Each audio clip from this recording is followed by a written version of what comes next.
Chapter 419 What the hell is this?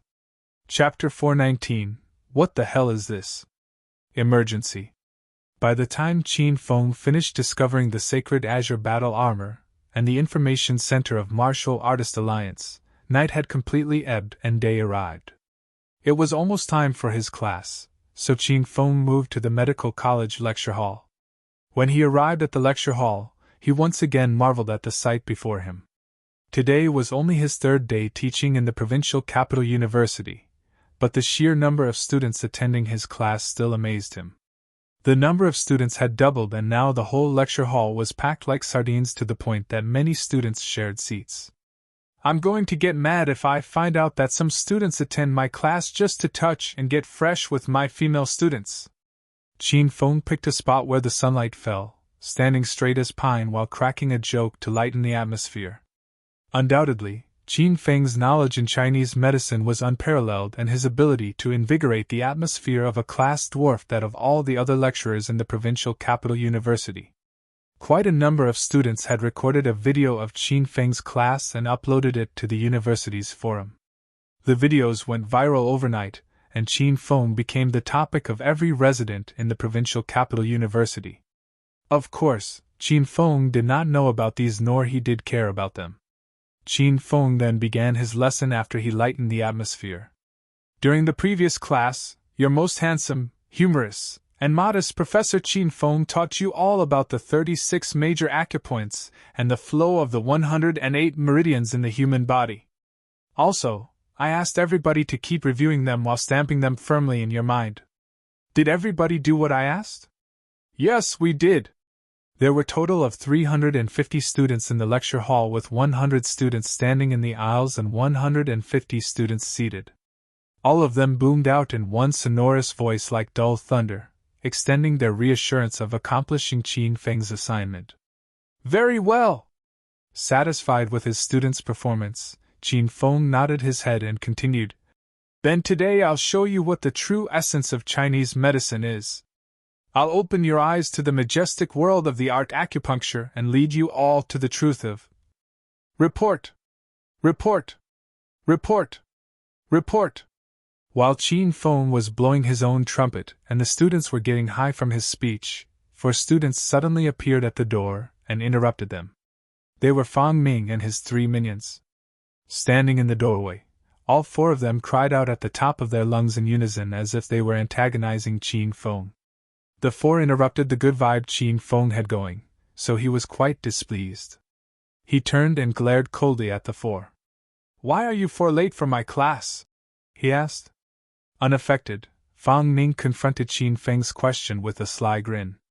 He then answered slovenly, No other reason. We just love to be late for class. Ming and his 3 minions bore a grudge against Qin Feng after he had brutally beaten them last time. Following this, Ming had the fatty fake his illness to intentionally obstruct Qin Feng. However, to their dismay, their effort had gone down the drain as Qin Feng seen through their trick and returned the favor by pulling out his treasure sword. Thus, in order to vent their anguish, Ming had summoned the hoodlums to get rid of Qin Feng. Little did he expect that Gao Tianyao would go for Qin Feng at the same time as the hoodlums he summoned, and what was more, they even engaged Gao Tianyao's group in a fight for no reason. In the end, Qin Feng had slipped away. Ming had been holding this aversion in his mind, always trying to figure out a way to exact his retribution for the insult. Finally, he had an idea, and he was here today to get payback. Tisk tisk, Mr. Ming, you really are a willful person. What a coincidence that I, too, am a self-willed person. Hence, starting today, the 4 of you do not need to attend my class anymore. You 4 can get lost now. In the face of Qin Feng's threat, Ming and his 3 minions held steadfast, offering him wickedly sly grins instead. Then Ming said, Professor Qin Feng, if my memory serves me well, last time you did not banish Miss Qiao when she was late for class. In fact, you even gave her a second chance. What a good memory you have there, Mr. Ming. Yes, you're absolutely right. However, that special rule applies only to female students. I will give every female student a second chance if they are late to my class. Meanwhile, for male students, I will banish you all from my class if you're late to my class even once. Qin Feng changed his expression faster than flipping a book. And he revised his rule even faster than he changed his expression. The faces of Fang Ming and his 3 minions darkened. They would never see up to Qin Feng's shamelessness. Professor Qin Feng, are you sure you want to banish us out from your class? Fang Ming held a smile on his face and asked. I, Qin Feng, is a man of my word. I'll never take back what I've spoken. Qin Feng answered with majestic grandeur. He spoke as boldly as Bao Qin Tian, mighty and fierce, causing the students to look at him in adoration. Suddenly, something crossed Lu Jie's mind, who sat at the third last row, and he shouted, Shit, big bro. And no, Professor Qin Feng, Fang Ming's second uncle, is one of the higher-ups in the university. He surely will report you to his second uncle if you cast him out from the class. Holy shit, why don't you tell me earlier? Qin Feng's face changed drastically. He beamed at Fang Ming's group, which was leaving, and said, Ahem, ahem. Mr. Fang Ming, Professor Qin Feng always treated my students in square and will never be partial with anybody. The rule applied to all male students as well. You 4 will be given a second chance, and no more next time. Come in and take a seat. Fang Ming stopped and turned to Qin Feng and cast a wicked smirk at him. Professor Qin Feng has such a fluctuating disposition. Your face changes faster than flipping a book. Ha, so are we clear to go in the class now? Of course you are allowed to enter my class. It's not suitable for you 4 to listen to my class from outside of the lecture hall. All the students in the lecture hall almost fainted on seeing how fast Qin Feng changed his attitude. They all had the same doubt in their minds. Last time when Goddess Qiao sure was late to the class, Professor Qin Feng was so strict and punished her. He even had her stand outside the lecture hall for the whole lecture session. Then, how come Professor Qin Feng became so lenient when Fang Ming and his group of minions were late to class today? Just because Fang Ming's second uncle is one of the higher-ups in the university? But how could that be? Professor Qin Feng is such a bold person that he even dared to slap Gao Tianyao twice in his face. How could he possibly be afraid of a mere university leader? The sight of Qin Feng lowering himself greatly satisfied the egos of Fang Ming and his 3 minions. They all held their heads high and swaggered into the lecture hall. Their plan this time was to disturb the lecture session to enrage Qin Feng. As long as Qin Feng was enraged or beat them up, Fang Ming would report to his second uncle and have him expel Qin Feng from the university. Fang Ming and his 3 minions looked like cats that had eaten the canary. They snayed 4 seats from other students and sat down. On the other hand, Qin Feng closed his eyes to their action and began his lecture. Back to our topic today. Just now we talked about how expansive and boundless the Chinese art of acupuncture handed down to us from our ancestors is. So now I'm going to show you all how to treat an illness with acupuncture. I need a volunteer, anyone? The students were all juiced up after Qin Feng finished his talk. All the students shot their arms into the air, wanting Qin Feng to choose them as his assistant. Seeing how enthusiastic his students were, Qin Feng was not delighted, shooting menacing glares at the male students, instead. His face turned chill as he coughed meaningfully. Taking his cue, half of the male students lowered down their arms with dark expressions. This was because Qin Feng had said during his previous class that only female students had the privilege to be his assistant. D. As the female students stampeded toward the podium to be Qin Feng's assistant, a wild and sharp gaming voice echoed through the lecture hall. Fang Ming and his 3 minions sat in the very center of the lecture hall, each holding a cell phone in their hands. They set their phone's volume to maximum while playing games, creating so much noise that Qin Feng could not continue his lesson. The quartet's action threw everybody off, all students shooting grievous glares at them. However, the quartet ignored them and continued to shout and play the game to their heart's content. Young Master Fang, you've to lead us since you're already level 56. Fatty, you moron! Hurry up and heal me. You're a priest, not a warrior. You should stay at the back of the team, healing and supporting your members, instead of charging straight up to the monsters. The boss is coming. Brace yourself. Use all your skills and subdue it. 4 of them played the game while screaming nonstop as if they were not in the lecture hall but a cyber cafe.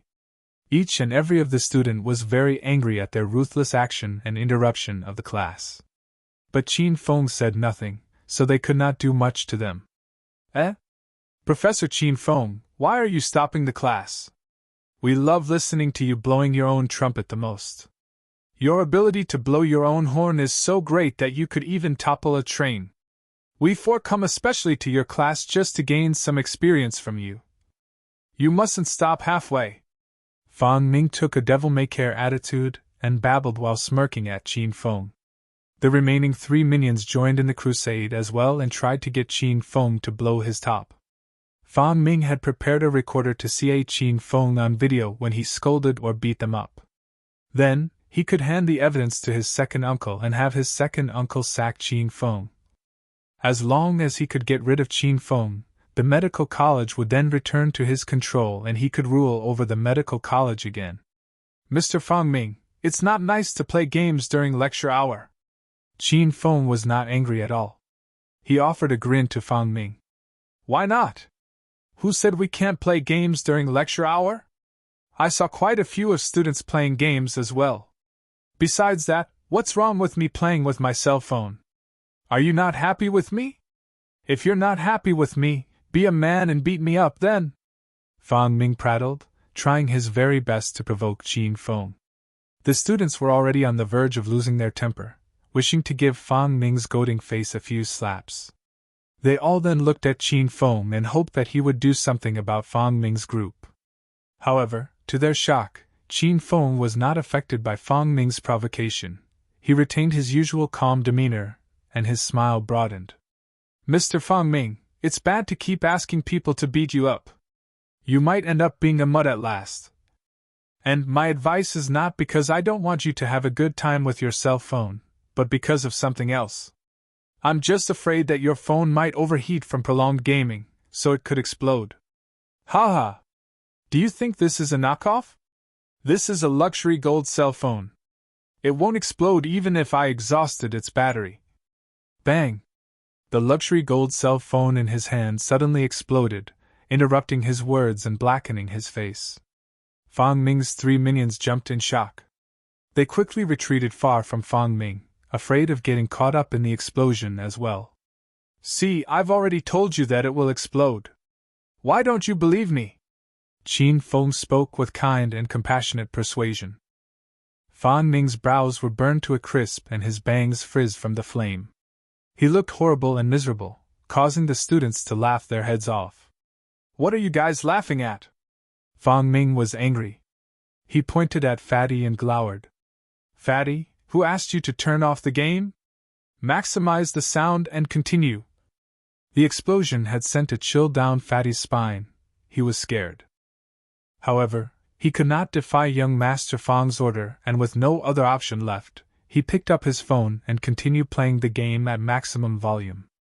Mr. Fatty, I advise you not to play the phone as well, otherwise, your phone might share the same fate as Mr. Fang Ming's cell phone, Qin Feng said, beaming at Fatty. Fatty felt he was in the sights of a vicious serpent. As he was about to give in to Qin Feng's threat and put down his phone, the freezingly cold glare from Fang Ming caught his attention and derailed his intention. He could do nothing but pick up his phone again to continue the game. Bang! Suddenly, a muffled explosion echoed throughout the lecture hall. Fatty's cell phone had exploded as well, scaring him so much that he ran around the lecture hall, shouting wildly, as if he had seen a ghost. Phew! 2 cell phones exploded one after another, causing every student to draw deep breaths. The chances of a cell phone explosion were small enough. But now 2 cell phones exploded in succession, and what freaked them out the most was that both cell phones exploded right after Qin Feng's warning. Monkey, big head, don't stop your hands and keep playing. I don't believe it. Fang Ming was totally infuriated that his eyes were bloodshot. I don't believe he's so powerful that even cell phones obey his orders. Chapter 420 Eye-Blinding Acupuncture. Chapter 420 Eye-Blinding Acupuncture. Monkey's and Big Head's expressions were read as if their dad had passed away. Both of them shilly-shallied for a good while before resuming their game at maximum volume. However, either of them were concentrated on the game. Instead, they stared at their own cell phones cautiously so that they would not get caught in the explosion if their cell phones suddenly exploded. AI. Seems like people from the city have really deep pockets. I've told you that your cell phones might overheat and explode from prolonged gaming in the class, but none of you took my advice to heart. Qin Feng spoke to Monkey and Big Head like a due uncle. Before he could finish his weighty advice, he flexed his hand. Then 2 streaks of bright white light shot out in 2 directions, penetrating both cell phones' batteries. Bang! Bang! 2 dull explosions echoed. Monkey's and Big Head's cell phones suddenly exploded, scaring the duo so much that they shrieked like ghosts and howled like wolves. They covered their head and scurried like frightened rats, running back to their holes, amusing the rest of the students who could not hold themselves and guffawed exorbitantly. See, this is the result of not listening to me. I told you it would explode, but none of you listened. Are you too dumb to listen to other people's advice?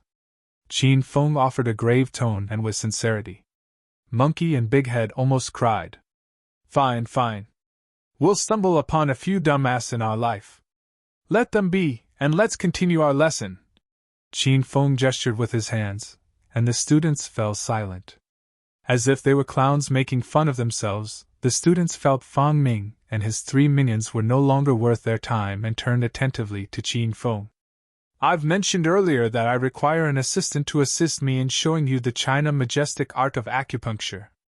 I see that every student treasures this precious chance very much, and every one of you participated actively. What if we do it this way? Since Mr. Fang Ming's cell phone has exploded just now, and I'm certain that he must be very lost now. How about we give Mr. Fang Ming a chance to free himself from his sense of loss? Fang Ming's expression turned dark like the bottom of a pot after he caught what Qin Feng said. He did not want to be Qin Feng's assistant. God knew what kind of trick was Qin Feng playing right now. Mr. Fang Ming, hurry up and come to the podium now! Qin Feng offered a Cheshire grin to Fang Ming. Faking his composure, Fang Ming pretended he did not hear what Qin Feng had said and paid him no mind. Qin Feng then walked down from the podium with a sly grin on his face. As he was walked, he flicked his hand. Then, a cold beam shot out from his palm. A silver needle sliced through the air and rammed into Fang Ming's kneecap. In the next second, Fang Ming's countenance changed drastically. He realized that he could not move at all. Both of his legs went numb, and he even could not stand up. Since you're not willing to come up to the podium, you left Professor Qin Feng no other option left but to come down to your side and give you a treatment using silver needles. It's okay. You don't have to stand up, just remain seated will do. Professor Qin Feng will do the standing. Qin Feng self-directed a scene, and he enjoyed his own show very much. His acting was so fabulous that he tricked all the students into believing that Fang Ming had submitted to him because Fang Ming remained in his position without putting up any resistance. Fang Ming panicked. He was certain that Qin Feng meant nothing good as he came near, and he had to be cooking up some evil plan to toy with him. No, I can't let him have his way. Fang Ming then opened his mouth to ask for help. However, Qin Feng saw through his intention, and he flicked his hands again, sending another silver needle into his body and completely putting an end to his struggle. Mr. Fang Ming, please stay put so that I can observe your countenance clearly to point out your hidden illness. After that, I will treat your illness with acupuncture. If I really cure your illness, then it proves that acupuncture really works. Qin Feng talked happily and began his one-man show again. The remaining students all observed the exchange studiously. They all held the same bemused expression, seeing how cooperative Fang Ming was being with Qin Feng. At the same time, large beads of sweat oozed from Fang Ming's forehead as Qin Feng observed his face. Qin Feng had robbed him of his speech and his mobility. He could only shift his gaze between the three minions to no avail, as none of his minions understood what he was trying to convey. "Ai, Mr. Fang Ming. You're still so young. How come your kidneys are so weak?" After he observed Fang Ming's face for a while, Qin Feng suddenly spoke in a grave tone. "Mr. Fang Ming, you must be suffering from polyuria, urgent urination, and unable to hold it. I bet you always wake up in the night because of nature's calling and you face problems with wetting your bed and your pants until now. All of these symptoms suggest only one thing. Your kidney must be weak, extremely weak. Your kidneys will soon lose all functionality." Qin Feng diagnosed Fang Ming with a stern expression, and he spoke seriously, causing every student to believe him. When they heard Fang Ming still wet his bed and pants at his age, no one could contain themselves and burst into a great gale of laughter. Rolling his eyes, Qin Feng chided the students, who laughed their heads off gravely. "How dare you guys to have the nerve to laugh at him behind his back? Mr. Fang Ming is already a poor person. Can't you all have some sympathy for him? You all should be laughing at him in the open. I'm very disappointed with you all." Qin Feng's words were like a multi-ton nuclear missile. It dropped and exploded on the students, derailing their thoughts. All of them were stunned for a good while before they screamed with laughter. Infuriated, Fang Ming mouthed shrieked vigorously, "The heck is this?" After having much fun with his students, Qin Feng then continued, "Please don't feel embarrassed or abase yourself, Mr. Fang Ming. This illness has followed you since you were born, and your penis has lost its function since then, but rest assured, Mr. Fang Ming, you're not alone. Most men face the same problem as well. Give me a signal if I have properly diagnosed you. Then I will start treating your illness with acupuncture." Every student focused their gaze on Fang Ming, looking for his signal. On the other hand, Fang Ming's expression had grown dark. His eyes red and tinged with blood from anger. However, he could neither move his body nor talk and could only allow Qin Feng to direct his own movie. Seeing that Fang Ming refused to comply with his acting, Qin Feng once again moved his palm and shot a silver needle into the back of Fang Ming's neck. Following this, Fang Ming, who was resisting, suddenly bowed his head, greatly shocking the students. "Wow, Professor Qin Feng, you're so amazing. You just observe Fang Ming's face, and you already know he's impotent. Tisk, it's beautiful words to say he's impotent. In my village, it's called want but can't. Oh my gosh, you men are so disgusting. Can't you be more civilized? He's a fast shooter. Oh, that sounds much better." Listening to the arguing, Fang Ming had the urge to kill himself. Fang Ming was a tyrant in medical college before Qin Feng arrived. He used to throw his weight around, lording and terrorizing his fellow college mates with his gang. He never thought he would one day become so miserable. "Did you guys know about young Master Fang's impotence?" Fatty asked Monkey and Big Head. Even Fang Ming's minions believed the fact that Fang Ming was impotent. "I have no idea. I noticed that young Master Fang loved to stare at me every time we went to the toilet, and I thought he was gay, but everything makes sense now. He's not gay. He was just admiring the magnificent size of my manhood," Monkey said proudly. Qin Feng wore a faint smile on his face while listening to the discussion. Suddenly he flexed his hand and a long, thick silver needle appeared in his hand. Fang Ming was so shocked that he almost popped his eyes. Fang Ming began to struggle. However, his body refused to obey his command. He wanted to scream for help, but all he could say was nothing more than a muffled sound, just like a dumb person who could not speak. "Please don't be afraid, Mr. Fang Ming. You need to have faith in my art of acupuncture. How about we twist the rule for a bit? In order to showcase the faultlessness of my acupuncture skill, I'll do the treatment with my eyes covered." The students burst into thunderous applause as Qin Feng finished his sentence. The students loved his performance.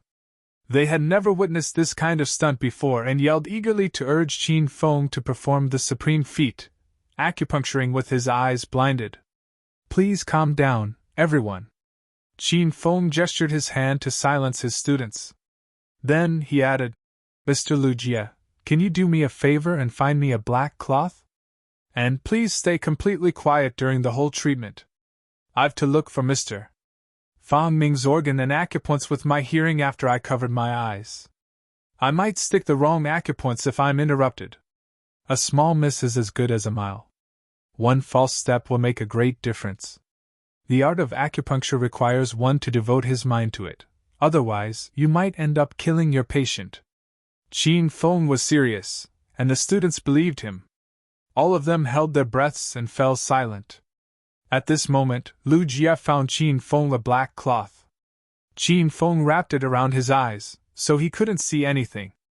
Then, he activated a talisman of clairvoyance from the system, and his eyesight became clear again. Remember not to move around, Mr. Fang Ming. I'm getting started now. Extending his hands, Qin Feng stumbled his way to Fang Ming. Fang Ming's heart skipped a beat and almost stopped when he saw how clumsy Qin Feng had become after he covered his eyes. The students bore the same shock as Fang Ming as well. All of them thought Professor Qin Feng had mastered the tour de force and could perform the feat with ease.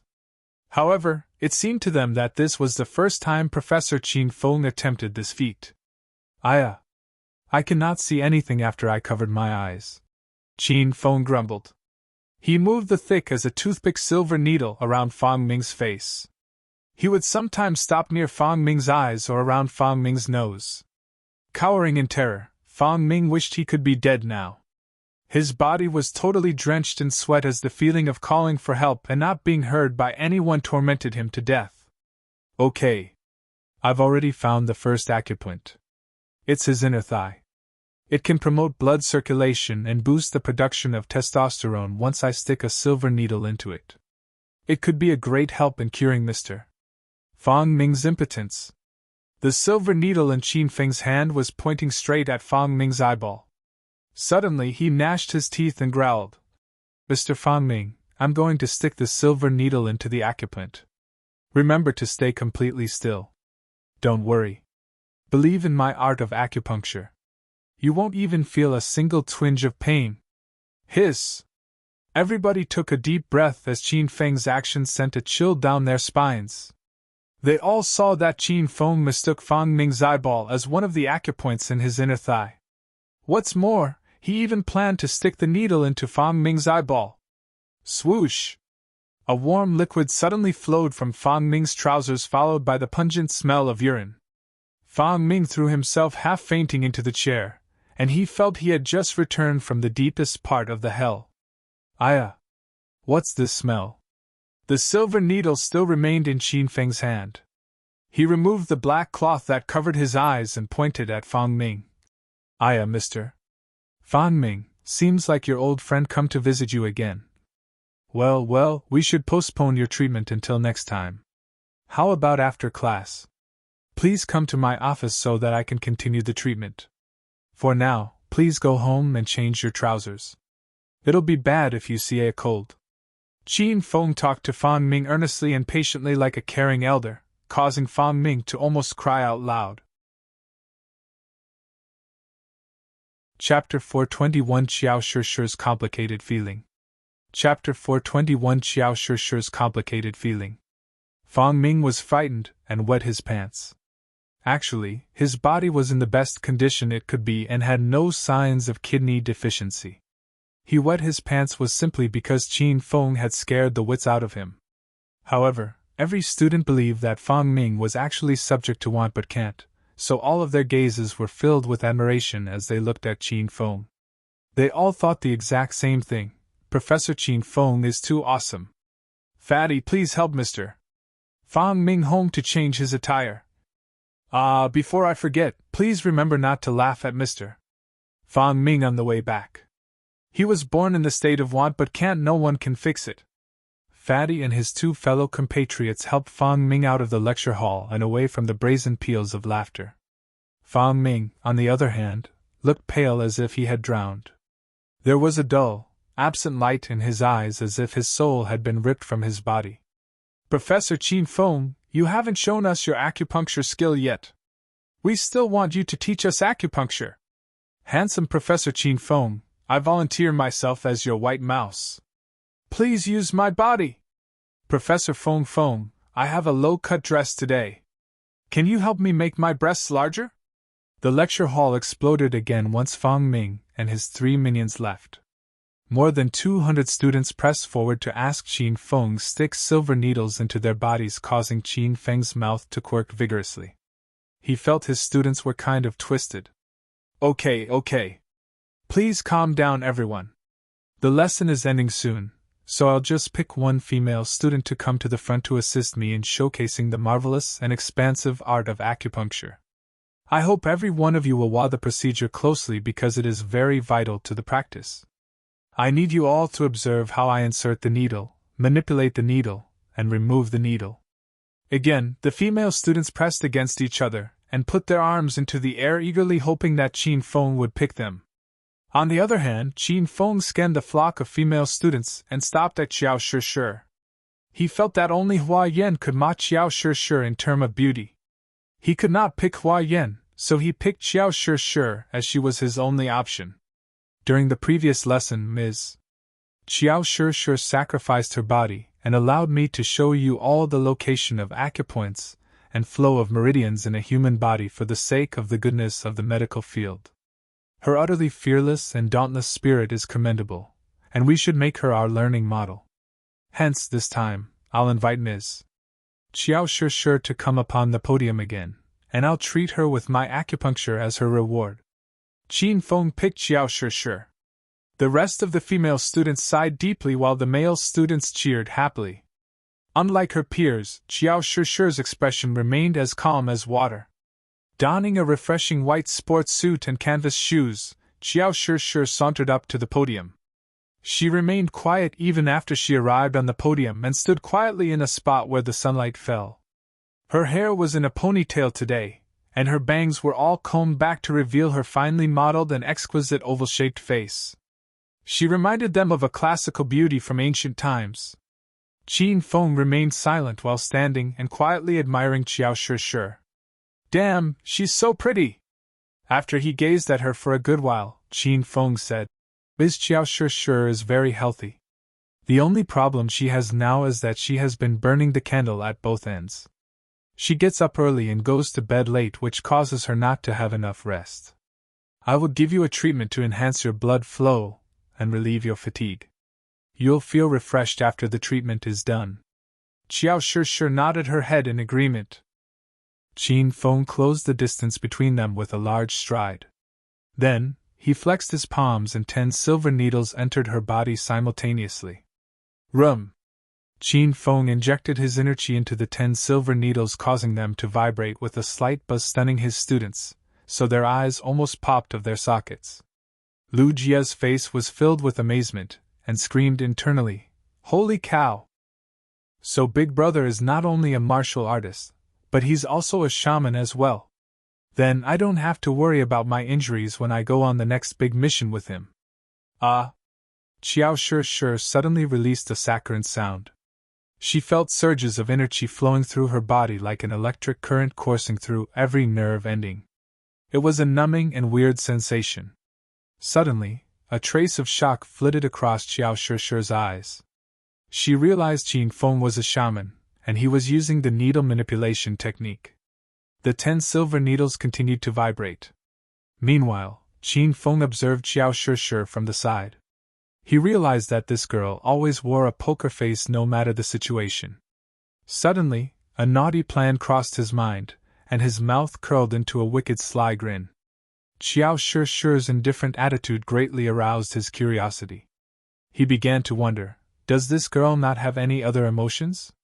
An unbothered beautiful young lady who remained calm even though she had been teased by a bunch of hoodlums at the restaurant.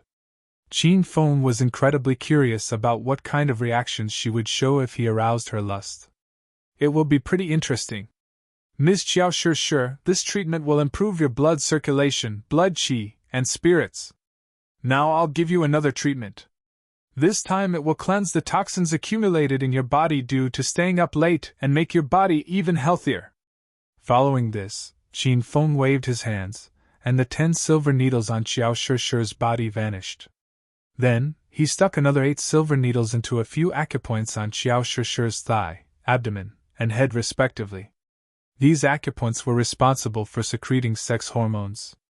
Qin Feng inserted the silver needles into them and accelerated their secretion. The effect would take place in no more than 5 minutes. Qiao Shishi frowned her brows. She looked at Qin Feng with a puzzled expression. Professor Qin Feng, which acupoints did you insert the silver needles? She asked. Didn't I tell you before? This treatment will cleanse the toxins in your body. Relax. There's nothing to worry about. Qin Feng comforted Qiao Shishi, grinning from ear to ear. Qiao Shishi had only very basic knowledge of Chinese medicine, so she was clueless about the acupoints Qin Feng was manipulating and had no idea what kind of effect would result. Since Qin Feng said, Qiao Shishi could only suppress her curiosity and continued to stand. As time went by, Qiao Shishi's expression expressed more discomfort. Tiny beads of sweat began to form on her forehead, and Qiao Shishi felt that there were countless hands on her body caressing and stroking every inch of her skin and her sensitive parts. This was the first time Qiao Shishi had experienced this kind of feeling, so she was defenseless against this strong feeling, and she wet herself. Qiao Shishi moaned again, but no one heard her low moaning beside Qin Feng. Her moaning was as melodious and appealing as the bubbling sound of a water fountain. It instantly excited Qin Feng, and a charge of heat was sent directly to his groin, causing him to have a reaction. Professor Qin Feng, it's so weird. Qiao Shishi could not hold it anymore. She turned to Qin Feng and pleaded for his help. Qin Feng had a grin on his face as he walked up to her. Then, he deliberately blew a stream of hot air into her ear. Miss Shishi, what is so weird about it? Please tell me, so that I can help you with it. Searing hot air blew past Qiao Shishi's ear, causing her knees to go limp. She threw herself half fainting into Qin Feng's arms. Her usual calm and cold expression was now one of coyness, and her naturally clear eyes were filled with an unfathomably complex expression. With an intense gaze, she peered straight into Qin Feng's eyes and melted him. Hug me, Qin Feng. Qiao Shishi moaned kittenishly. She took the initiative and wrapped her arms around Qin Feng's waist. Then she stood on the tips of her toes, sending her cherry lips straight at Qin Feng's lips. Both of them hugged each other and kissed. Both Qin Feng and Qiao Shishi had forgotten the time and that there were students around them, so immersed in their own world and passionately responding to each other. Rumble! The sight stunned the students. All of them thought they were seeing an illusion, so many of them kept rubbing their eyes, again and again. However, the sight before them remained the same, and it was becoming even more intense. And Qin Feng, you did something to me, right? Hurry up and take the needles out of me. I'm getting angry now. Qiao Shishi struggled very hard in between a fulfilling her body's instinct and her rationale. For a while, she responded madly to Qin Feng, and then, she pushed Qin Feng away to free herself from Qin Feng's clues. Qiao Shishi smelled nice, and her lips were sweet. Qin Feng was reluctant to let her go, but seeing how much she struggled, he lightly pushed her away and waved his hands so all 8 silver needles returned to the system. Phew! Qiao Shishi returned back to her usual self soon after Qin Feng withdrew the silver needles from her body, but she was petrified. Then, she suddenly charged at Qin Feng and punched him in his pecs. Her punch did nothing to Qin Feng. What are you doing? You did it intentionally. You asshole! After punching Qin Feng, Qiao Shishi ran out of the lecture hall. Ding! Ding! Ding! The bell rang in the nick of time and rescued Qin Feng from his awkwardness. He hastily retreated from the lecture hall as well. Nobody regained their senses even after Qiao Shishi and Qin Feng left. They all, the female and male students, were overwhelmed with indignation because Qin Feng and goddess Qiao Shishi had hugged and kissed each other openly under the gaze of everybody. How can they be so shameless and not have any self-respect? How dare they do this kind of illegitimate action so publicly? Why didn't they ask me to join in as well? The news of Professor Qin Feng kissing Goddess Qiao Shi during lecture hour spread across the university before the end of the afternoon. The two stars of the news, Qiao Shi and Qin Feng, did not know anything about it as both of them were busy with their own stuff. Qiao Shi went to her part-time after she escaped from the lecture hall, and Qin Feng cultivated in his office through the afternoon. Qin Feng went home in Chang Xian's car after the university closed. Chang Xian drove while Qin Feng and Huaiyan sat in the back seat. From time to time, Huaiyan would look at Qin Feng from his top to his toe with strange eyes. Chang Xian was weird as well. She had a cold expression and refused to talk to Qin Feng on the journey. Qin Feng went straight to his own room when they arrived at Chang Xian's villa. He locked his room from the inside and started looking for a mission from the communication device given by the Martial Artist Alliance. Qin Feng had cleared the Dark Forest, a level 4 mission with Lu Jia the night before. Qin Feng took all the 150 mission points and had been catapulted to level 3 in Martial Artist Alliance, so he was now looking at the level 3 missions. The level 3 missions in Martial Artists Alliance only rewarded around 50 missions points for each mission that were all mired in minor details and required much more time to clear. There were no level 3 missions that Qin Feng wanted to take. He was caught in a sticky situation and was upset because he could not get a mission higher than his current level. Then, God opened a way for him, and a notification showed up on his communication device. Martial Artist Alliance's mission level 4. Mission type, Team. Mission description, hunt down and exterminate the Stage 4 Heretic Taoist Rakshasa. Mission reward, 350 mission points, 300,000 yuan, and a 300 flavor plant. Reminder, a member had accepted the mission. One more team member is required. Are you joining the team? Chapter 422 Flower Thief Captured. Chapter 422 Flower Thief Captured. Looking at the notification, Qin Feng's eyes gleamed brightly. A level 4 mission normally gave the operative 100 mission points. The Dark Forest mission had given Qin Feng 150 mission points, which were considered a lot, and now the level 4 mission on the screen was worth a whopping 350 mission points. Qin Feng knew that he had to try. He now had 150 mission points. If he cleared the mission, he would be rewarded with another 350 mission points, resulting in a total of 500 mission points. It would also make him a level 5 member, meaning that he could accept a level 5 mission to clear the first side mission of the main mission Martial Artist Alliance in the Hedonist Sovereign System. Without giving it a second thought, Qin Feng typed a quick message on the communication device to request to join the raid.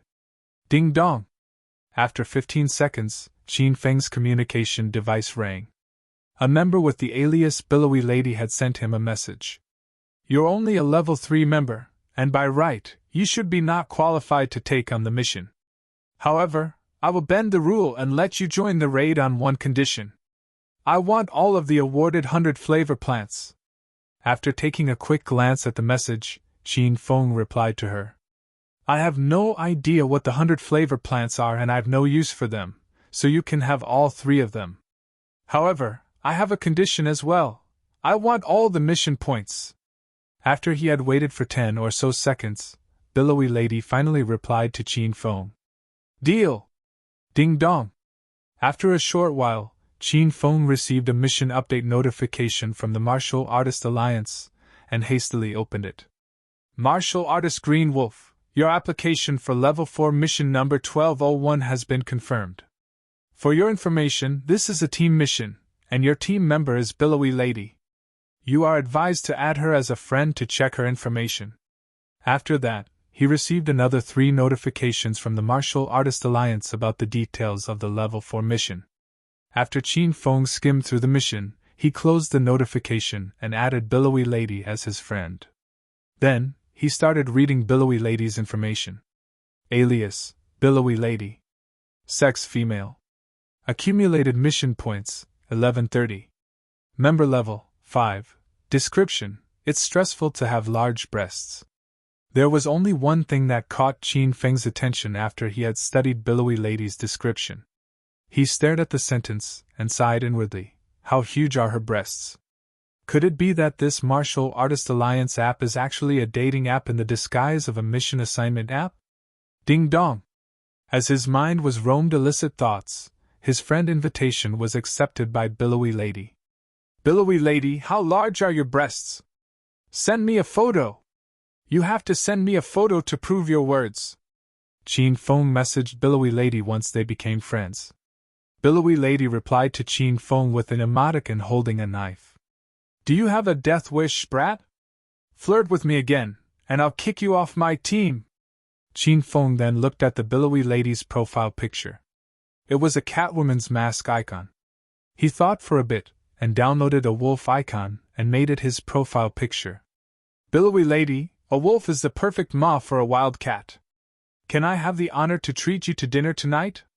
Qin Feng sent an amatory emoticon over to her. Go to hell! Why would I team up with a freak like you? I'm starting to regret it now. Billowy Lady replied Qin Feng with an angry emoticon.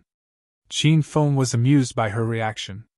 You won't regret it after you've witnessed my magnificence. Qin Feng had nothing to do, so he chatted for a while with Billowy Lady. Billowy Lady was so infuriated that she almost blocked Qin Feng. Worn out by the shamelessness and lasciviousness of Qin Feng, Billowy Lady brought up the topic to the mission. Green Wolf, our mission is to exterminate a Stage 4 heretic on Ghost Mountain. You know yourself the best, so don't drag me down. Qin Feng squinted. He replied pridefully as if nothing could abate his crusading zeal. I'm powerful. I won't back off even when confronting a Stage 6 inner Qi master. You just have to bring some snacks and a stool along with you, sit back and relax while I handle that heretic all by myself. Qin Feng was actually pretty low profile. The reason for his arrogance was that he had no idea what a heretic was. He thought a Stage 4 heretic was comparable to a Stage 4 inner Qi expert. Even though he was only a Stage 3 inner Qi expert, he could put up a good fight even if he was facing a Stage 6 inner Qi master because he had access to a lot of high-grade spiritual equipment and high-level skill books. Thus, he was quite confident that he would do well on the mission since his target was only a Stage 4 inner Qi expert. Billowy Lady was stunned. She first replied to Qin Feng with a vomiting emoticon followed by a question. Can you not blow your own trumpet anymore, brat? Do you have any clue what a heretic is? Qin Feng's lofty spirit and soaring determination faded. He squinted his mouth and replied, No, I don't know. Billowy Lady fell silent and did not reply to his message for quite some time. Qin Feng surmised that she had passed out from her anger. He waited for a good long while before she replied to him. The land of Great China is home to a great number of people with special talents and tons of special and clandestine professionals.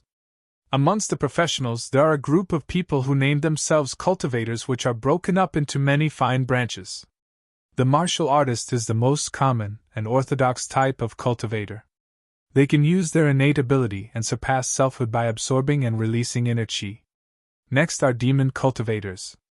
This group of cultivators seeks absolute strength, and in order to achieve a quantum leap in their cultivation, they use many kinds of magical elixirs and cultivate certain types of magic. Normally, they cultivate faster than the orthodox martial artist. However, they have to suffer pain tenfold or even hundredfold than a martial artist. Aside from those two, there are the morphlings and heretics. The former is the human form that spiritual beasts take after they've cultivated for decades. The latter is the most loathed group of cultivators by all the martial artists. Like the demon cultivator, a heretic seeks absolute power, and they wish to reach the peak of their strength in the shortest time. Different than the demon cultivator, heretics are willing to do anything, no matter by hook or by crook, to strengthen themselves. They even use the dead, yin qi, and the blood of women, babies, and elders to aid them in cultivation. Because of the exceedingly strange way that heretics cultivate, every heretic is extremely dangerous, and no one knows what kind of skills they possess. This time we are facing a Stage 4 heretic whose strength is almost on par with a Stage 6 inner qi master. Do you really want me to bring some snacks and a stool? Enjoy the snacks, and relax on the sidelines while you handle him alone? Qin Feng's mouth quirked vigorously after he read through Billowy Lady's explanation. He quickly replied with a smiley emoticon. Aya, what are you thinking? Can't you see that I was joking with you? You're so stupid. Billowy Lady fell silent for a moment. Then she replied, Tisk, I don't want to talk nonsense with you anymore.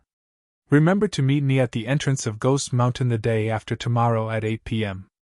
I'll be wearing a Catwoman's attire. Billowy Lady logged off, and her profile picture dimmed. Qin Feng ruminated on Billowy Lady's last reply. 8 at night, a man and a woman, a secluded terrain area, Catwoman's outfit. Is this app truly not a dating app?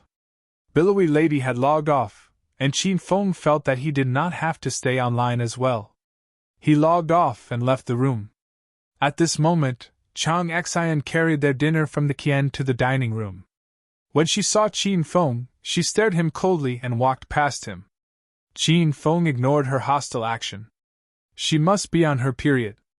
That's why she antagonized everybody she meets, he thought. After he waited for some time at the dining hall, Huaiyan jumped downstairs in her fluffy bear slippers. She sat in front of Qin Feng and made a face at him.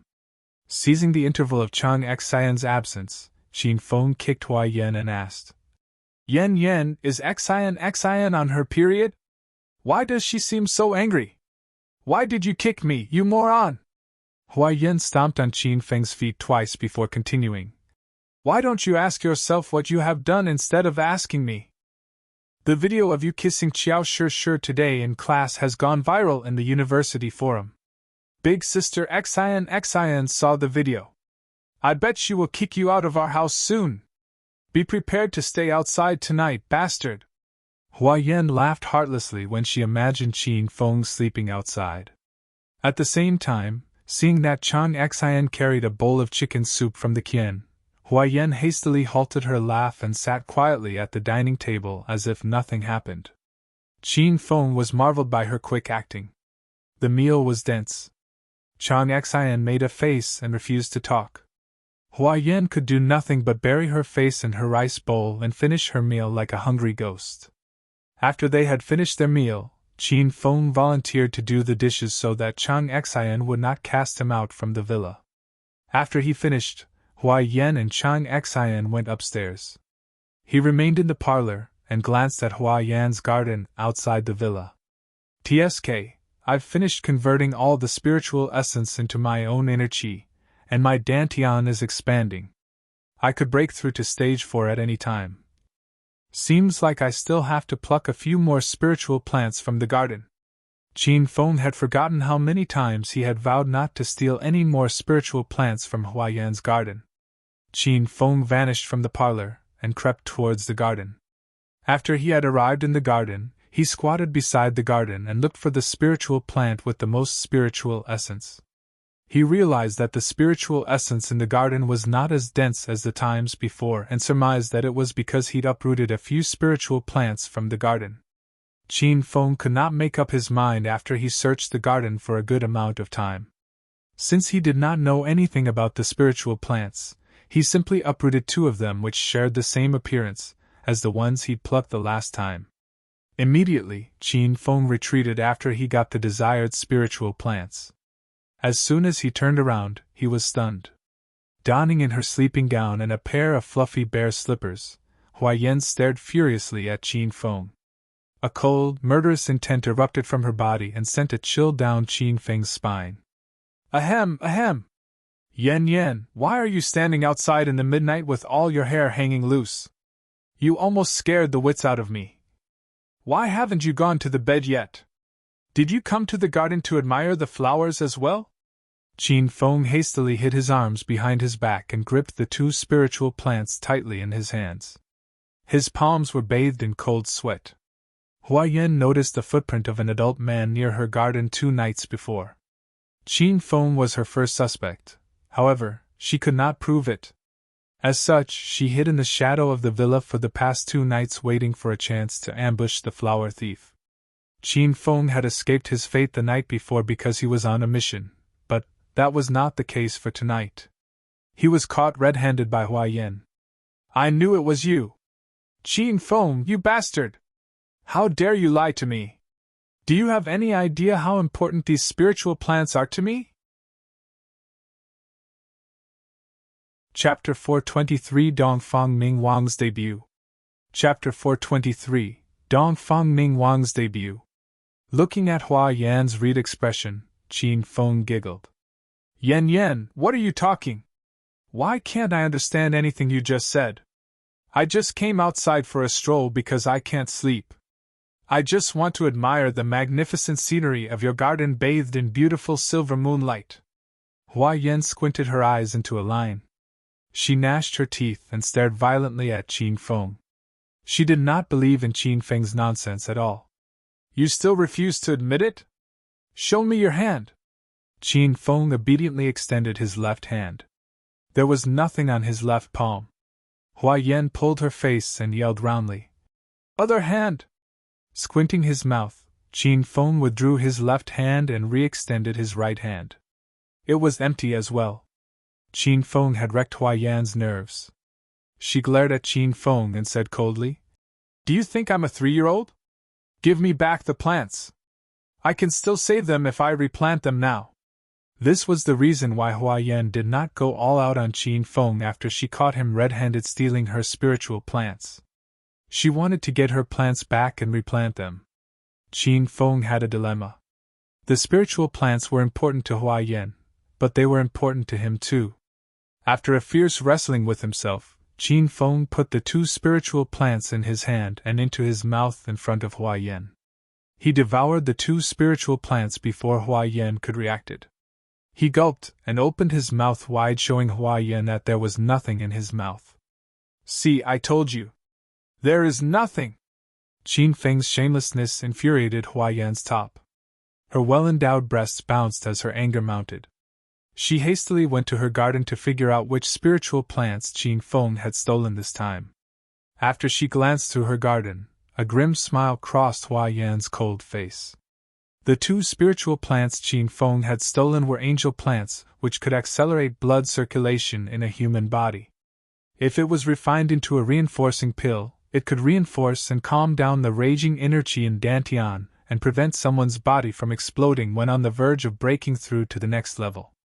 How, if eaten raw, the angel plant would induce another effect? The angel plant was a potent aphrodisiac, and most high-grade pills that were sold in adult stores was primarily made of angel plant. Qin Feng had devoured 2 angel plants in one go, which meant that he had consumed roughly 20 Viagra. Hua Yan's smile broadened as she imagined the scene where Qin Feng went nude and wild on the street. Yan, why are you looking at me with an evil face? If there is nothing else, then I'm going back to the house. The winds are getting big. You should go back to your room as well. Qin Feng did not know the effects of the spiritual plants he'd devoured. He excused himself as he was afraid that Hua Yan might fall out with him. Suddenly, Hua Yan pulled Qin Feng's arms. She wore a fang expression and peered lovely at Qin Feng. Young Master Qin, what's the rush? Stay and talk with Yan. Yan is so lonely tonight. Qin Feng's whole body trembled as a weird sensation began to crawl through his body. Dumbfounded, he measured Hua Yan with strange eyes. He thought inwardly, what happened to this woman? Is she going to seduce me into her honey trap? Women are really the most dangerous living beings that crawl on earth. No. I'm not young Master Qin anymore. I'm just a dedicated, hard-working lecturer that pledged my whole life to teach the next generation. Hurry up and release me. I'm not an easy person. Qin Feng would not fall for her trick. Professor Qin Feng, there's something I don't understand in the lecture notes. Please explain it to me now. Hua Yan took the initiative and wrapped her arms around Qin Feng's arms and pressed her humongous breasts against Qin Feng's arms. She purred into Qin Feng's ear and blew hot air into it. Qin Feng suddenly had a huge reaction, and it stunned him. His crow area bulged obscenely. Ah! You are so disgusting! Go to hell! Hua Yan glanced down, and she was stunned when she saw Qin Feng's bulge. Qin Feng was far more endowed than she ever imagined anyone could be. It's so large. Huayan gave an exulted smile when she noticed that the effect of angel plants had started to take over. She quickly released Qin Feng and ran into the villa. She planned to lock the door from inside and leave Qin Feng alone to deal with the intense effect of 20 Viagra. Yen, I want you! It was just before she could reach the door that her arms were seized by two large hands. The lust blurred Qin Feng's vision. He stared at Huayan's breasts like a pig head and curled his lips into an oval shape, drooling and attempting to kiss Huayan. The angel plants did their job well. The effect was so intense that it shattered Qin Feng's consciousness. He was now bereft of any rationale. He locked Huayan in his arms and began to shred Huayan's sleeping gown. Qin Feng was fast, and he had strong hands. He effortlessly shredded Huayan's sleeping gown into webs and put his large hands on Huayan's breasts. Qin Feng, let me go now! I'm so gonna to kill you! Huayan conducted herself with dignity. She could not stand what Qin Feng was doing with her body, and her eyes suddenly reddened. They turned hollow as if she was demonized. Then, a dominating, powerful aura erupted from Huayan's body. She gestured with her palm and launched it. A massive gust of wind and a strength that could topple a mountain and overturn seas rammed into Qin Feng's pecs. In the next second, Qin Feng was sent flying into the air like a blown-away kite. Slap! A long, blood-red-colored whip suddenly appeared from thin air around Huayan's palm. She pulled the whip through the air and released a searing shriek of wind. Qin Feng, today will be the day you die! The shreds of Huayan's dress messily fluttered in the wind. Paying no mind to the fact that her breasts and thighs were exposed, she let out a fierce roar like a ferocious beast. She jumped into the air, and the next move she took was to flourish the blood-red whip through the air, trailing dozens of afterimages to hit Qin Feng as he continued to fly through the air. Qin Feng still had not come back to his senses, so he could not parry the attack. The whip's shadow contained a massive amount of strength, and it would certainly smash Qin Feng into a meaty pulp if landed on his body. Infinity ordeal of sword! A hoary and forceful voice echoed through the sky, followed by dozens of azure-colored sword flurries that fell from the sky. The sword flurries formed a dome barrier around Qin Feng and successfully intercepted the blood-red whip's shadow. Fall now! The hoary voice resounded once again. This time, an elder in a white robe appeared. The elder had silver hair but a boyish complexion, and his eyes were sharp as a falcon's. He held an azure-colored spiritual sword in his hand and rushed from the sky towards Huayan. In a blink of an eye, he arrived at Huayan's side. Then, he launched a palm strike at Huayan and sent her flying all the way from the sky and into the parlor. He defeated Huayan in a single palm strike. She was knocked out, and her bloodshot eyes receded and returned to how they usually looked. Shroom! The elder vanished again and moved like a bolt of lightning. He arrived below Qin Feng in the next second, and caught Qin Feng, who was falling from the sky. From the moment he appeared, sending a palm strike at Huayan until he caught Qin Feng from the sky, he accomplished this series of incredible feats naturally and smoothly within a second. The elder held Qin Feng with one arm and placed his other arm on Qin Feng's wrist and frowned. This brat consumed the angel plant like eating rice. He must be crazy! After he had a good grasp of Qin Feng's body condition, the elder circulated his inner qi and transferred it into Qin Feng, forcing the angel plant out of Qin Feng's body. Seeing Qin Feng's complexion began to get better, and his inner qi calmed down. The elder then single-handedly carried Qin Feng to a deserted place outside of the town. Cough! Cough! Nobody knew how long had passed before Qin Feng regained his sense. He coughed vigorously the moment his head began to clear. He received a palm strike from Huayan head-on, and a mouthful of blood was stuck in his throat. He felt sick, and he vomited it all out. If it wasn't for me happening to be here tonight, you would be a piece of lifeless dead meat by now, kid! The elder saw that Qin Feng had regained his faculties, so he passed him a dark and swarthy pill. Qin Feng did not eat it after he took the pill from the elder. What's wrong? Afraid of me harming you? You would have died 100 times if I wanted to harm you. The elder glared snappily at Qin Feng. He stroked his beard and added, This is a soul-cleansing pill. It's a magical pill that will accelerate the restoration of your blood qi and cure hundreds of illness. It costs 100,000 apiece. Give it back to me if you don't want it. Qin Feng hastily opened his mouth and gulped in the pill. How was there any chances he would give him back this kind of deal? After he consumed the pill, Qin Feng waited for a surge of inner qi to fill and restore his body. However, he waited for a long time and nothing happened. Please stop kidding yourself, Master. This soul-cleansing pill is not even half as effective as the elementary golden sore medicine. Little pig voice resounded in Qin Feng's mind. Qin Feng was stunned. A bottle of elementary golden sore medicine only cost 100 hedonist points, and the so-called magical soul-cleansing pill cost 100,000 yuan, and could not even maw up to half of the efficacy of a bottle of an elementary golden sore medicine. Were all the pills of China's martial artists fake? Little Pig could read Qin Feng's thoughts and added, Master, can you please not compare the elementary pills on Earth with the magical pills and herbs in the hedonist sovereign system? They are not even in the same league. So long as the pill is refined by an experienced pharmacist, it can be quite useful. Other than that, the pills and elixirs called magical pills cannot be considered comparable, and Master can ignore them. It's not worth Master time, and it's much better if Master spent 100 hedonist points to purchase a bottle of elementary golden sore medicine.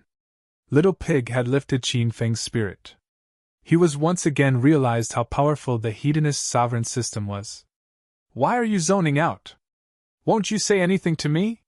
Seeing that Qin Feng had remained silent after he consumed the soul-cleansing pill, the elder in white robes sent yet another scornful gaze at Qin Feng. Only then did Qin Feng turn his attention to the elder. His face was veiled with a complex emotion. This was because the elder before him was not an ordinary person. He was none other than the patriarch of the Dongfang family, whose name was spread far and wide in the provincial capital. He was Dongfang Ming Wang, the grandfather of Dongfang Qing Shui. What can I say? Do you expect me to violate that woman? I'm not that kind of person. Qin Feng tensed his lips as he glared at Dongfang Ming Wang. Do you think you can violate that woman? She almost killed you with a palm. Dongfang Ming Wang scoffed. He glared a few times at Qin Feng before continuing. The 2 spiritual plants you consumed today were angel plants. This plant is a potent aphrodisiac if eaten raw. This is the very first time I've seen a person consume an angel plant raw. You must be out of your mind. Qin Feng was utterly defenseless against Dongfang Ming Wang's criticism. He could not do anything to the elder. He couldn't defeat him, and he choked on his resentment. Looking at a beaten Qin Feng, Dongfang Ming Wang was extremely delighted. He came forward and pat Qin Feng's shoulder.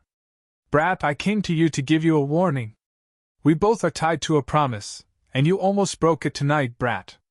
Do you have any idea how grave the consequence of breaking that promise is?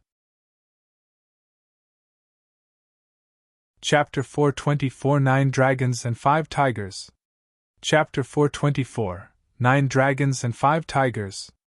China was huge, with a massive landmass of 9,600,000 square kilometers and sea area of 2,997,000 square kilometers. Chinese culture dated back to around 5,000 years ago. The Chinese culture had a profound impact on the world, while its tradition, practices, and festivals were celebrated, instilled, and practiced by a great number of people around the world.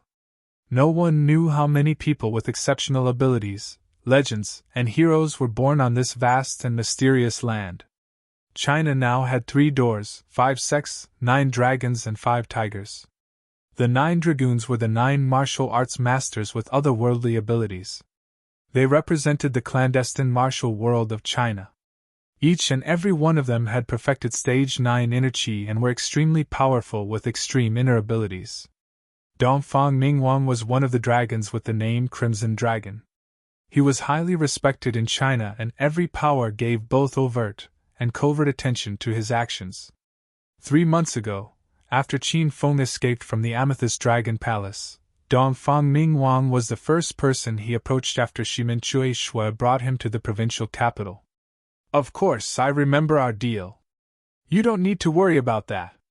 I won't break our promise, Qin Feng answered while tensing his legs. The promise ticked him off. However, for the sake of the safety of his women in Acropolis City, Qin Feng did not have another choice but to agree to Dongfang Ming Wang's condition. I know you don't have the nerve to break our promise, but an old dog cannot alter its way of barking. You're still licentious in conduct and lead a wild life. Even though you did not develop relationships with any women, you always imposed on them. Qin Feng's face darkened and interrupted Dongfang Ming Wang. He harumphed. How can you keep on stalking other people, you weird geezer? Did you know that I can sue you for invading my privacy? Dongfang Ming Wang was tickled pink by Qin Feng. He giggled and replied nonchalantly. Go ahead then. Qin Feng was left speechless again. He was in the provincial capital, the territory of Dongfang Ming Wang. How could he sue him?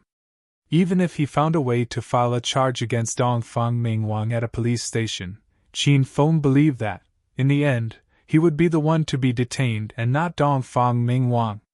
Qin Feng remembered the cold and unkind Lu Bingbing when he thought of the police.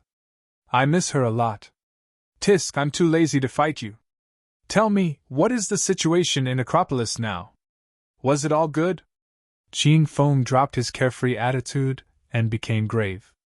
With his brooding eyes, Dongfang Ming Wang looked out onto the faraway terrain where Acropolis City was located. Then, he spoke calmly. The ladies are all fine. Ling Bei Bei is still in the hospital and has not woken up yet. I've dispatched a group of people to protect her around the clock. Zhao Lingxian was almost forced to marry into the Liang family. I made my stand and forced the Liang family to cancel the marriage. Meanwhile, the woman named Yun Xiao shared the same fate as Zhao Lingxian. She's only one step away from marrying into the Gao family. I put some pressure on the Gao family to force them to cancel the wedding as well. Bai Qing and Bai Xiu remain the same. Lu Wenjing and Lu Xiaojia lead quiet lives. Li Yuqin is still working for the royal group. Everything is fine as usual. Holy shit. You see, how many women I have mentioned. The youngest is only a junior high student. Of all the women, how could you lay your hands on a minor? Can you still call yourself a human? I must be blind for giving my granddaughter to you. Dongfang Ming Wang exploded before he could finish his report to Qin Feng. He set up a marriage with the Qin family a long time ago and betrothed his granddaughter to Qin Feng. Little had he expected that Qin Feng would oppose the marriage and lead a feckless and dissolute life engaging many women at a time. His chaotic relationship with women greatly infuriated Dongfang Ming Wang. Qin Feng heaved a long sigh of relief after knowing that the women he treasured were all fine. He peered at the faraway sky with clear eyes. He felt lonely. Geezer Dongfang, I won't eat my words and will fulfill the deal between us. You don't have to keep an eye on me any longer. Qin Feng was quite touched that Dongfang Ming Wang settled perfectly and wholeheartedly everything he asked of him. Dongfang Ming Wang was the first person he approached when he arrived in the provincial capital 3 months ago. He pleaded with Dongfang Ming Wang to maneuver his men and protect all his women in Acropolis City. Dongfang Ming Wang agreed to offer his help on one condition. During the Qin family's competition 3 months later, Dongfang Ming Wang urged Qin Feng to claim victory, became the junior patriarch of the Qin family, and married Dongfang Qin Shui. From that moment on, Dongfang Qin Shui would always be his wife. He could not take another concubine. Qin Feng agreed. Looking at Qin Feng's lonely background, Dongfang Ming Wang sighed. He then swayed a topic and asked, Why did you have to conceal yourself in the provincial capital these past 3 months? Most of Qin Feng's enemies were based in the provincial capital. By right, the provincial capital was the most dangerous place for him, and he would certainly die if he ever stepped into the provincial capital. The most dangerous place is the safest place. Qin Feng replied indifferently. Dongfang Ming Wang grinned widely like a kid. Oh, for God's sake, do you think I'm so stupid to not see through your little pesky mind? You're just taking advantage of my influence in the provincial capital and staying under the umbrella of my protection. By doing so, Who the fuck would still have the nerve to lay their fingers on you? Dongfang Ming Wang revealed his intention, and Qin Feng felt awkward. I have a question too. Fire it out fast. I hate it the most when people don't finish their sentences. Harumphed Dongfang Ming Wang as he smacked Qin Feng's shoulder and almost sent him hurtling down into the abyss. Why did you betroth Dongfang Qin Shui to me? Don't you think you're doing a bad bargain? Dongfang Ming Wang was Crimson Dragon, one of the 9 dragons of China. Not only did he possess bottomless strength, but the Dongfang family was another massively powerful family that could not be reckoned with. It was a superior and large family clan that even the Qin family in the provincial capital could not match. Therefore, how come this geezer wants to marry his granddaughter to me? Qin Feng asked himself. Ha! Dongfang Mingwang lifted his head into the sky and guffawed uproariously. The valley reciprocated to his laugh by trembling slightly. Qin Feng felt he would never understand the true strength of the old man. He could not sense any form of inner chi from him even though he was so close to him. He looked no different from an ordinary person. However, he could easily scare the wits out of you with a simple laugh or smack you on the shoulder. Qin Feng. The time is not here yet. The only thing I can tell you now is that Dongfang Qin Shui did not lose but in fact she earned. The Dongfang family will never be at a loss for forming a close relationship with the Qin family. I'm paving a road for the future. Qin Feng was utterly confused. He became wired up suddenly as a thought crossed his mind. Could it be that this geezer found out the thing about the hedonist sovereign system? Why are you looking at me like that? Please don't think too much. It won't be you who'll be our backer once we form our relationship through marriage. It'll be your parents. My parents? Qin Feng's eyes suddenly turned hazy.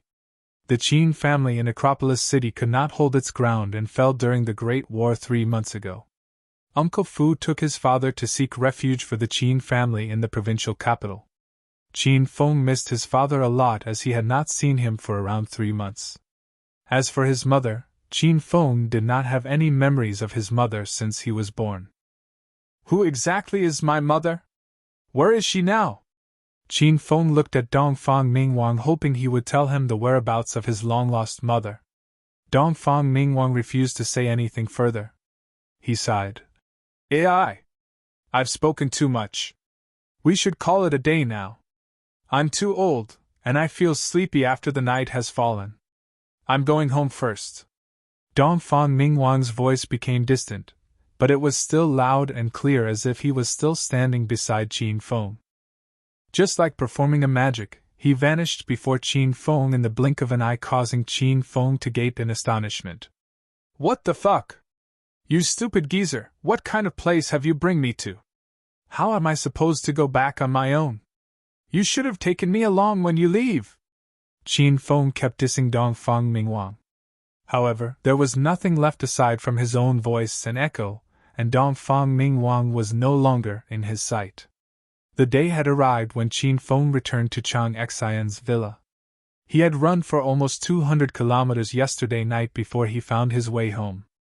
If Qin Feng had the chance to run into Dongfang Mingwang again, he swore he would kill himself in front of Dongfang Mingwang as revenge for leaving him behind. As soon as he entered the parlor, Chang Xian shot a barrage of questions at him, while holding a chilly expression. Qin Feng, where did you go last night? What did you do to Yan Yan? Only now did Qin Feng remember last night Hua Yan went on a rampage and almost killed himself. What have I done to Yan Yan? Why don't you ask that crazy girl what she has done to me instead? She is freaking insane. She almost killed me. Qin Feng and Chang Xian had exchanged blows, and Hua Yan came downstairs. She was dressed in a white shirt and a kilt. Hua Yan suddenly stopped when she saw Qin Feng. Her sky-blue eyes were veiled with complex expressions. She remained still for a good while before moving toward the duo. Yan, just in time. What on earth actually happened last night? I was suddenly awakened by some noises outside, and then after I came downstairs to check what was going on, I found you unconscious in the parlor with your sleeping gown all torn apart. Qin Feng was nowhere in sight, and he had not come home. Tell me, what happened? After Chang Xian discovered Hua Yin, she helped her into her room. Hua Yin had remained unconscious for the entire night, and she had just woken up, so Chang Xian still did not know what happened last night. Hua Yin fell silent facing Chang Xian's interrogation. Bright pink crawled up her face, and she answered her charmingly. Aya, please don't ask so many questions, big sister Xian. In sum, Qin Feng did not force me to do anything last night. How can you expect a girl tell you something like this? Like a newlywed, Hua Yin gave a charming smile to Qin Feng before running away. Standing in the doorway, Qin Feng and Chang Xian were both in a state of utter confusion. Yen has fallen in love with Qin Feng? Chang Xian's mind was filled with many questions. They even had sexual relations last night? But how is that possible? What the fuck? What kind of trick is this woman playing? Do you think that this young master will accept you after you make a false charge against me? This brother is not an easy man. Qin Feng roared inwardly as well. Humph. Chang Xian glared at Qin Feng and stomped out of the villa. Qin Feng hastily followed her.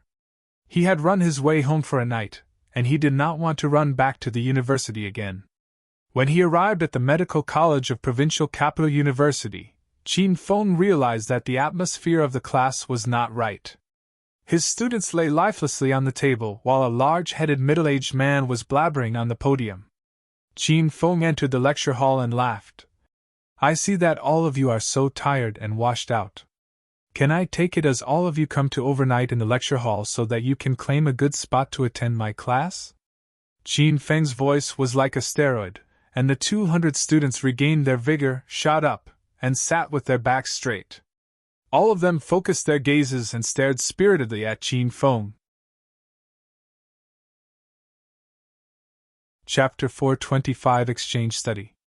Chapter 425 Exchange Study. The 200 students came to the lecture early to grab themselves good spots. Some of them had not even eaten breakfast, and stormed their way to the lecture hall instead just to attend Qin Feng's class. Unfortunately, the man who was lecturing them that day wasn't Qin Feng but a roly-poly middle-aged man. The roly-poly middle-aged man was arrogant.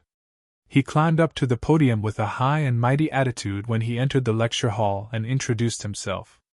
He said his name was Xiao Lei, the chief physician of Department of Neurology in the affiliated hospital. He had been specially invited by the medical college's dean of the provincial capital university to run a spot check on the students about the practical knowledge of Western medicine. This class was intended to be Professor Qin Feng's lesson, yet a strange guy bounced in from nowhere and prattled nonsense at them. It was natural that the students did not like him, so they all lay dispiritedly on their tables waiting for Professor Qin Feng to drive this person away. Finally, their savior had arrived. Like previous lessons, Qin Feng maintained his humorous style by cracking a joke as soon as he entered the lecture hall. He had tall stature, and he was handsome standing under the sunlight. With his down-to-earth manner, he successfully seized the heart of his students, and all of them exploded. Professor Qin Feng, we miss you so much! The fuck? Do you think you're phone gone? Qin Feng harumphed while glancing at his students. Handsome Professor Qin Feng, we love you so much! You freak! I'm not gay! Qin Feng's face darkened. Professor Qin Feng, we wanted to attend your Chinese medicine class. We want you to lead us in exploring the expansive field of Chinese medicine and embrace the profoundness of acupuncture. Hurry up and cast that stupid fat ass out the lecture hall. He nauseates us, and we don't like him. The students acted like peasants in a rebellion attempting to overthrow the government. Displeased by the students, Xiao Lei turned to Qin Feng and shot fierce glare at him. They exchanged glances and recognized one another. Xiao Lei was the fat asterisk ass who obstructed Qin Feng by every possible means when Qin Feng and Chang Xian had rushed to the affiliated hospital to rescue Wang Qingfa. In the end, his actions had ticked Qin Feng off, and Qin Feng beat him down brutally.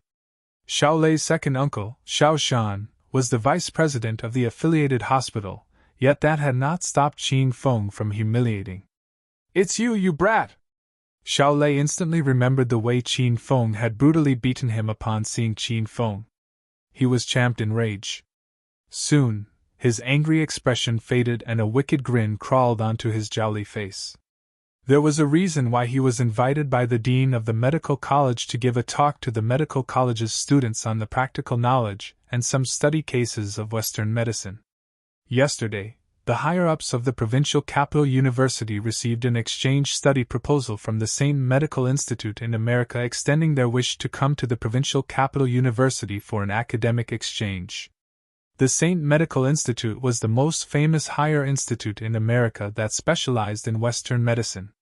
Their mastery and research on the Western medical field were the vanguards of the world. Many incurable, uncommon diseases and illnesses that couldn't be cured by the rest of the world had been cured by the specialized teams sent out from the Saint Medical Institute. Some of their treatments were so successful that they caused a massive tremor in the World Medical Organization.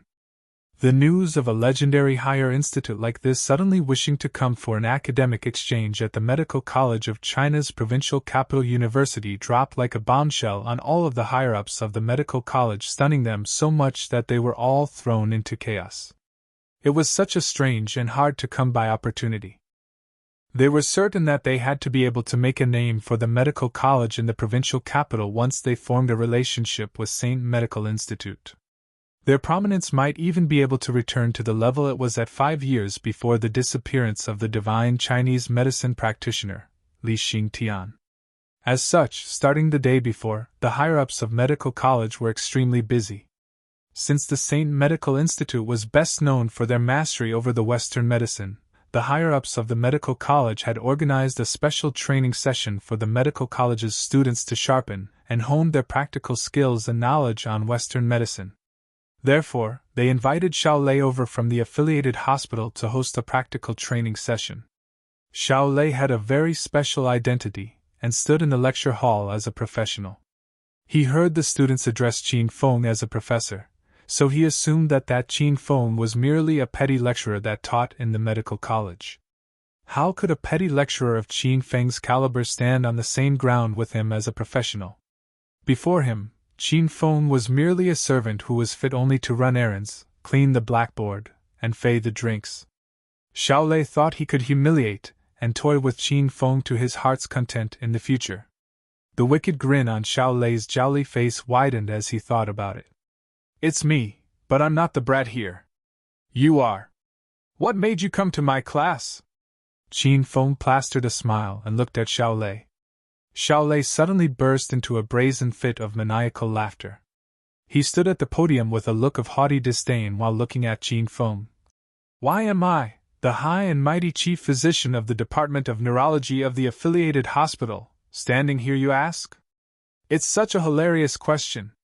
In fact, it's stupid. Let me tell you, I'm here because the higher-ups of medical college pleaded for me to come here.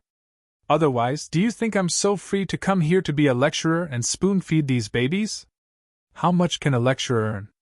Do you know that I can easily earn your monthly salary just by doing an operation?" Xiao Lei's ego inflated and caused him to blabber rudely. His ill-mannered actions ticked the students off, causing them to yell and grumble at him. Qin Feng gestured with his hand to calm his students down. Then, he grinned and spoke to Xiao Lei. "Director Xiao is such a big figure to the extent that the higher-ups of medical college craved for you to teach here. I really have to extend my gratitude to Director Xiao Lei for broadening my horizons. Thank you very much, Director Xiao Lei. Oh yeah, have any of you recorded the way Director Xiao was blowing his own horn?" Qin Feng asked as he turned to his students. Immediately, around 20 or so students shot up and replied, "Professor Qin Feng, I was playing with my phone just now, and I accidentally recorded it. Hurry up, and take it to the higher-ups so he can be sacked. The first lesson Professor Qin Feng taught us was that you will be a dumbass if you don't have the ability to blow your own horn. This guy is probably a dumbass." Although today was only the 4th day of Qin Feng's lectures, they were extremely close to Qin Feng.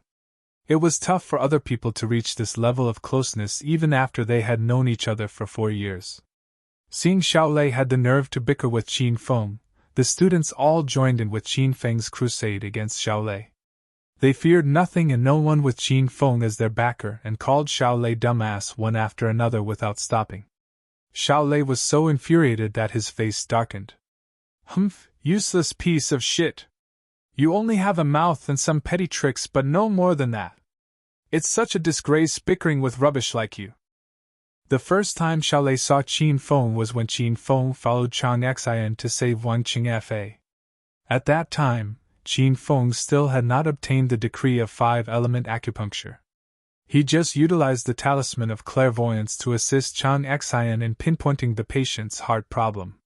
Thus, in Xiao Lei's eyes, Qin Feng was merely Chang Xian's assistant. He believed that Qin Feng was only an inept assistant that could not even handle an operation on his own. How can he, an amateur, become a lecturer in a university? When Xiao Lei thought of this, his eyes became even more contemptuous when he looked at Qin Feng. Director Xiao is so wrong about me. I not only can play vocal drama and some petty tricks game, I'm good at martial arts as well. Does Director Xiao wish to compare notes on martial arts with me? Qin Feng offered a naughty grin to Xiao Lei. Shocked, Xiao Lei stepped 3 paces backward as a cold sweat began to form on his back. Qin Feng had brutally beaten him in the hospital the last time, and he had just been discharged from the hospital today. He did not want to return to the hospital because of Qin Feng. TSK. What kind of era are you living in? We're in the 21st century when the science and technology rules. Do you think we're still living in the era of the barbarian and still settle our scores through fighting? You're such a boorish fellow. Since you're one of the lecturers of the medical college, and if you really have the skill of a doctor, then let's settle our scores via a medical battle. Do you dare to accept my challenge, brat? Xiao Lei did not have the guts to fight Qin Feng. He believed that Qin Feng would have kicked him off the podium before he made his first move. However, if they were to battle using medical skills, Xiao Lei was very confident that he could win the fight. He deemed Qin Feng to be an amateurish dresser. Perhaps he could deceive the university students by reading the inflexible theories from a textbook. However, Xiao Lei was certain that Qin Feng knew nothing when it came to applying the knowledge to practical uses. Sure, I accept it. I happen to be master of both the pen and the sword. Since you wish for a softer approach, then let's do it. How was there any possible way that Qin Feng could not see through Xiao Lei's intentions? He already had the decree of 5-element of acupuncture in his arsenal, so he wasn't afraid of Xiao Lei. Haha. You still don't know that you're at the death gate. Name it. What would you like the battle to be? Seeing that Qin Feng had agreed to the challenge, Xiao Lei let out the satisfied laugh of a game master. Seems like you all are having a jolly moment here. I did not expect to witness a medical battle when I began patrolling the compound. Gentlemen, may I have the honor of being the judge of this battle? A procession of 10 or so professors passed right by the lecture hall. Their leader was an older man with a hoary head of around 60 years old. With a gleeful smile on his face, he walked into the lecture hall and focused his clear-eyed gaze on Qin Feng and Xiao Lei. Trailing behind the elder were the professors of the medical college. Chang Xian was in the procession as well with a cold expression. She spared no glances at Qin Feng. Professor Ling. It's Professor Ling. Seems like the news of the I Don't Know University in America is coming to our campus for an academic exchange is true. Otherwise, why would Professor Ling bring a team of professors to patrol the medical college? Professor Ling as the judge? Oh, my lord, this will be so interesting. Qin Feng did not know anybody aside from his students since this was only the 4th day of his teaching stint at the university. His students were all very excited when they saw the silver-headed elder. According to legend, after the disappearance of the divine Chinese medicine practitioner Li Xingtian, Professor Ling had the highest degree of Chinese medical skill in the medical college. He was extremely prestigious in the heart of every medical college student. Ah, so it's Professor Ling. Of course you can. In fact, the honor would be ours for you to be the judge. Xiao Lei knew who Ling Qingyuan was, so he put on a smiling face and tried to flatter Ling Qingyuan. The medical college and provincial capital university had a close relationship with the affiliated hospital. the majority of the graduates from the medical college interned or worked at the affiliated hospital. Therefore, in order to have a smooth life in the affiliated hospital, it was vital for one to curry favor with the elders of the medical college. Chapter 426 Neurology and Neuropsychiatry. Chapter 426 Neurology and Neuropsychiatry. Disclaimer: please do not rely on the portrayal of Western medicine, Chinese medicine, or the symptoms of mental illness in this novel for any sort of accuracy. This is pure fiction, and neither the translator, the editor, or Gravity Tales at Large believe, align, or condone the depictions in this novel. We are aware that there are several discrepancies between reality and the actions of the characters and assure you that it is an accurate translation of the original work. If you wish to learn more about any of the topics brought up in this chapter, please do your own research through reputable sources. How about you, kid? May I have the honor of being the judge? Since Xiaolei had agreed, Ling Qingyuan turned to Qin Feng and asked for his consent. From his warm smile, one could see that he held a great interest in Qin Feng. Of course, thank you for volunteering, Elder Ling, Qin Feng said. Seeing that Qin Feng had consented to allow Ling Qingyuan to be their judge, Xiaolei's smile broadened.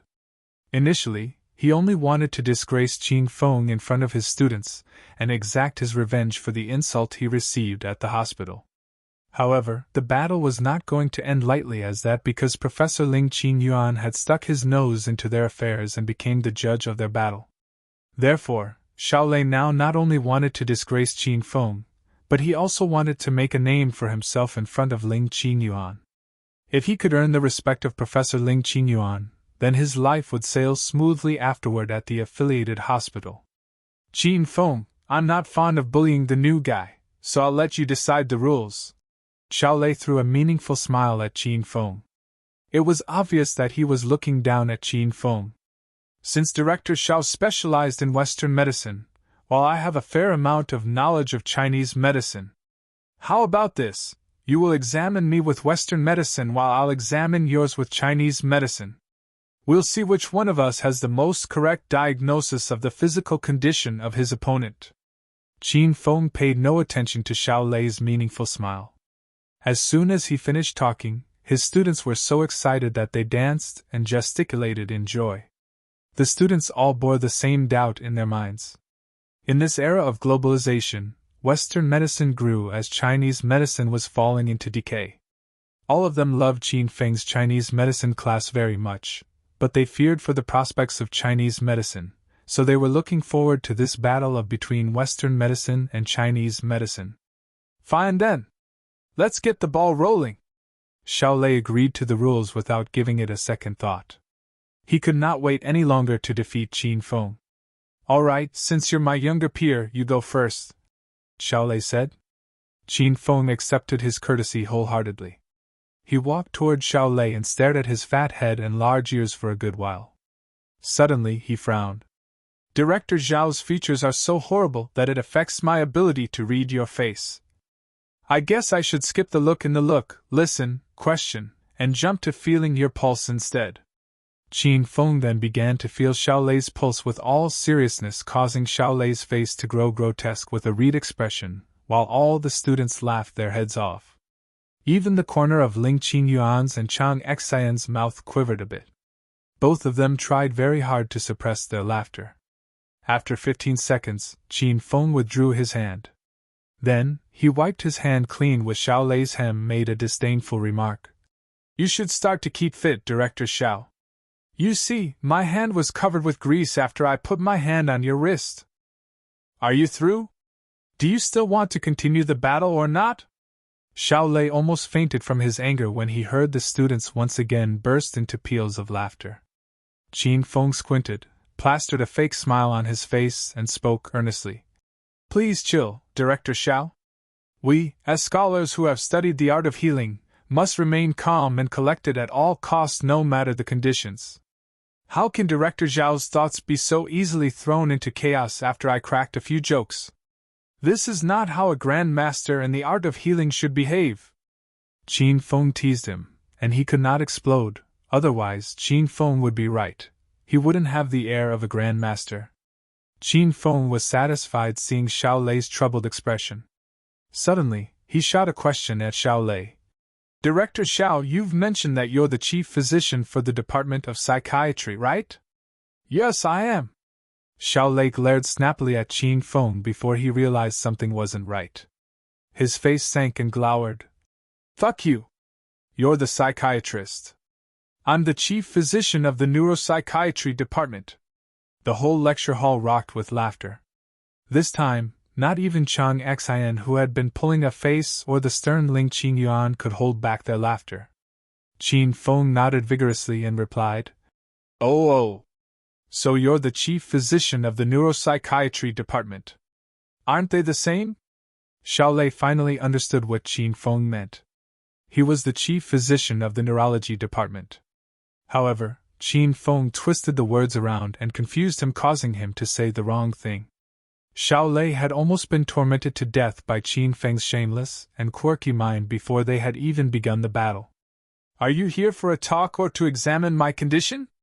Could it be that because you cannot do it you are deliberately trying to stall for more time by talking? Say it if you cannot do it, and I'll take my turn promptly. Xiao Lei shot a disdainful glare at Qin Feng. Qin Feng held back his jerky smile and turned serious. I'm done, Director Xiao. Something must be wrong with your mental health.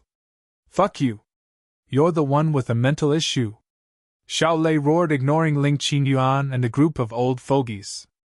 The onset of mental illness is characterized by being easily irritated, short-tempered, and if left alone for a long period of time without seeking professional assistance, it will induce neurasthenia, weakening of immunity system, and indigestion, which in turn causes obesity.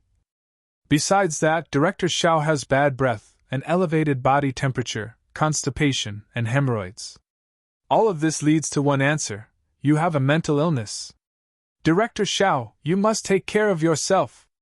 Xiao Lei stared at Qin Feng in awe. The symptoms Qin Feng rattled off were half genuine and half sham. The mental illness was fake, however. The symptoms of having bad breath, an elevated body temperature, constipation, and hemorrhoids were all true. You bullshit! Xiao Lei's face blushed red. How could he make it public in front of so many people? It's so embarrassing. I might be wrong. Anyway, we have Elder Ling as our judge. Just let Elder Ling examine you. Then we'll know if I am the real deal or not. Qin Feng countered indifferently while shrugging his shoulders. Cold sweat instantly streamed out from Xiao Lei's body. Ling Qingyuan was the spearhead of Chinese medicine in the medical college, so Xiao Lei believed that Ling Qingyuan would be able to see the symptoms with a glance. That's not necessary. Fellow Qin Feng is right. Chapped lips and a swollen nose are the symptoms of an elevated body temperature, and Director Xiao has both symptoms. Besides, I've noticed that your tongue is coated with a layer of white matter, and when you talk, you spit all over the place. Indeed, you have a bad breath. I can smell it from this far away.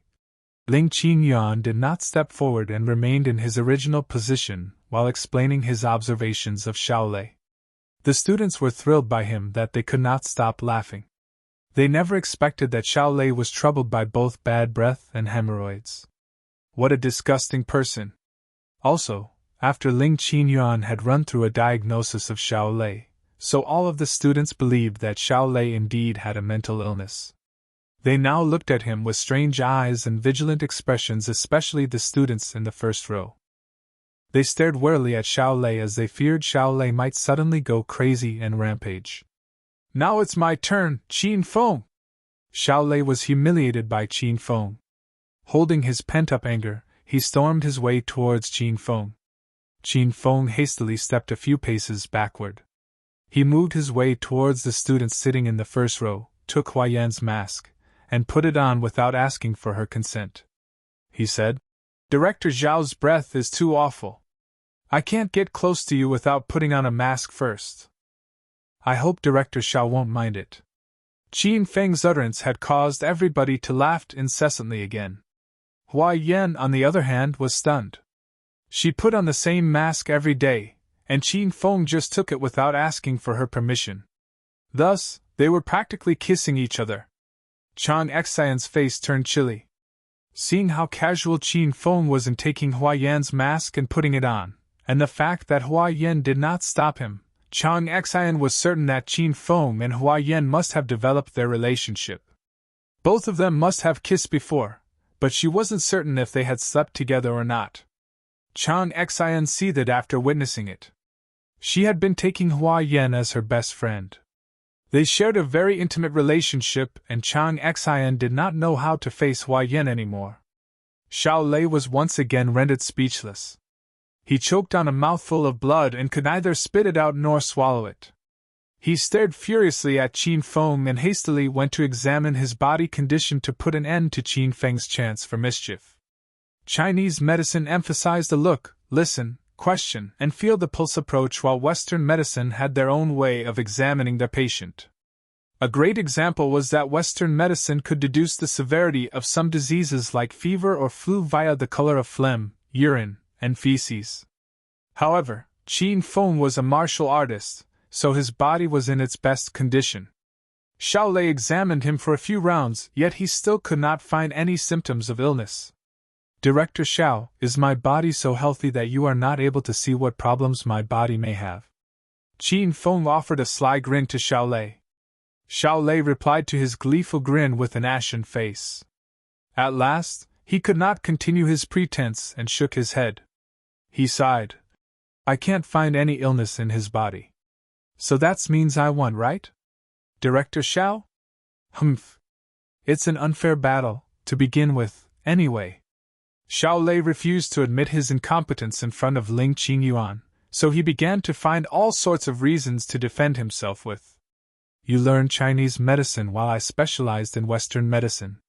Chinese medicine emphasizes greatly on 4 steps: look, listen, question, and feel the pulse. You Chinese medicine practitioners could diagnose some common diseases through reading faces and feeling pulses.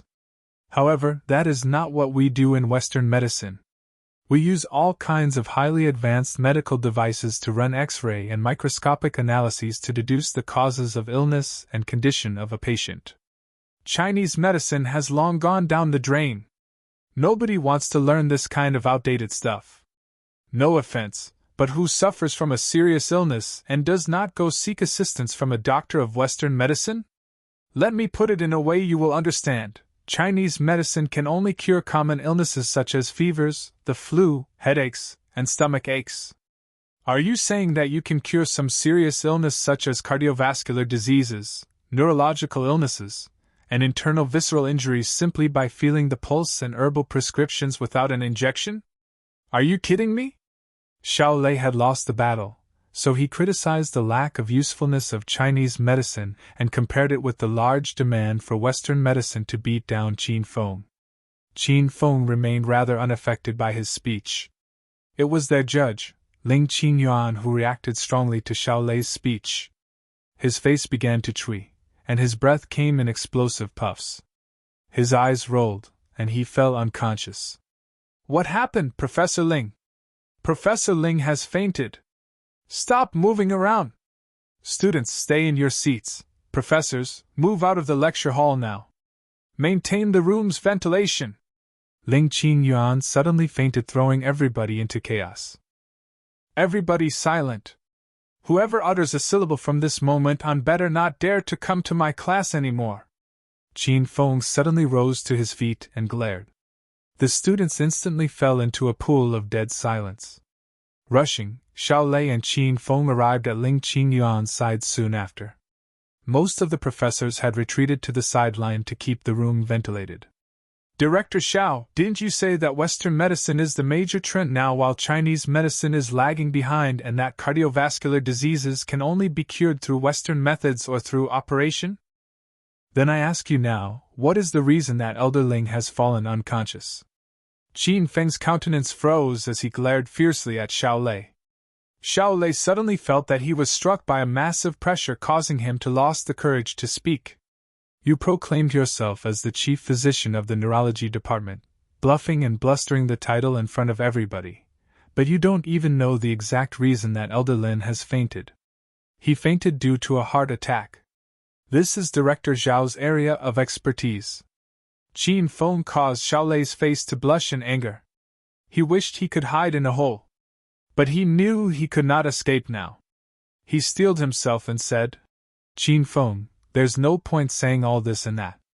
Elder Lin is in dire strait now, and you still have the time to compare Western and Chinese medicine with me?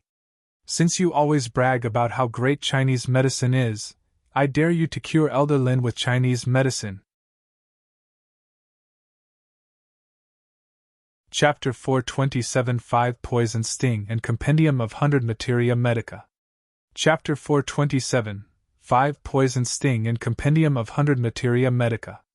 Since he had a rough time, Xiaolei felt that he had to make Qin Feng struggle. He could not save Professor Ling Qinyuan, so he passed the duty to Qin Feng to see how he was going to do it. Qin Feng did not waver and remained calm because he had run a quick check on Ling Qinyuan's condition and knew what measures should he take to save him. The hedonist sovereign system had released the developed China's traditional medicine mission on Qin Feng's first day at provincial capital university.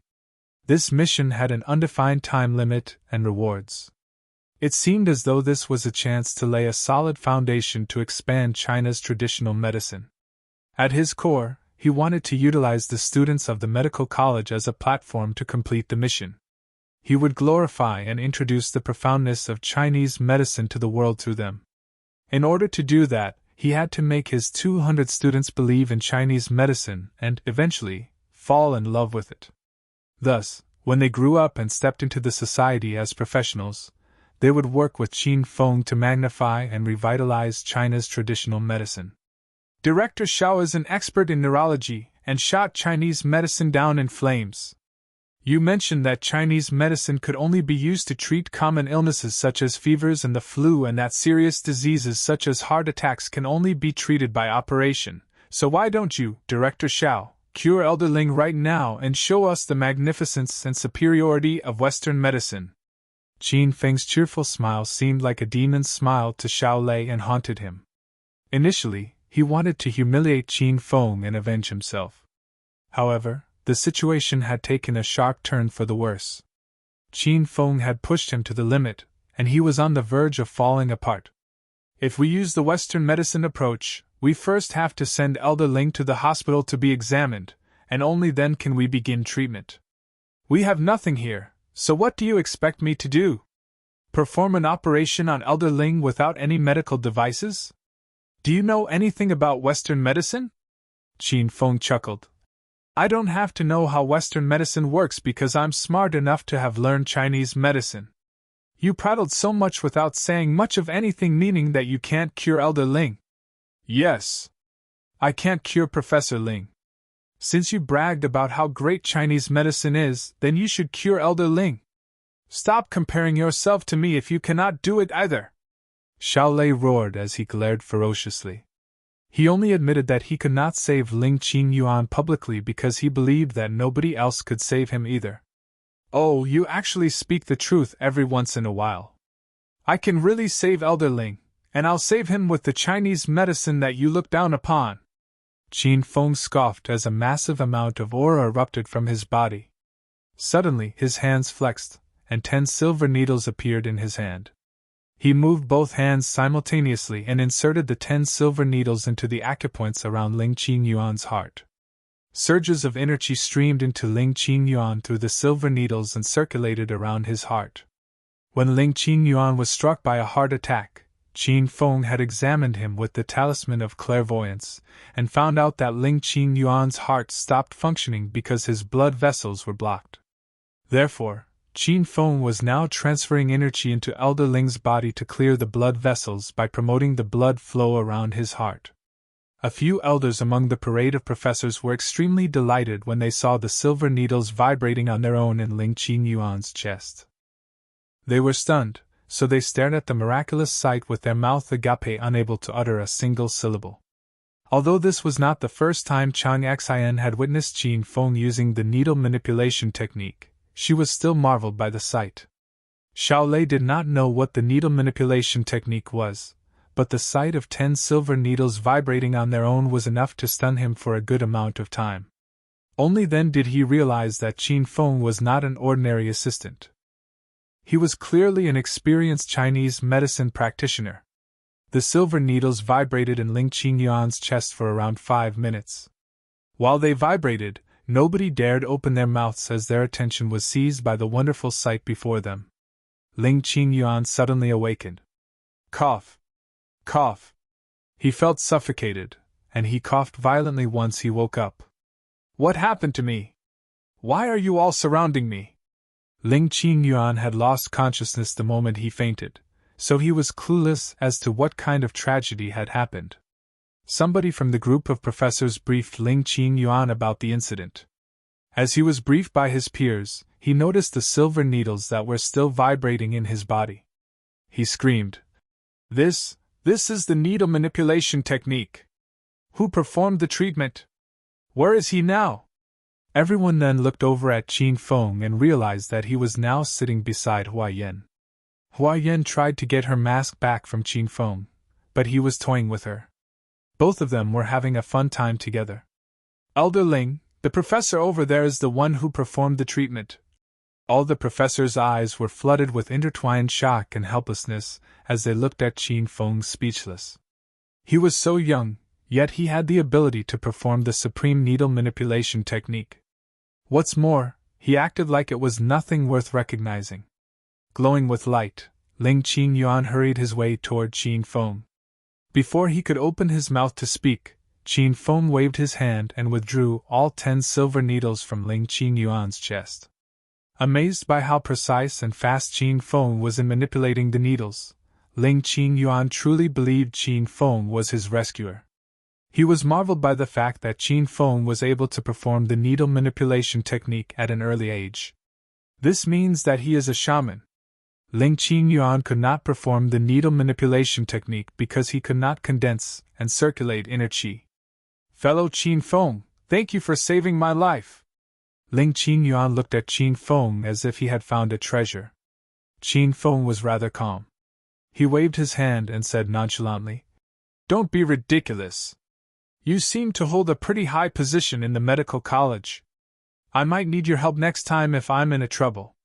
Ling Qingyuan's mouth quirked. He did not know how to continue the conversation anymore. Suddenly, he turned and stared coldly at Xiaolei. It was because Xiaolei slandered Chinese medicine and condemned it as worthless that Ling Qingyuan had become angry enough to trigger his heart attack. Director Xiao, Chinese medicine focuses primarily on producing a permanent cure, while Western medicine merely focuses on alleviating and recognizing symptoms. It's true that Western medicine is the major trend now, but you mustn't question the efficacy of Chinese medicine. Not to mention that as the descendants of the Yellow Emperor ourselves, we must not forget our origins. Ling Qingyuan criticized Xiaolei, and Xiaolei behaved like an errant child and remained silent. After all, he could not repudiate Ling Qingyuan's remark because even though he treated Chinese medicine like dirt, it had saved Ling Qingyuan's life where Western medicine had done nothing despite his belief in its superiority. He had been like a turtle on its back when Ling Qingyuan had fainted and could not do anything but bite his nails. After criticizing Xiaolei, Ling Qingyuan extended his gratitude to Qin Feng again. He even exchanged contact information with Qin Feng before retreating with the parade of professors. I'll see you out, Professor Ling! Xiaolei wanted to smooth over his mistakes. Ling Qingyuan looked at Xiaolei and said scornfully, That's not necessary. You should go back to your students. Do I not have legs to walk myself out of the lecture hall? Xiaolei had been beaten again. He pushed down his anger and saw Ling Qingyuan off with a fake smile on his face. The 200 or so students were now extremely excited and looked at Qin Feng with admiration. The females' expressions conveyed a sense of marriage intent as did the males. Qin Feng was so frightened by their fervent glares that he had goosebumps. These students were excited because they finally witnessed the true traditional medicine of China. Qin Feng effortlessly saved Ling Qingyuan's life with just a few silver needles. He even had spare time to flirt with Hua Yan while he was treating a patient. Ling Qingyuan was struck by a heart attack, and Qin Feng cured it as easy as curing the flu. The incident finally cleared everybody's doubt, and affirmed their will to master the Chinese medicine. They all believed that Western medicine and the chief physician of the neurology department of the affiliated hospital were worthless in relation to Qin Feng and the profoundness Chinese medicine. Ding! Congratulations, host Qin Feng. You've successfully glorified China's traditional medicine and showed the medical college's students the profoundness of Chinese medicine. The system awards you a 5 poison sting and a compendium of 100 Materia Medica. System notification suddenly beeped in Qin Feng's mind, shocking him. Little pig, what mission did I clear? Master, these are the rewards for the developed China's traditional medicine mission. The mission has no time limitation with unspecified rewards and penalties. The system will reward Master in phases as the time goes by according to Master's performance. Just now Master showed the students the profoundness of Chinese medicine, so the system awarded Master a small reward. The system will award Master with better and greater rewards as Master carries forward to bring Chinese medicine to a greater height of development. After Qin Feng got a good grasp of the situation, he hastily went to check the rewards he just received. 5 poison sting, silver needles dipped in 5 deadly poisons, the best hidden weapon known to the world to kill a person. Compendium of 100 Materia Medica, a collection of detailed descriptions of various common and rare herbs. It deeply explains the effects and medical properties of various herbs, spiritual plants, and eternal plants. The 5 poison sting was a long pie-black needle. After finding out that the 5 poison sting was dipped in 5 different deadly poisons, Qin Feng immediately threw it into the system's storage because he felt he would be a goner if the 5 poison sting accidentally pricked his finger. Then, Qin Feng's eyes fell on the compendium of 100 Materia Medica. As soon as he got his hands on the compendium, a large number of ancient memories surged into Qin Feng's mind. After the ancient memories had successfully fused with his own, Qin Feng suddenly had knowledge of different kinds of spiritual flowers and plants. He recalled the spiritual plants in Hua Yan's garden and understood the name and effects of the 100 flavor plants, angel plants, and other spiritual plants. This compendium of 100 Materia Medica is a good deal. Satisfied, Qin Feng placed the compendium of 100 Materia Medica into the system's storage. Then, he shot another question to Little Pig. Little Pig, didn't the system release a mission for me to become the best lecturer in the provincial capital university? I've enlightened the students of the vastness of Chinese medicine. Am I still not qualified enough to be the best lecturer in their hearts? Master, you indeed are the best lecturer in the heart of the medical college's students. However, what the system wants is for Master to be recognized as the best lecturer by everyone at the university. Hence, Master has to work harder to earn recognition from every student in the campus. The mission's strongest lecturer would not only award him 3,000 hedonist points but also an emblem of righteousness. Qin Feng was quite curious about the emblem, so he focused more attention on that mission. After Qin Feng had recovered from his overwhelming emotion, he realized Xiao Lei was glaring fiercely at him. Qin Feng, starting today, your class has been cancelled and replaced by my Western practical lessons. Why are you still standing here? Get lost now. Don't affect my good vibe when I'm teaching. The students grumbled before Qin Feng could. They had witnessed with their own eyes the fantastic acupuncture of Qin Feng. Why the hell would they want to learn Western medicine now? Furthermore, they disliked Xiao Lei's arrogant manner, so they all revolted against Xiao Lei and showered him with curses. You see, Director Xiao? It isn't me who doesn't want to follow the university's order, it's just that my students are too naughty. They should not curse you in front of you even if they don't like you. I guess it's best that you get back to the affiliated hospital, hide inside your office, and play with your cell phone or nurses.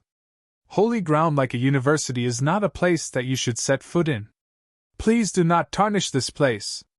Xiao Lei's face was grotesque with anger, but he knew he wasn't Qin Feng's opponent. After exchanging a few glances with Qin Feng, he stormed out of the lecture hall. Yay! The psychopath is gone. He's not just a psychopath. He also has a mental impairment. The bad-breathed man with hemorrhoids is gone. As Xiao Lei arrived at the doorway, the sound of those students hurraying wafted into his ears, causing him to stumble on his feet. He fell to the ground. Chapter 428 Heretic. Chapter 428 Heretic. Qin Feng imparted the knowledge of acupuncture to his students. All of the students listened attentively, and they felt they had gained more knowledge in the past 2 lessons than all of the lessons they'd had over the entire semester. Qin Feng did not go home with Hua Yan and Chang Xian after the school ended. Instead, he informed both of them that he had something to tend to. Afterward, Qin Feng had dinner at a restaurant off campus. When he was done, he flagged down a cab and went to Ghost Mountain outside the provincial capital. Tonight was the night Qin Feng had agreed to meet Billowy Lady. 8 at night at the entrance of Ghost Mountain. Qin Feng could not stop fantasizing about the great sight of Billowy Lady appearing in a Catwoman costume. Ghost Mountain was a barren hill outside the provincial capital. It used to be a large mine, but it was abandoned after the mine had been depleted. As such, it became a car racing spot for rich young masters in the area. However, a paranormal presence had made itself known on the mountain and triggered a series of car crashes that resulted in the death of those rich young masters. Following this, nobody dared to set foot on it, and it became in name, and in fact, Ghost Mountain. "Hey brother, I'll drop you here." The cab driver stopped the car on the road approximately 2 kilometers away from the entrance of Ghost Mountain. He did not have the guts to go near it.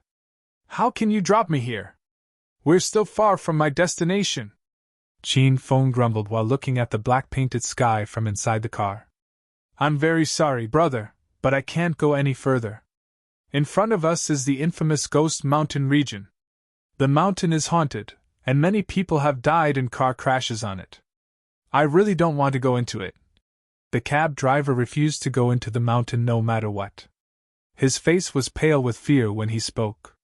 "Hey brother, I advise you not to go to the Ghost Mountain. All in all, what are you going to do there this late at night anyway? I understand you youngsters love to play SM games and have sex in the wild, and other kinds of mischievous activities, but the least you could do is not pick a spooky and desolate place like this. What if a ghost suddenly appeared from nowhere when you are in the middle of your good vibe? It would scare the hell out of you."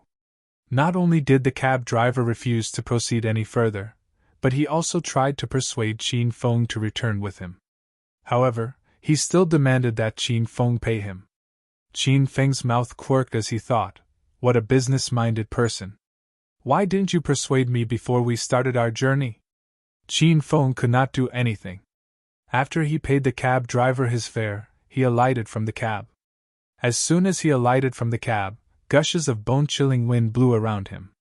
Straining his legs, Qin Feng began to run forward. He took the 2-kilometer distance as part of his training. As he arrived at the entrance of Ghost Mountain, the eerie, chilly breeze had gotten stronger. Qin Feng glanced around him, and he found neither human nor ghosts present in the area other than him. Qin Feng then donned the sacred azure battle armor and hid in a shady part beside the entrance.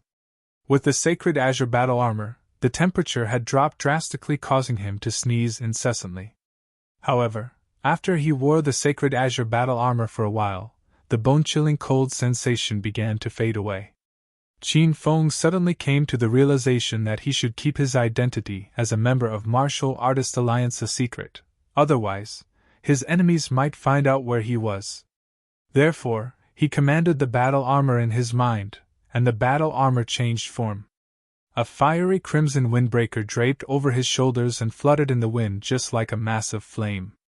Qin Feng's face changed as well. His handsome, well-defined face was veiled by a wolf mask. This was the identity that Qin Feng tailored for himself in Martial Artist Alliance, Green Wolf.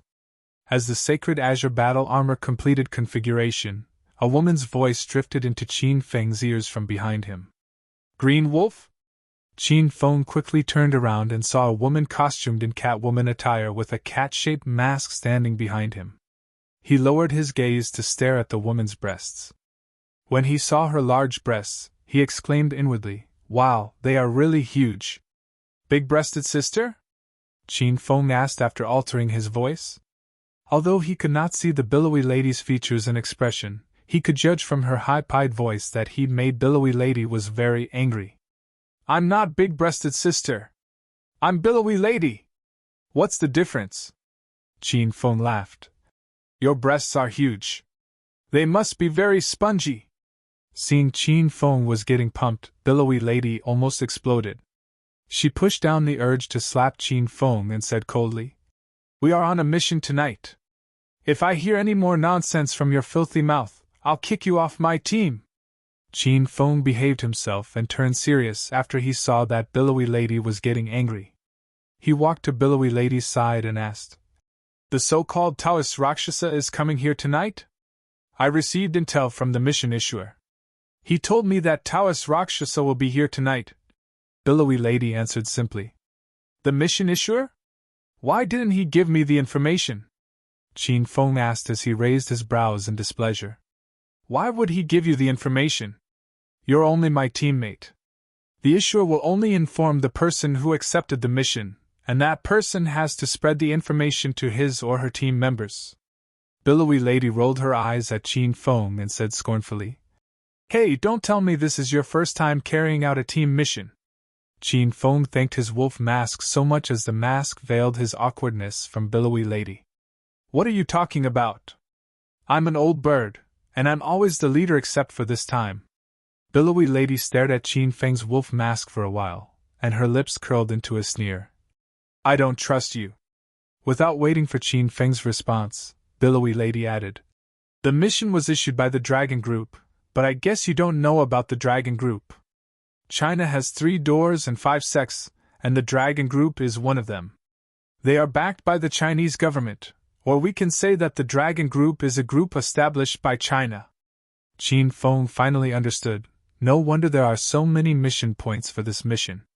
Our country is so rich. Billowy Lady paused for a while before continuing. According to the intel given by the Dragon Group, our target today, Taoist Rakshasa, is an extremely powerful heretic. He always appears here in the region of Ghost Mountain and murders all passerby and uses the corpses to cultivate. This heretic is utterly devoid of conscience. The Dragon Group believes that he must be subdued, so they issued a mission to Martial Artist Alliance to find someone to exterminate him. Billowy Lady briefed Qin Feng on the information she had obtained, so Qin Feng now had more knowledge about Taoist Rakshasa. Looking at the spooky surroundings that were devoid of any human beings, Qin Feng said, We just wait here for him to show himself? What if the heretic decided not to come today? Besides, the space here is too wide, and it's too dark. We might miss him if he comes here. Billowy Lady sent a glare at Qin Feng and harumphed. TSK, you must have never met a heretic before. When a heretic appears, the surroundings will be filled by his evil energy. Even though some heretics can hide their evil energy, they cannot conceal all of it. As long as Taoist Rakshasa comes, I can find him. Qin Feng nodded. Then he smirked. So you have the nose of a dog. Qin Feng's remark ticked Billowy Lady off so much that she wanted to hit him. You're the one with the nose of a dog. I'm regretting allowing you on my team. I should have come alone. Qin Feng's gaze was fixated on Billowy Lady's large breasts while teasing her, and they continued to bicker while waiting for the appearance of Taoist Rakshasa. On top of Ghost Mountain, there was an abandoned factory. The factory was a workshop left by a group of coal miners and should be bereft of any human beings. However, the factory glowed with a gloomy light. It wasn't caused by a light bulb. It was caused by a row of candles that flickered in the breeze. Director Liu, it's too spooky here, like a ghost movie. Why don't we retreat first? At the entrance of the factory stood 5 men in police uniforms. Their bodies quivered with fear. There was a woman in front of them, and compared to the men, she was much calmer. The woman wore a neat and tidy police uniform and a cap on her head. She had a valiant and heroic bearing and an imposing appearance. Her body figure was perfectly carved by God, and her appearance was as pretty as a heavenly maiden. However, she constantly erupted with a cold air, and her face always held a cold expression, driving people away from her. Go in now! I, as a woman, am never afraid of going in. Why is it that you 5, as men, are more afraid than me? Liu Bingbing's countenance sank.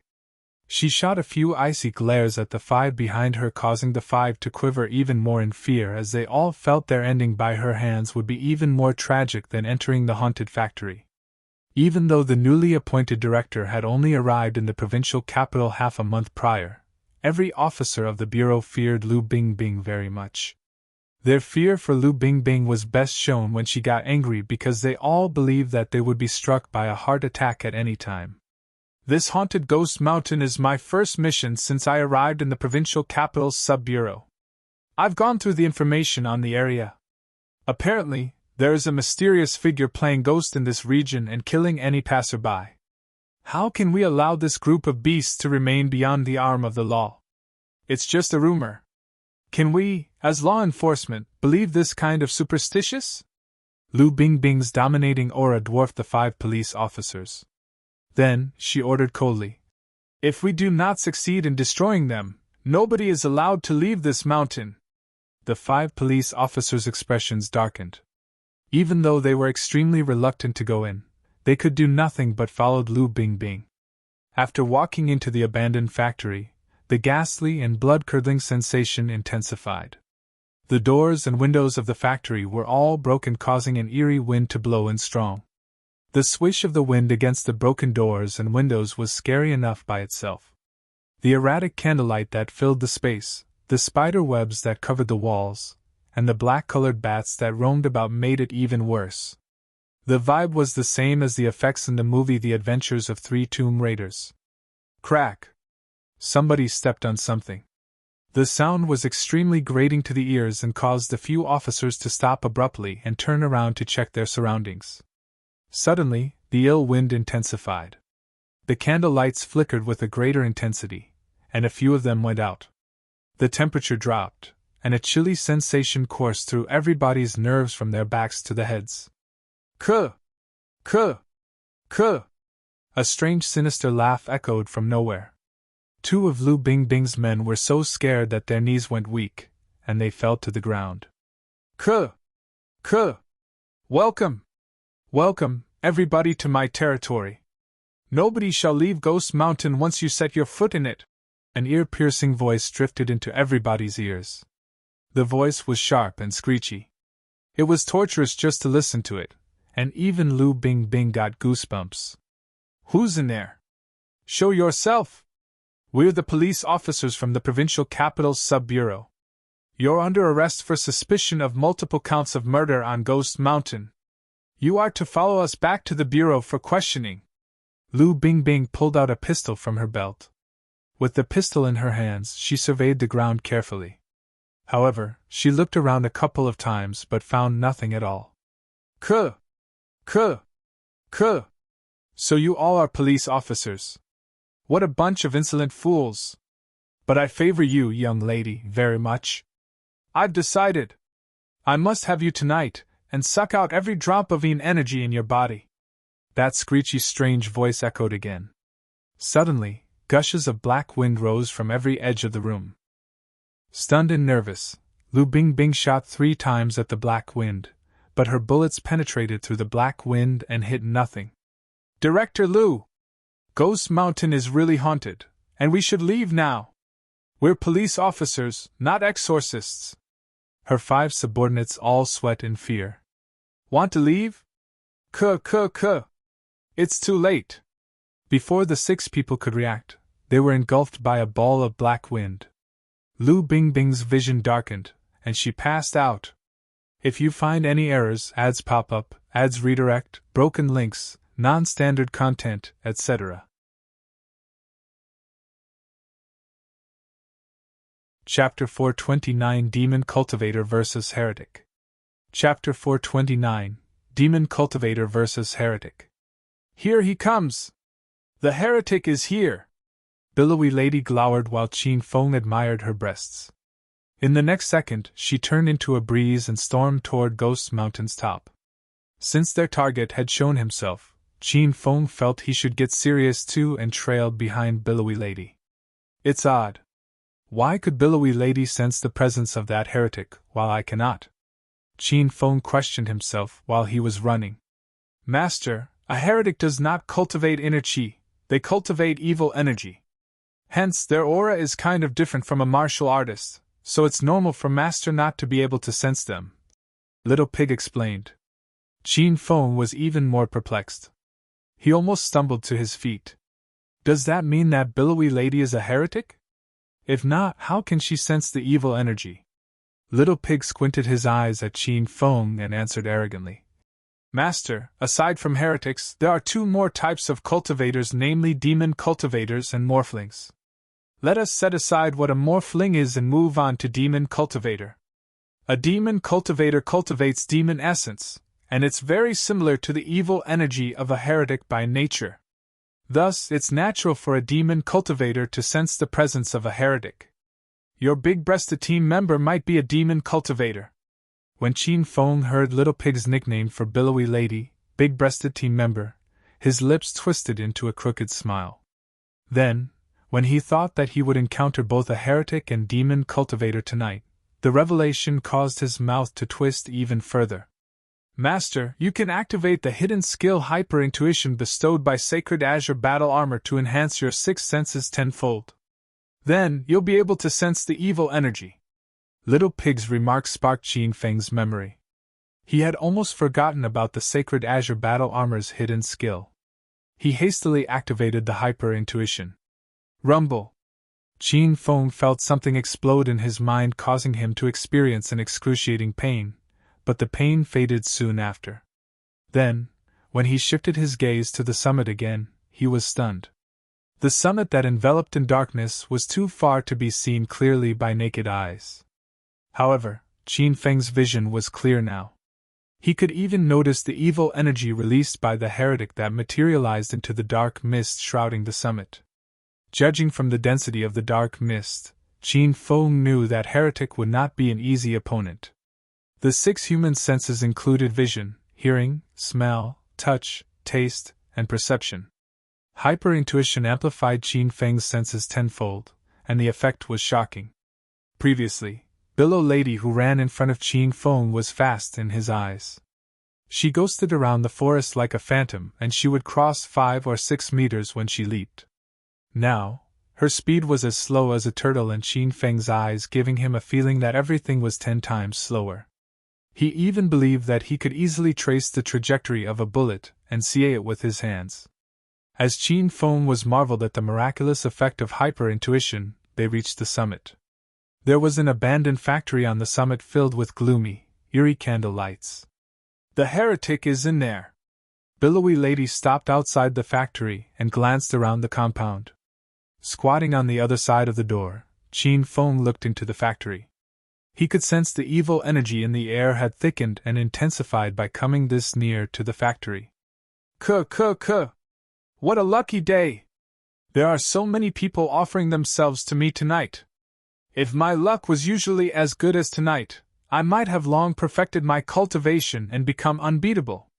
The screechy voice echoed through the factory.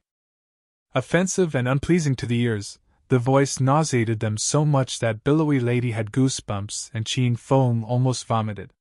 Show yourself, demon! Since their opponent had discovered their presence, Billowy Lady felt that they did not have to conceal themselves in the dark anymore. She leaped out from her hiding spot to the center of the compound. Humph! So you're a cultivator. How dare you set foot in my territory this late at night? You're looking for death. The shrill voice continued to echo through the factory. Suddenly, an ill wind rose and an unidentified object shot down from the sky. It was fast and targeted at Billowy Lady. Heretic, you have committed all sort of acts of iniquity and are utterly conscienceless. I will bring you to justice today. Facing the dark mist, Billowy Lady remained calm and collected. With a single swipe of her hand, she summoned a long, blood-red whip to her hand, and without a moment of hesitation, she mercilessly whipped it towards the dark mist. Slap! The long whip danced wildly in the air, accompanied by a bursting array of crisp sounds. Then, the blood-red whip rapidly dispersed into dozens of shadows and rammed the spinning dark mist, slowing it down for a bit. Kuh! You buy! I swear I'll peel off your skin, extract all your muscles, and feast on your blood. You will experience a death that is far beyond your imagination. The shrill voice came out of the dark mist. It seemed like Billowy Lady's attack hurt him, and he had gotten angry. Boom! After taking much recovery from Billowy Lady's previous attack, the dark mist exploded and charged lightning fast at Billowy Lady. Shocked, Billowy Lady roared and recoiled. Rumble! The dark mist crashed on the ground and created a large crater. Billowy Lady narrowly escaped at the last moment, but the shockwave blew her back across the ground. Boom! The dark mist began to spin again and sprang up from the ground like a giant basketball. It swirled in midair with a tremendous explosion. After building up its momentum, it rushed down towards Billowy Lady again. Shadow Blood Whip! Billowy Lady screamed. She bounced into midair and relentlessly flogged the dark mist with the Shadow Blood Whip. Her movements were extremely fast. Within a second, she had landed 10 or so lashes on the dark mist, and each successful whiplash was accompanied by a clear, crisp sound. The dark mist was covered with the blood-red whip's shadows, dyeing it blood-red. Roar! The dark mist stopped and let out a fierce cry. Billowy Lady's attacks had completely set the heretic off. The dark mist started to morph and slowly faded into the figure of a person shrouded in the dark mist. He wore a long black robe, and his body was enshrouded in the dark mist. His face features were terrifying and red. His eyes were gray and without pupils. His nose was collapsed, and had no nostrils on his face. His lips were chapped and stuck together as if they were sewn together. Kuh! How dare you throw a tantrum in my lair? Bye. Today will be your death. Taoist Rakshasa spoke without opening his mouth, and his voice was screechy and horrible to hear. Landing safely on the ground, Billowy Lady confronted Taoist Rakshasa head-on. With a disdainful expression, she sneered. Humph! How dare you, loser, call yourself a Taoist? What insolence! It seemed that Billowy Lady had bad blood with Taoist Rakshasa. She moved again once she finished speaking. She tapped her foot lightly on the ground and bent her body slightly. With a forceful push, she darted forward like a released arrow. Slap! She retracted half of her long whip. Whipping the short whip furiously, she created a torrent of whipped shadows with an irresistible force before sending them towards Taoist Rakshasa. Kuh! Petty skill! Taoist Rakshasa sneered. He did not plan to avoid the attack. Standing still in his original position, he drew a few magic circles in the air. When he was finished creating the circles, he shoved his palm forward and sent a torrent of dense, dark mist rushing toward Billowy Lady. The dark mist burst into flame as it flew and turned into fireballs. Boom! The fireballs were massively powerful and exploded along their path. Billowy Lady skidded to a halt and stopped. She jumped above into the midair with a backflip. She kept away the Shadow Blood Whip and gestured her palms in the air like Taoist Rakshasa did before shoving them at him. Wisps of radiant purple demonic essence shot forward and formed a glacial wall in front of Billowy Lady. The massive fireballs rammed themselves into the glacial wall and fizzled out.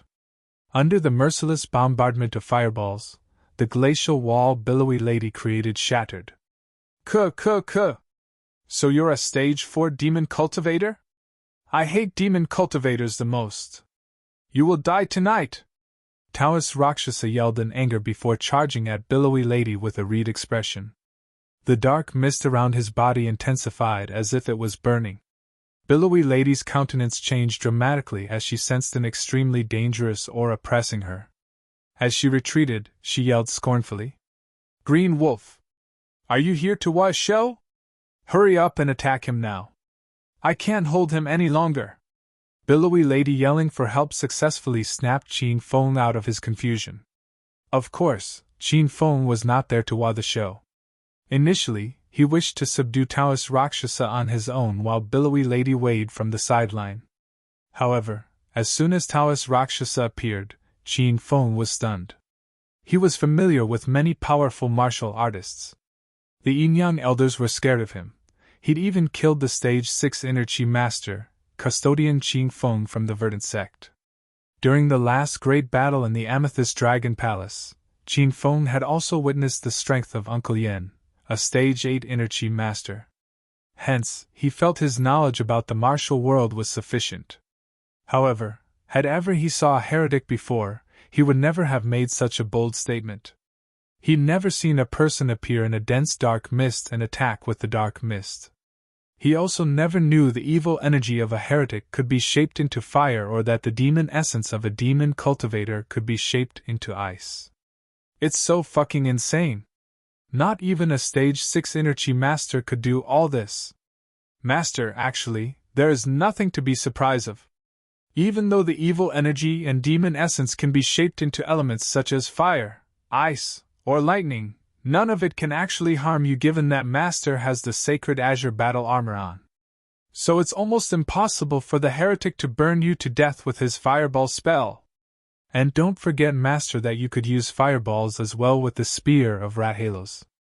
If Master wants to use other elements such as ice or lightning, all Master has to do is use the hedonist points to purchase said skills. Little Pig said pridefully. Green Wolf, what are you waiting for? If you don't attack now, we're going to die here. Billowy Lady yelled for help again. Her voice was filled with anxiety. Qin Feng then hastily looked in her direction, and he almost fell to the ground.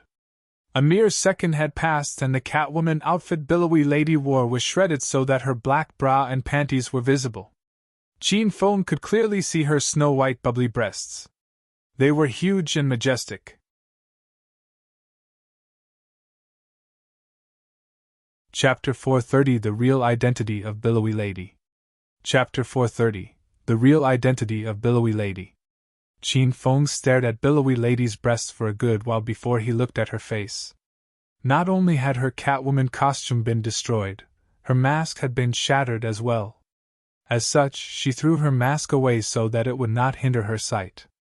Her face was very well defined and pretty. She had an oval-shaped face with a touch of mischief in her features. Qin Feng was shocked when he saw Billowy Lady's face. Hua Yan! Billowy Lady is Hua Yan? Qin Feng screamed inwardly after he knew who Billowy Lady was. Taoist Rakshasa hit Hua Yan in her chest again.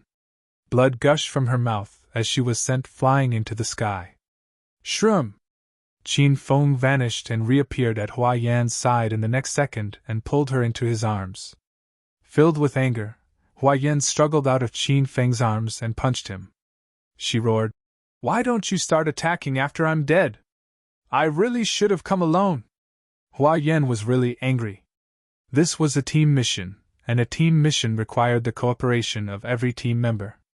She never expected that Qin Feng would stand foolishly on the sideline without giving her any assistance. She was angry, and her chest was almost exploding with her anger. "Here, apply this to your wounds. You'll get better soon."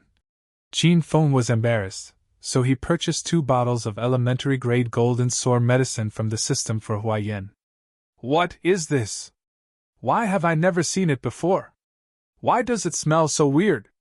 Hua Yan opened the bottle and railed against the elementary-grade golden sore medicine. The corner of Qin Feng's mouth quivered. The elementary-grade golden sore medicine was far better than the so-called 100,000 yuan soul-cleansing pill. If Qin Feng didn't felt guilty for Hua Yan, would he have ever spent 200 hedonist points to buy 2 bottles of elementary-grade golden sore medicine? He could not have expected the big-breasted woman to not accept his courtesy. Qin Feng was so disappointed that he almost took the medicine back to keep for himself. "This medicine is 100 times better than soul-cleansing pills. Use it or give it back." Qin Feng squinted his mouth. Hua Yan still did not believe him. She rolled her eyes at Qin Feng and countered, "Bluffing is all you can do." Even though she said that, Hua Yan still poured the elementary-grade golden sore medicine on her wounds. After she applied it equally over her wounds, her expression changed. Surges of soothing coolness coursed through her body. She no longer felt pain from her wounds, and her large wounds began to heal fast enough to be perceived by unaided eyes. Hua Yan had a very special identity, and she understood all sort of herbs deeply. She was a master at concocting pills. However, she could not identify what ingredients were used to make the medicine in her hand. The medicinal effect was 100 times better than that of soul-cleansing pills. Kuh! 1 down. Now it's your turn, brat. A chilling sensation ran down Qin Feng's back as he felt he was enshrouded by a deathly aura. Hua Yin sweat with anxiety when she saw Taoist Rakshasa charging towards them. She wanted to move out of his course of attack, but she was too badly injured that she did not have enough energy to avoid the attack. Let's go! Without wasting any more time, Qin Feng picked up Hua Yin and locked her firmly in his arms. He erupted with every bit of his inner qi, became a flash of shadow, and escaped to a vast space 10 or so meters away. Qin Feng held Hua Yin and pressed her huge breasts against his chest. She panted sweetly from lack of air. Qin Feng, on the other hand, enjoyed the soft, jiggly sensation of Hua Yan's breasts against him. Rest here. I'll handle that monster! Qin Feng understood that now was not the right time to flirt with Hua Yin. After placing Hua Yin on the ground, Qin Feng took a single leap and arrived above Taoist Rakshasa. A treasured sword glowed with an orange radiance appeared in his hand, and he equipped the winter iron glove on his right hand. An ill wind continued to roam wildly around the factory and fluttered Qin Feng's fiery red windbreaker, making him look like a huge ball of flames floating in the sky. The sleeping wolf's face on his mask opened its eyes and stared fiercely at Taoist Rakshasa. Then, he waved the true steel sword. 9 Sword of Duga! It seemed ordinary, but the relentless sword flurries contained power enough to topple a mountain and sever a river. They engulfed Taoist Rakshasa in an instant. Kuh! So you're a stage 5 inner chi expert. Anyway, you're going to die tonight. Taoist Rakshasa's expression became reed. Taoist Rakshasa let out an ear-piercing, manic yell as he sensed the tremendous power of Qin Feng's attack. The dark mist surrounding his body thickened, billowed, and formed a dome of darkness around him to shield him from the attack. Boom! Boom! Boom! As the orange sword flurries fell on the dome of darkness that surrounded Taoist Rakshasa, they were absorbed into the dark mist and vanished. If they did not release metal jarring sounds when they collided with the mist, Qin Feng might have thought that his true steel sword attack had failed. Kuh! Taoist Rakshasa's voice became sharper as his pupilless gray eyes suddenly reddened. He clasped his hands together and sent waves of dense dark mist toward Qin Feng. Go to hell, you stupid fool! Rumble! Once again, the dark mist became dozens of fireballs and exploded in the air. Waving his hands, Qin Feng turned the true steel sword into a long crimson spear. He then waved his long spear in the air and shot a few fire bullets. Monster, do you think only you're the only one who knows how to play with fire? I know it as well! Fire bullets collided with Taoist Rakshasa's fireballs and caused a huge explosion. The explosion produced a 3-meter-high flame that almost burned the rooftop. Taoist Rakshasa's countenance sank. He looked warily at Qin Feng and had forgotten to continue his attack. You're a demon cultivator too? A stage 5 demon cultivator?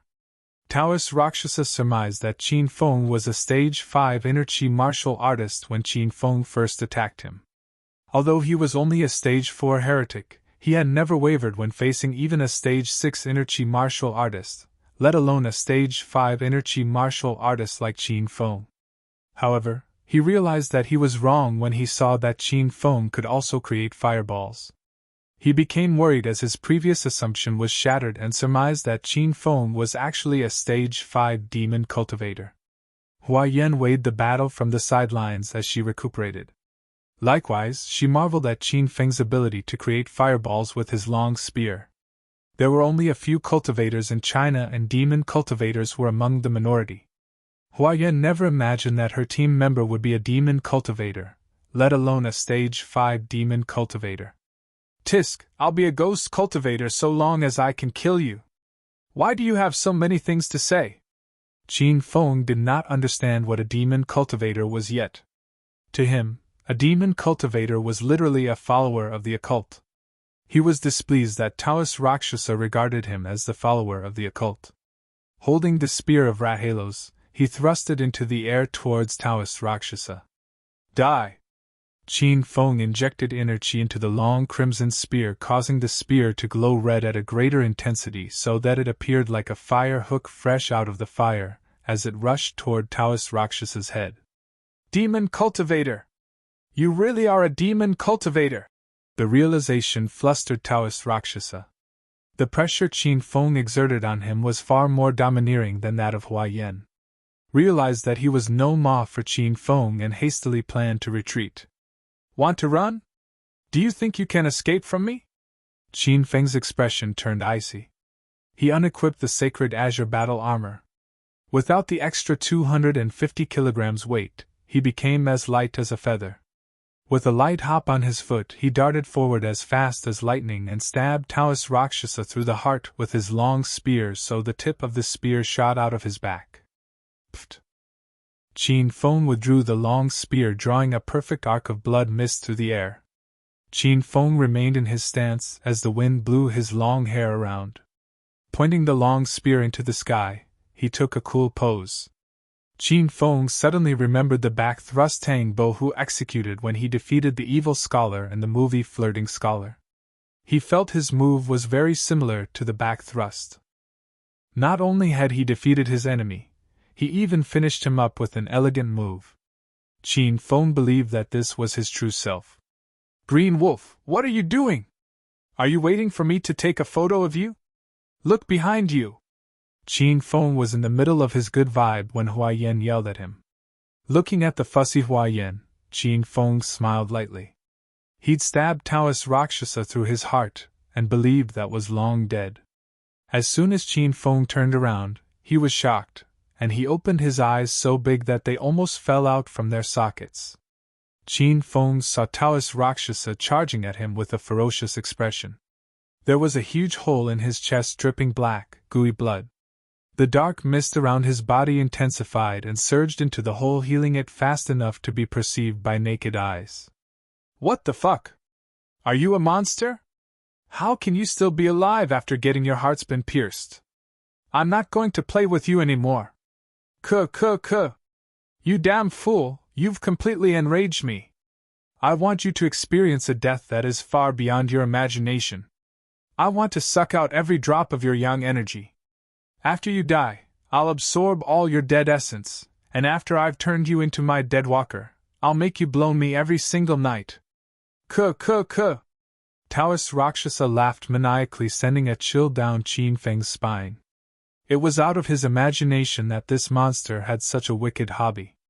Blow him when I become a corpse? Is he not afraid of getting poisoned? You freak! Look to that big-breasted sister if you want someone to blow you. Don't come and disgust me! Qin Feng glowered while he ran. Even though he'd stabbed Taoist Rakshasa, Qin Feng felt Taoist Rakshasa power had increased.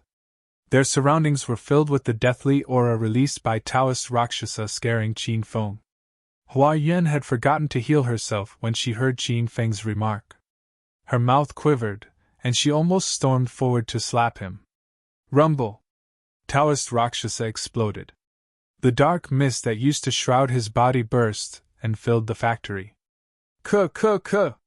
Death breath! Brat, drop dead now! This is bad!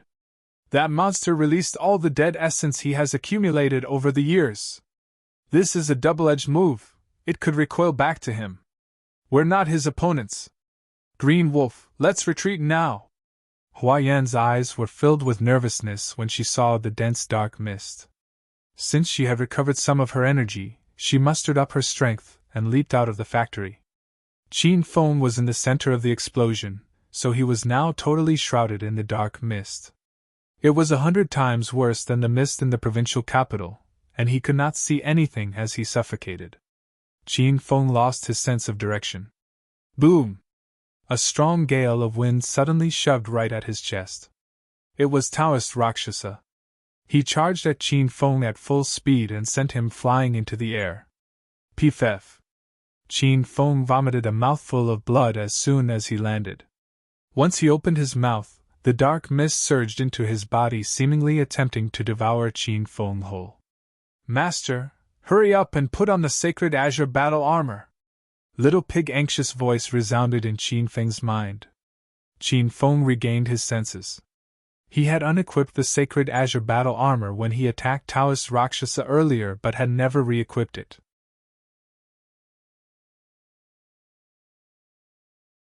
Chapter 431 The Death of Taoist Rakshasa. Chapter 431 The Death of Taoist Rakshasa. Rumble! Qin Feng re-equipped the sacred azure battle armor. The armor glowed a bright blue and two icicles protruded from his back pointing to the sky, granting him a mighty look. The battle armor enshrouded Qin Feng from his head to toe like a mech warrior. "What kind of armor are you wearing that you can even withstand my death breath?" Taoist Rakshasa stared at Qin Feng in disbelief like he had seen a ghost. His miasma could engulf anything, and since it was a gas, it could enter the body through any orifices.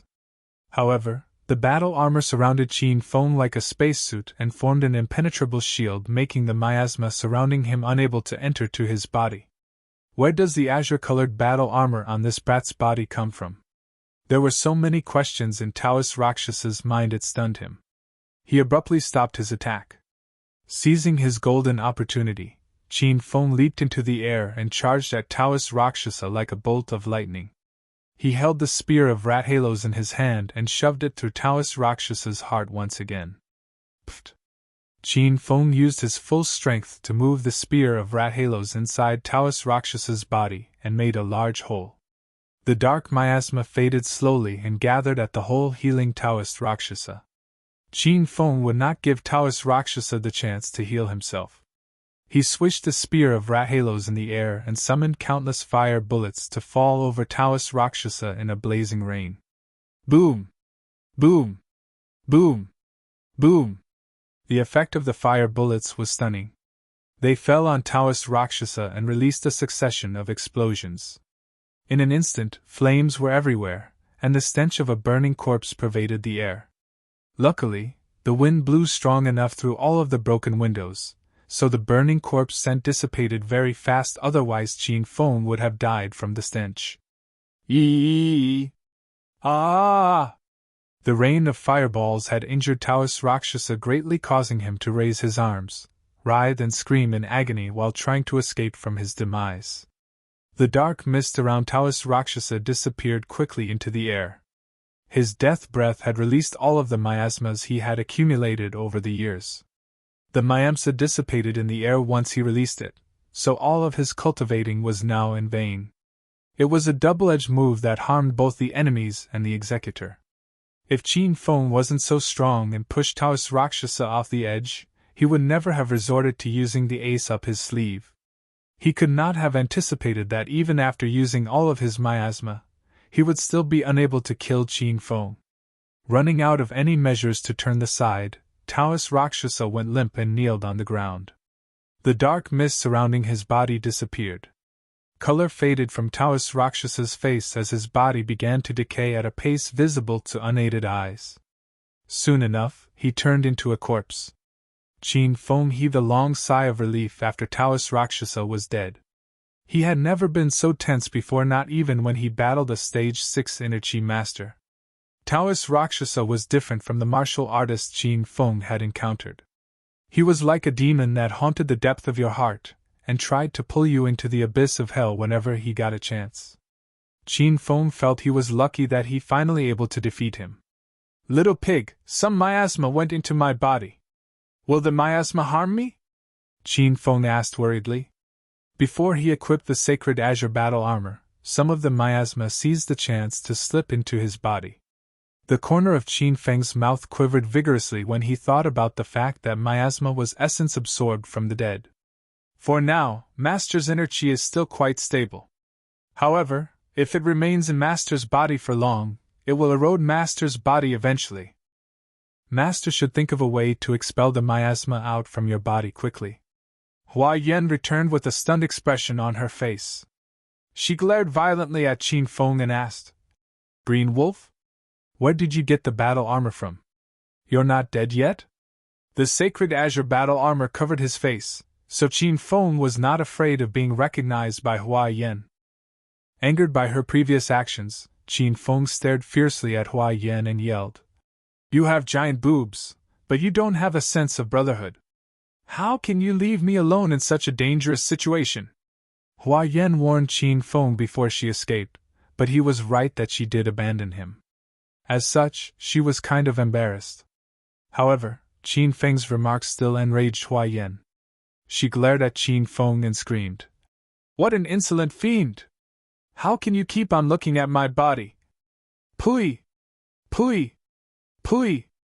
At my breasts, you fucking pervert! Your boobs were so large that they covered your face. Where should I have put my eyes then?" Qin Feng countered. Hua Yan's expression darkened. She sneakily bent over to look at her gargantuan breasts, and realized that her breasts really blocked her view of her feet. Accepting the fact that she could not possibly win against Green Wolf in a verbal exchange, Hua Yan turned her face away from Green Wolf as she was too lazy to fight with him. Suddenly, she saw something lying on the ground, and she was shocked. Is that Taoist Rakshasa? You killed him?" After she escaped from the factory, she noticed that Green Wolf had failed to escape the dense miasma released by Taoist Rakshasa. Without giving it a second thought, she clenched her teeth and returned to save Green Wolf. Qin Feng did not understand the destructive power of Taoist Rakshasa's death breath, but Hua Yan knew. The miasma was collected, condensed, and refined by Taoist Rakshasa for years and had very strong phagocytic properties. Hua Yan planned to thank the gods if Green Wolf survived, but never did she expect that Green Wolf would kill Taoist Rakshasa and even remain totally unscathed from the fight. Hua Yan squat beside the corpse, and after she confirmed the corpse was really Taoist Rakshasa, her shocked expression grew intense. Eyeing Green Wolf for a couple of seconds, she then asked, "Green Wolf, are you a demon cultivator? From which sect?" Hua Yan's question stunned Qin Feng. He was neither a demon cultivator, nor did he belong to any sect. "Answer me first. Are you a demon cultivator? And which sect do you belong to?" Qin Feng did not answer Hua Yan's question and asked his own instead. Hua Yan pondered for a while before saying, "I'm a stage 4 demon cultivator and the leader of the mysterious moon." Qin Feng's mouth quirked incessantly. "Leader of the mysterious moon?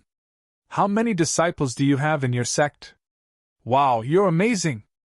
Although Qin Feng looked calm on the surface, he was worried. There were too many misunderstandings and old scores between him and Hua Yan. Based on how he always took advantage of her and uprooted many of her hard-grown spiritual plants, Qin Feng believed that Hua Yan would never let him off the hook.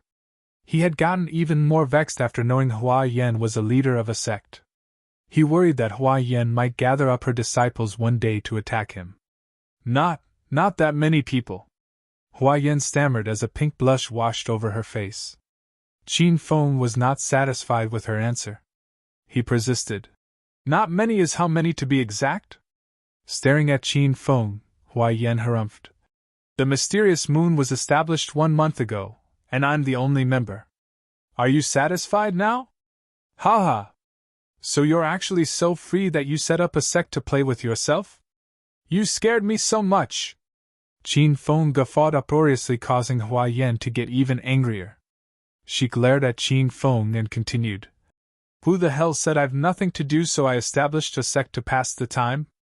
Since you're a demon cultivator, I suppose that you know about the selective trial for sainthood that will be held half a year from now. People who wish to enter the trial must be from a regular sect. I established the mysterious moon is because I'm participating in the trial. Leftover ladies of the evil cult?" Qin Feng asked. Then, he turned to Hua Yan and queried excitedly, "Is it a blind date for those old female demon cultivators who have not married yet?"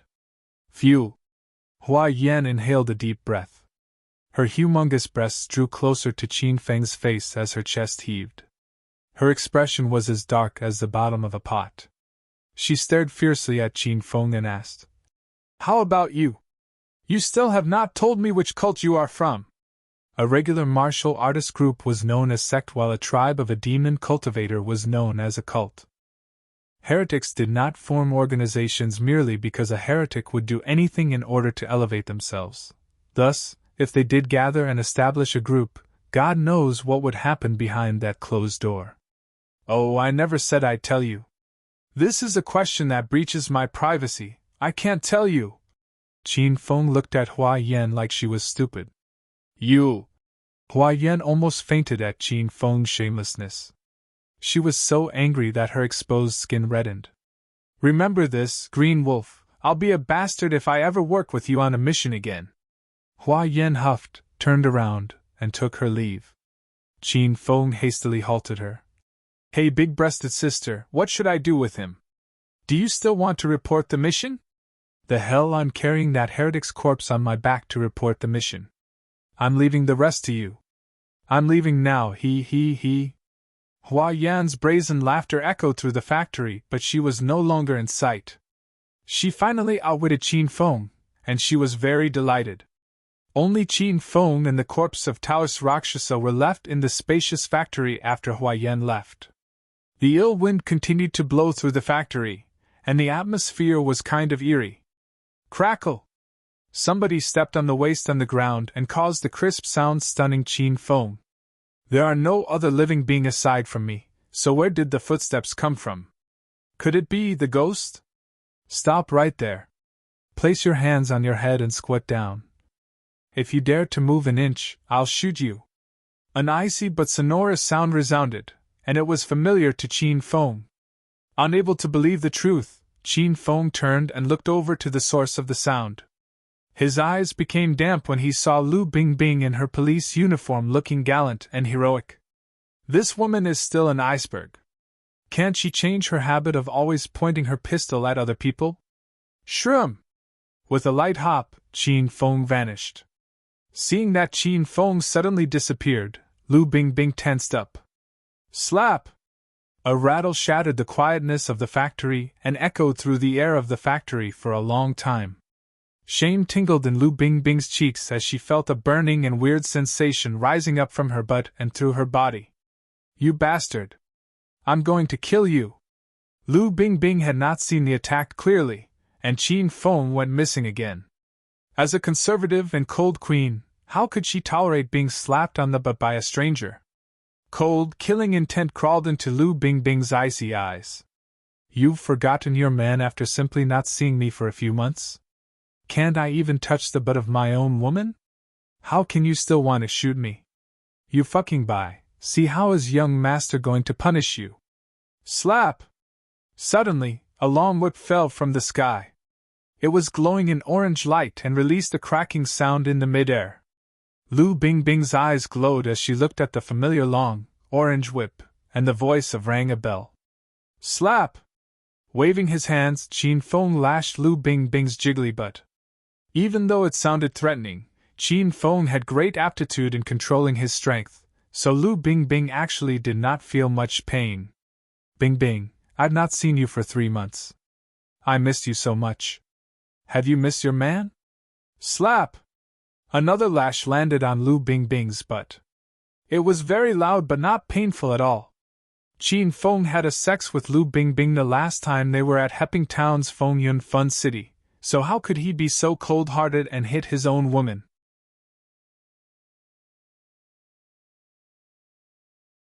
Chapter 432 The Soft-Hearted Queen. Chapter 432 The Soft-Hearted Queen. The sounds of the whip hitting Lu Bingbing echoed through the factory one after another. Lu Bingbing remained frozen in place, allowing the spirit snake whip lash her jiggly butt. Her beautiful eyes darted around as she struggled to see who had slapped her but to no avail. Qin Feng was too fast, so no matter how hard she tried, she saw nothing but Qin Feng's shadow. Who are you? Lu Bingbing finally found her voice and asked, but her voice trembled. Her towering breasts jumped whenever she moved. It was very enticing. Shroom! Suddenly, a strong gale surged behind Lu Bingbing, and in an instant, someone hugged her tightly from behind. The man was very strong, and his grip made it hard to breathe. Then, a familiar, wicked laugh drifted into her ear. Bingbing, I've told you that I'm your man, unless you've been seeing other men? Plop! Though she was a cold and dominating queen, she shed a crystal-clear tear slid down. Lu Bingbing recognized the man behind her as the man who occupied a very special spot in her heart. He had dominated Lu Bingbing, and although she had not consented to it, she still regarded Qin Feng as her potential partner. She was a cold and defiant woman at heart, and had not fallen in love with Qin Feng yet. However, since they slept together, she believed that they would have a future together. 3 months ago, Lu Bingbing realized that Qin Feng had disappeared. She'd conducted a frantic blanket search and investigated every moment leading up to and after his disappearance.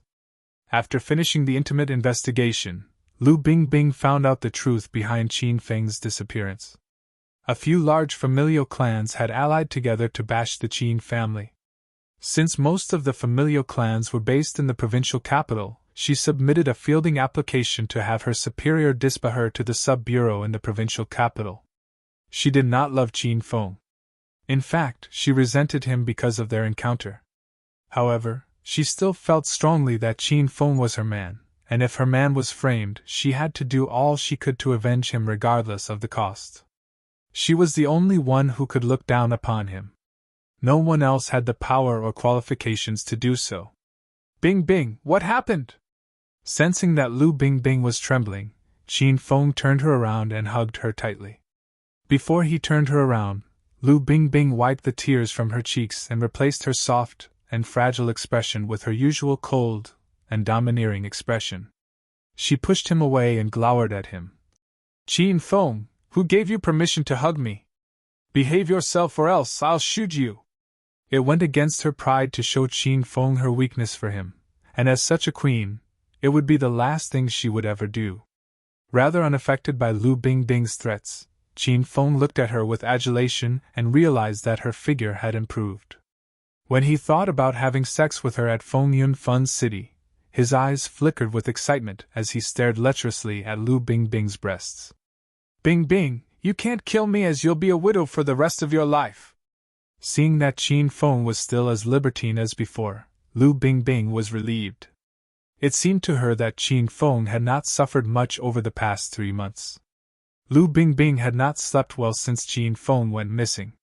Her intuition told her that Qin Feng was still alive, and she believed that Qin Feng would never leave her behind.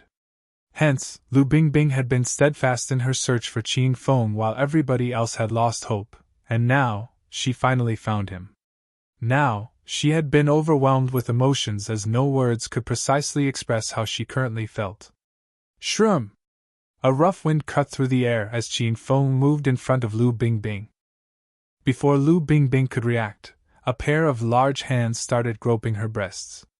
The familiar stimulating sensation and pleasure weakened her, so she was unable to resist him. Qin Feng, you pervert! Stop it now!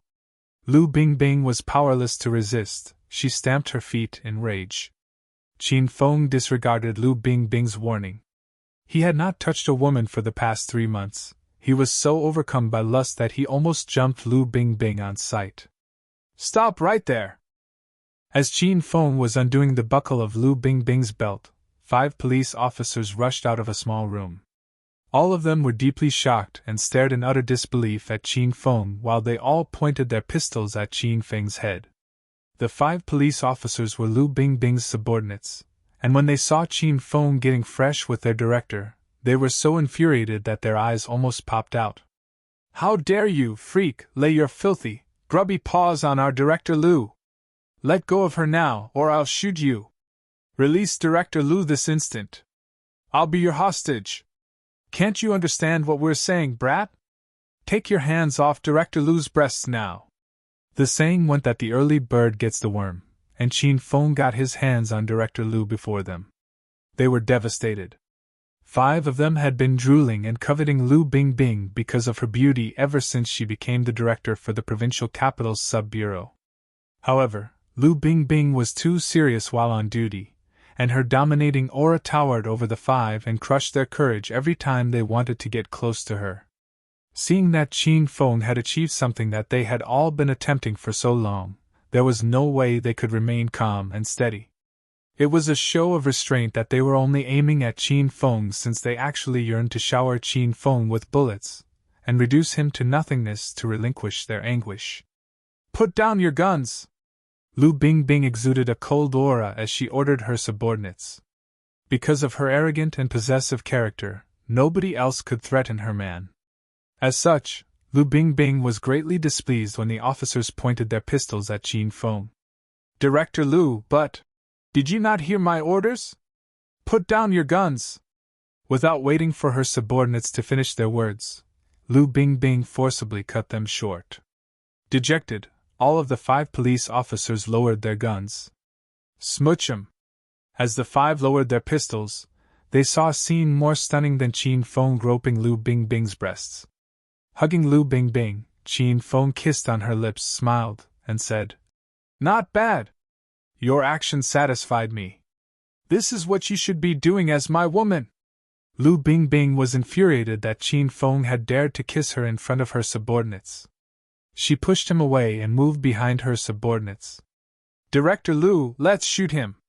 "Yeah, we should kill him now. This fellow must be the serial killer of Ghost Mountain. Even death could not expiate all the scores he owes to his victims. Don't try to stop me. I'm shooting him." Looking at her high-in-morale subordinates, Lu Bingbing's expression instantly turned chilly. "What are you guys doing? Silence! He is not the mass murderer. He's my man." A pink blush swiftly crawled up Lu Bingbing's delicate face as soon as she finished speaking. Her subordinates were flabbergasted. "What the fuck? Director Lu already has a husband? If that's true, then I wouldn't be surprised if someone told me Director Lu's kids are so big that they can throw tantrums in the streets. How do women nowadays maintain their figures after having children? She's such a hot chick." 5 of them ululated and wailed in their hearts. The thought of Lu Bingbing as a mother caused enough damage to their pure little hearts that they were shattered, and the 5 of them were divested of their ability to speak. "You 5, check all the rooms and see if there are any hostages left." Lu Bingbing ignored their downcast expressions and ordered them coldly. "Yes, Director Lu." The 5 were crestfallen, but they went, as ordered, in different directions to search for any hostages. Lu Bingbing returned to Qin Feng's side and measured him indifferently. "You were caught by the killer too? What killer?" Qin Feng pulled Lu Bingbing into his arms and began to grope her again. Lu Bingbing struggled for a moment, but to no avail. Qin Feng was too strong, so she gave up and allowed him to fondle her. "A serial killer is hiding here at Ghost Mountain. He kills any passerby. Were you caught by him as well? Otherwise, why did you come to Ghost Mountain by yourself this late at night?" Having a good grasp of the whole story from Lu Bingbing's questions, Qin Feng understood that the police officers in the provincial capital regarded Taoist Rakshasa as a demented serial killer, so Lu Bingbing had come to arrest him. Qin Feng panicked. It was such luck that he came on the mission tonight, otherwise, Lu Bingbing and her officers would have never had a chance against that heretic. "You've been here longer than me. What happened here?" The miasma released by Taoist Rakshasa infiltrated Lu Bingbing's brain and knocked her out. After that, Qin Feng subdued Taoist Rakshasa, so the miasma dissipated. As such, Lu Bingbing and her 5 subordinates awakened.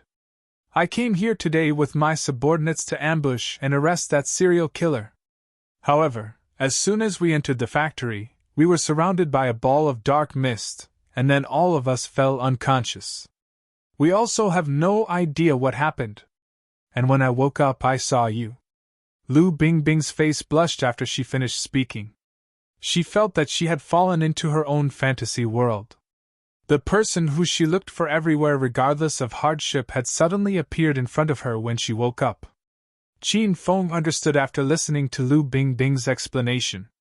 Qin Feng carried her to Taoist Raksasa's corpse, pointed to the corpse and said, "The serial killer you're looking for is him." "Ah? Him? Is he dead?" Lu Bingbing was startled when he saw Taoist Raksasa's dried and decomposed body. She had been standing with Qin Feng for a while, yet she never realized that there was a corpse beside her. Qin Feng pat her head, comforting her. "Don't be afraid. This guy is dead. He can't hurt you now." Although Lu Bingbing's expression remained icy cold, she was actually touched by Qin Feng's attentiveness. Even though she hadn't chosen to have sex with Qin Feng at Fengyun Fun City, and she loathed Qin Feng's reputation as a lecherous person, she could not dismiss the fact that Qin Feng actually cared a lot for her. Qin Feng's devotion had grown since she became his woman. "You killed him? You did not fall into his trap?" Lu Bingbing knew that he was not an ordinary serial killer. He could knock everybody out with just dark mist, so how could Qin Feng kill somebody like him? I killed him with a friend of mine. He isn't somebody you would recognize. He's pretty much crooked and is well versed in all kinds of strange, creepy stuff. He's not someone an ordinary person could handle. Qin Feng did not keep it a secret from Lu Bingbing and blurted it all out. I'll bring the corpse back to the bureau to file a report, said Lu Bingbing, as her objective was to venture to Ghost Mountain was to see this serial killer. Qin Feng wrapped his arms around Lu Bingbing's waist tightly, impeding her effort to call for her men. He stuck his nose into her neck and took a deep breath of her scent. Leave him to me. I need his corpse. A searing warm puff of air grazed Lu Bingbing's ear, causing her ear to redden. She fell powerlessly into Qin Feng's arms as he fondled her.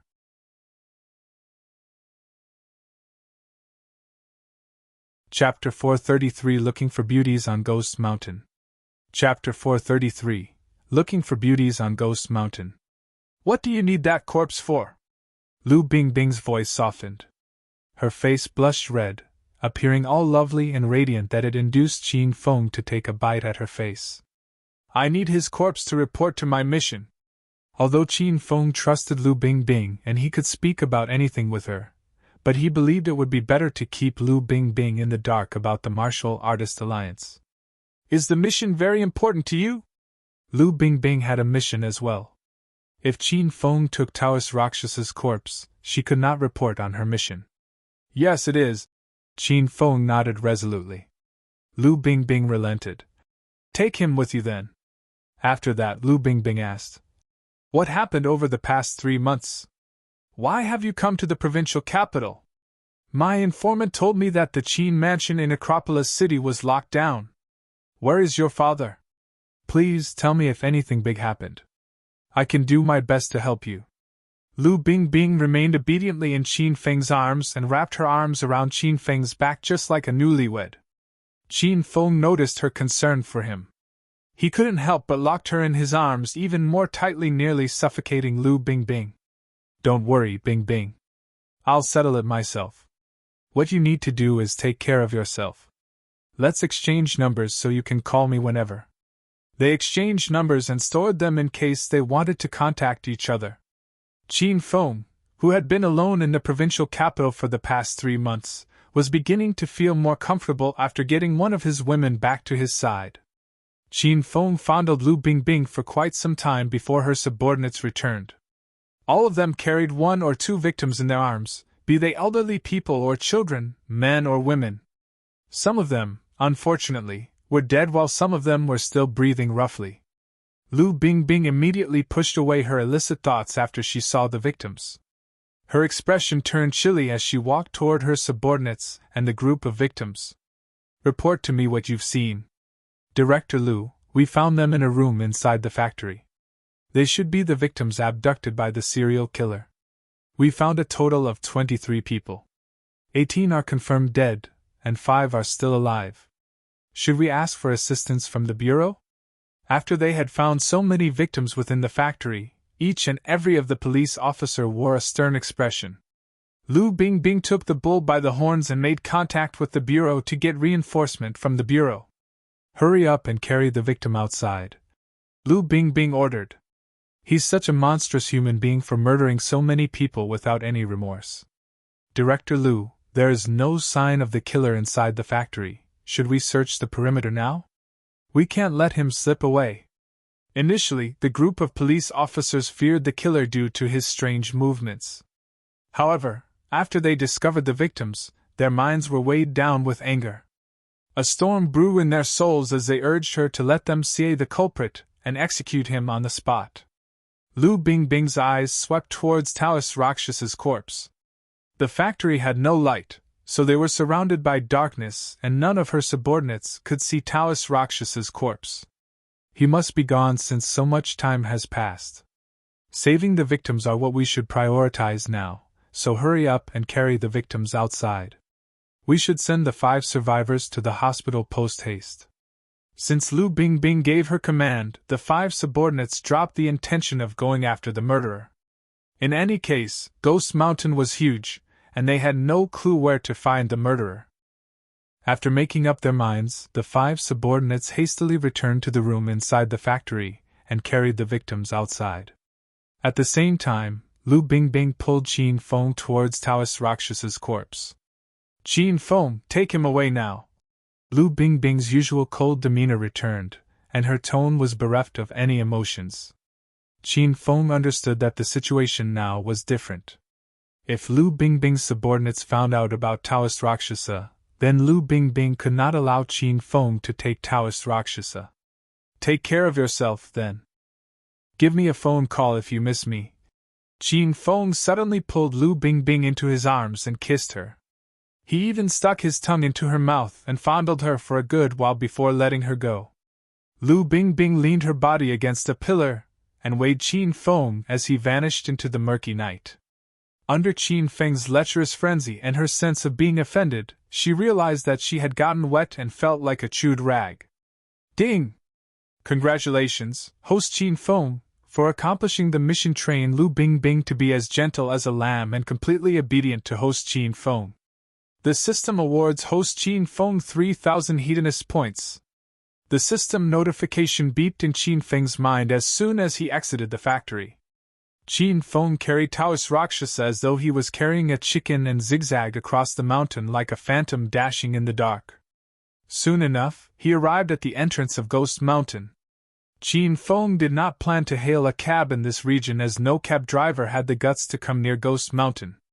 Without many options left, Qin Feng pulled out his cell phone and called Lu Jia. "What's up, big brother? Are you not in bed yet?" Lu Jia picked up the phone very fast.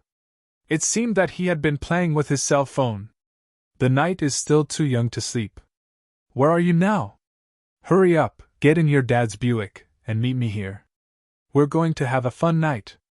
Qin Feng felt he should not tell Lu Jia the truth because if he told Lu Jia that he was asking Lu Jia to drive and help him carry a corpse, he believed that Lu Jia would hang up instantly, and he would never able to reach him again. As such, Qin Feng started to make up a story. "Wow. Your nightlife sure is fantastic, big brother. Where are you now? Are there a lot of beauties? What are you guys playing? My dad has fallen asleep. I can get the car now to Fei you." Lu Jia yelled excitedly. He fell for it. Qin Feng laughed. "I'm on Ghost Mountain. Come here quick." "Holy shit, Ghost Mountain? What are you doing on Ghost Mountain this late at night?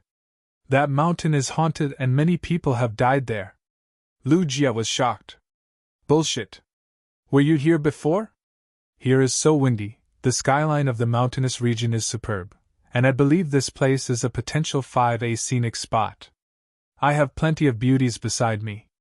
We're having much fun, and you know what? They're all wearing hot pants and mini skirts even though it's almost autumn. When the wind blows, I can see everything under their skirts." "What the fuck? You aren't lying, right, big brother? What you said is different than what I've heard. Are there a lot of people? Why is it so quiet, and why can't I hear any cheering?"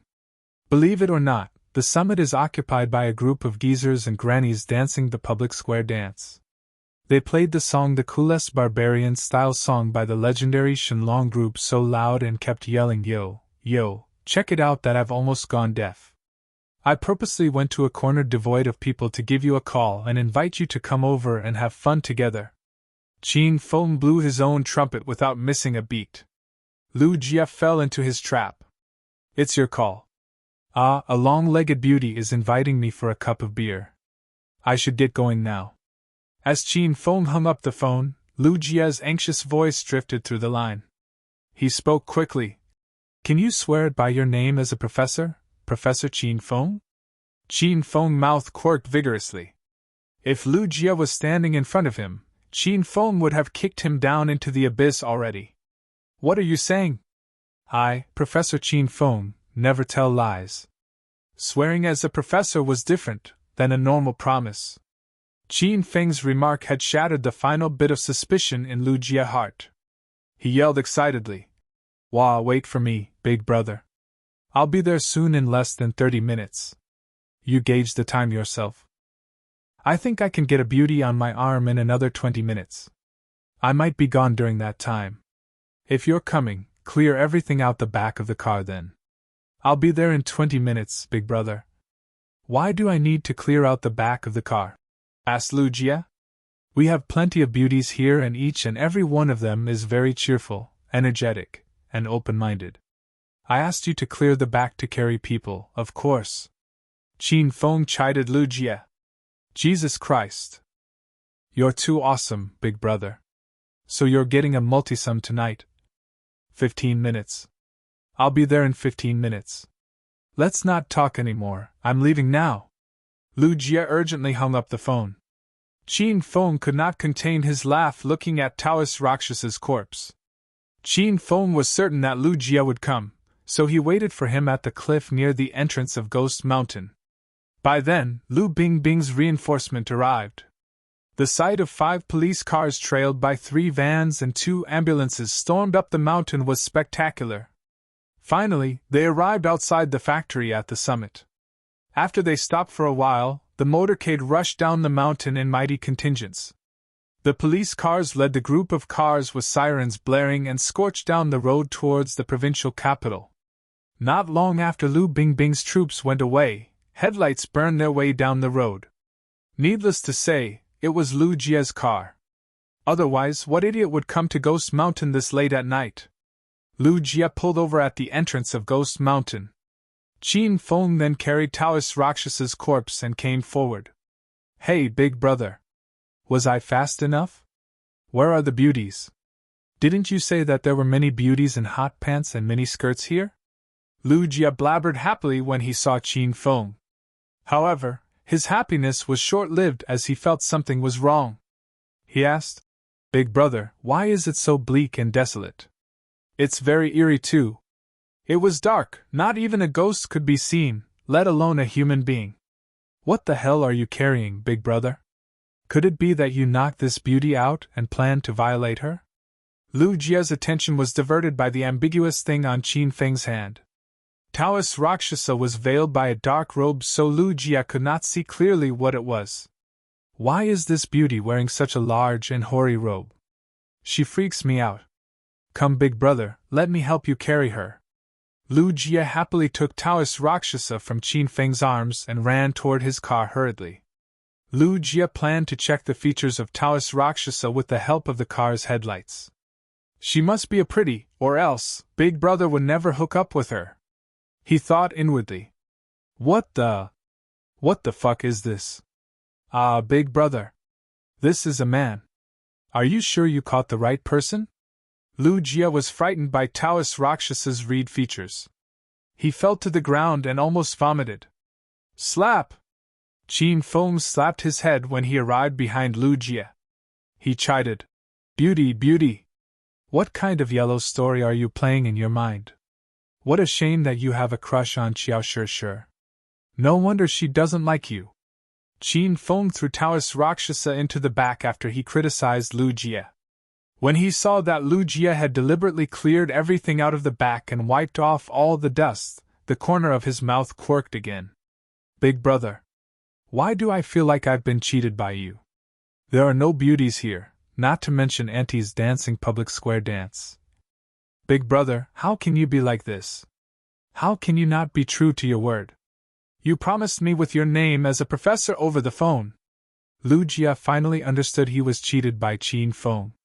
He held a heavy-hearted expression as if his pure little heart was shattered.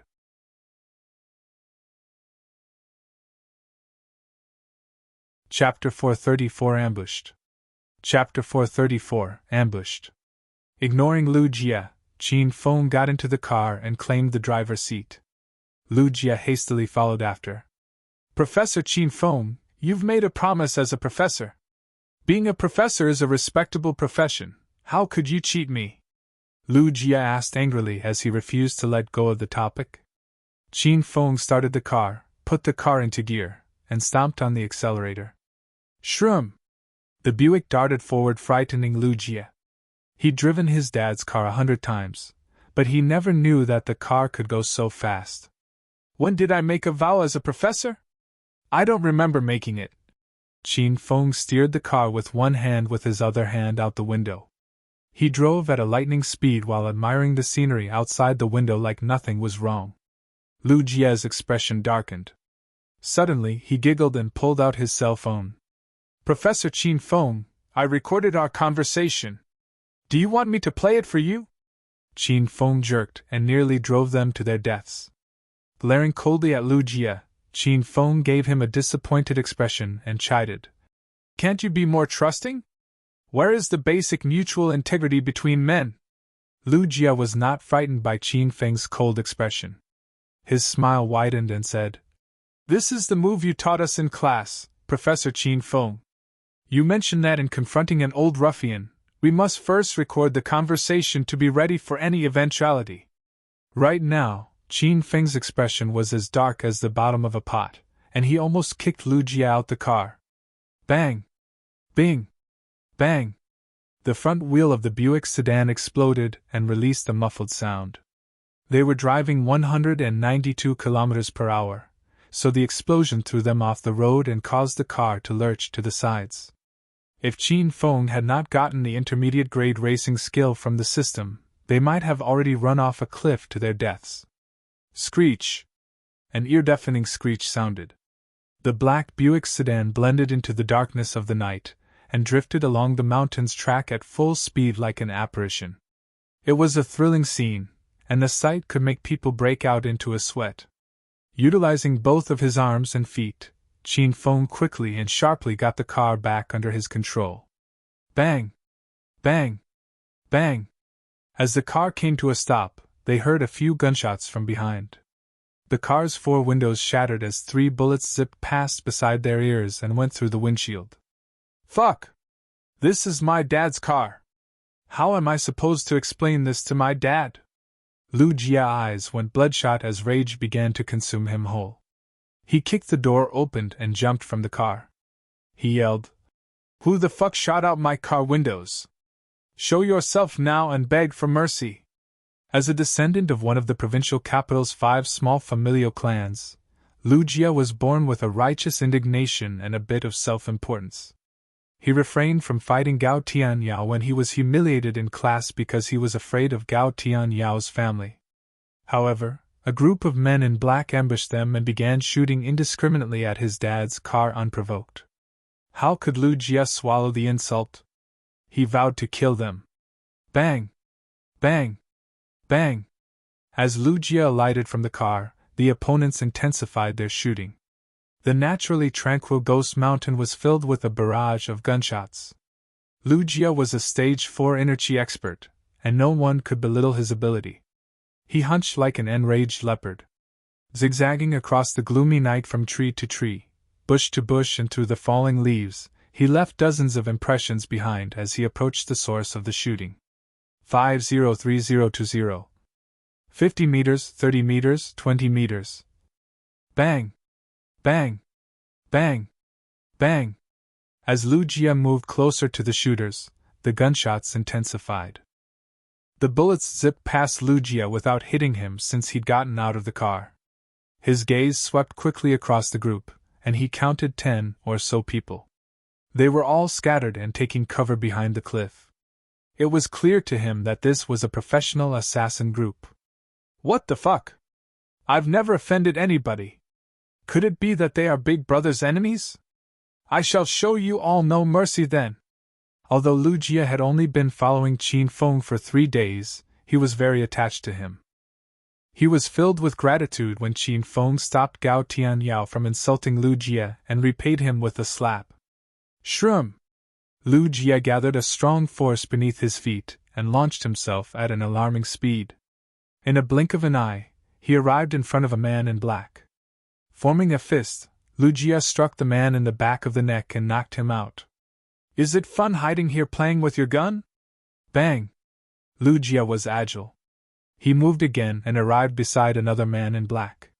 Same as the previous man, Lu Jie chopped the back of the man's neck and knocked him out. Although Lu Jie was fat and always clumsy, when he got serious, he could be a fearsome opponent. His fighting experience was first-rate, and he was even more experienced than Qin Feng. His attack style was fatal, smooth and clean without any flowery moves. Are you blind, you dumbass? I'm right in front of you, and there are no people in the car, yet you continue to shoot indiscriminately at my car. How am I going to explain this to my dad? Looking at the destroyed Buick sedan, Lu Jie's eyes reddened. He gathered all his strength, channeled it into his palm, and sent the man in black flying through the air in a perfect arc and plummeting into the bottomless pit. Lu Jie was having a fun time fighting the group while Qin Feng's expression turned chilly as he faced the two men in front of him. He had also alighted from the car. Now, he was staring warily at two men standing in front of him. One of them was tall, white, and had blue eyes. He resembled a white American. He wore a tuxedo. His brooding eyes, his nose, his ears, his lips, all of his facial features seemed flawlessly sculpted and placed by gods in their desired locations to form the perfect face. He exuded a slightly melancholic aura, and by standing quietly, he gave the impression of being a prince descended from the aristocracy. The other man wore black clothing from head to toe. His face was also covered, so the only thing Qin Feng could see was his sharp eyes. Qin Feng caught the scent of medicinal herbs in the air. Since he was so close to the duo, he assumed that medicinal herbs had been spread over the black clothing. Who are you? Qin Feng did not move first. When he saw the duo, he was kind of worried because these two people had certainly come to claim his life. As such, that meant that Qin Feng's identity and whereabouts had already been exposed to his enemies. The white man did not know Chinese, so he remained silent. The man covered in black clothing took the initiative and answered Qin Feng's question with a cold voice. Who are we? Ha! We came to kill you! On behalf of him. Do you know who I am? What reason have you two come to kill me? Qin Feng asked while exchanging glances with the man covered in black clothing. The sound of metal clashing seemed to be emitted by the air as the atmosphere tensed up. You're Qin Feng! The man covered in black clothing grit his teeth in vexation as he answered. Qin Feng noticed the dense murderous intent in his opponent's chilly gaze. Who are you two, then? You said you're here to kill me, but you don't have the guts to reveal your face? Could it be that you're afraid of blowing your own disguises if you fail to kill me? Qin Feng laughed lightly. Qin Feng could not see the man covered in black clothing's expression as his face was veiled behind the black clothing. However, judging from his towering murderous intent, Qin Feng knew that he had pissed off him. Ha ha! You think too highly of yourself, Qin Feng. I can kill you without using my full strength. The man covered in black clothing glowered, and he suddenly disappeared from Qin Feng's sight. In the next second, Qin Feng felt a dense, cold, deadly aura behind him. Without a second thought, he quickly circulated his inner qi and evaded to one side. Bang! Qin Feng was too slow. The palm strike that had been intended to fall on the back of his head fell on his shoulder instead. The palm strike had 300 kilograms of force behind it, and if Qin Feng hadn't equipped the sacred azure battle armor in time, his arm would have been destroyed. What the hell is that? Where did that battle armor come from? The man covered in black clothing was petrified, and his eyes were filled with astonishment. Suddenly, the white American, who remained in his original position, yelled, "This isn't good! This guy is a mutant as well! He is a spatial user!" The white American's words had escalated the astonishment of the man covered in black clothing. He zoned out for a brief second before looking at Qin Feng again. This time, his eyes were filled with a zealous, murderous intent. Humph! A spatial user? It's nothing before me. I must avenge my little brother's death today. Qin Feng, accept your death. The man covered in black clothing vanished again. Shroom! Suddenly, he appeared in front of Qin Feng. He reached around behind him and quickly pulled out two scimitars in his hands. The two scimitars reflected the moonlight and glowed with coldness. One of them was carved with the diagram of the azure dragon while the other was carved with the diagram of the phoenix. The scimitars were about 1 meter long, and they were slightly curved. The man in black clothing waved them wildly in the air. Duh! Duh! Duh! Seeing the dozens of wind blades rushing towards him, Qin Feng's pupils dilated, and he swiftly retreated. The wind blades cleaved the ground around him, and from that, Qin Feng deduced that this man was pretty strong. Clank! After he had retreated 10 or so meters, Qin Feng hopped lightly on the ground and sprang into the air. In the mid-air, a crimson long spear appeared in Qin Feng's hand. He gyrated the spear in front of him and intercepted the wind blades with a loud clashing sound. Humph! It doesn't matter how many treasures you have in your spatial storage. You're doomed today. Seeing that a long spear suddenly appeared in Qin Feng's hand, the man in black clothing thought this was Qin Feng's ability as well. His expression sank, and he threw one of the scimitars at Qin Feng. Bang! Qin Feng leaped, and the scimitar buried itself into a part of the mountain near the road, shattering a pile of big rocks. Disregarding his other scimitar, the man covered in black clothing held the scimitar with azure dragon diagram with both hands and swung directly at Qin Feng's head. Clang! The true steel sword flicked up between them with the essence of a vast infantry and cavalry. So the rumors are true. You indeed have many treasures on you. I want this orange-grade spiritual sword. The face of the man covered in black clothing was burned with greed and jealousy. He flexed his hand and swung the scimitar down to clash against Qin Feng's true steel sword. Clank! The man covered in black clothing used 300 kilograms of force to knock the true steel sword from Qin Feng's hand. His eyes glowed, and he quickly went after the true steel sword. Want my sword? Have a taste of my fist first. As the true steel sword was within his reach, the man covered in black clothing sensed a strong gale brewing behind him. He turned around and realized that Qin Feng had chased after him. Qin Feng wore a glove that glowed with an orange radiance. He gestured swiftly and created a strong gale shaped like a fist in the air.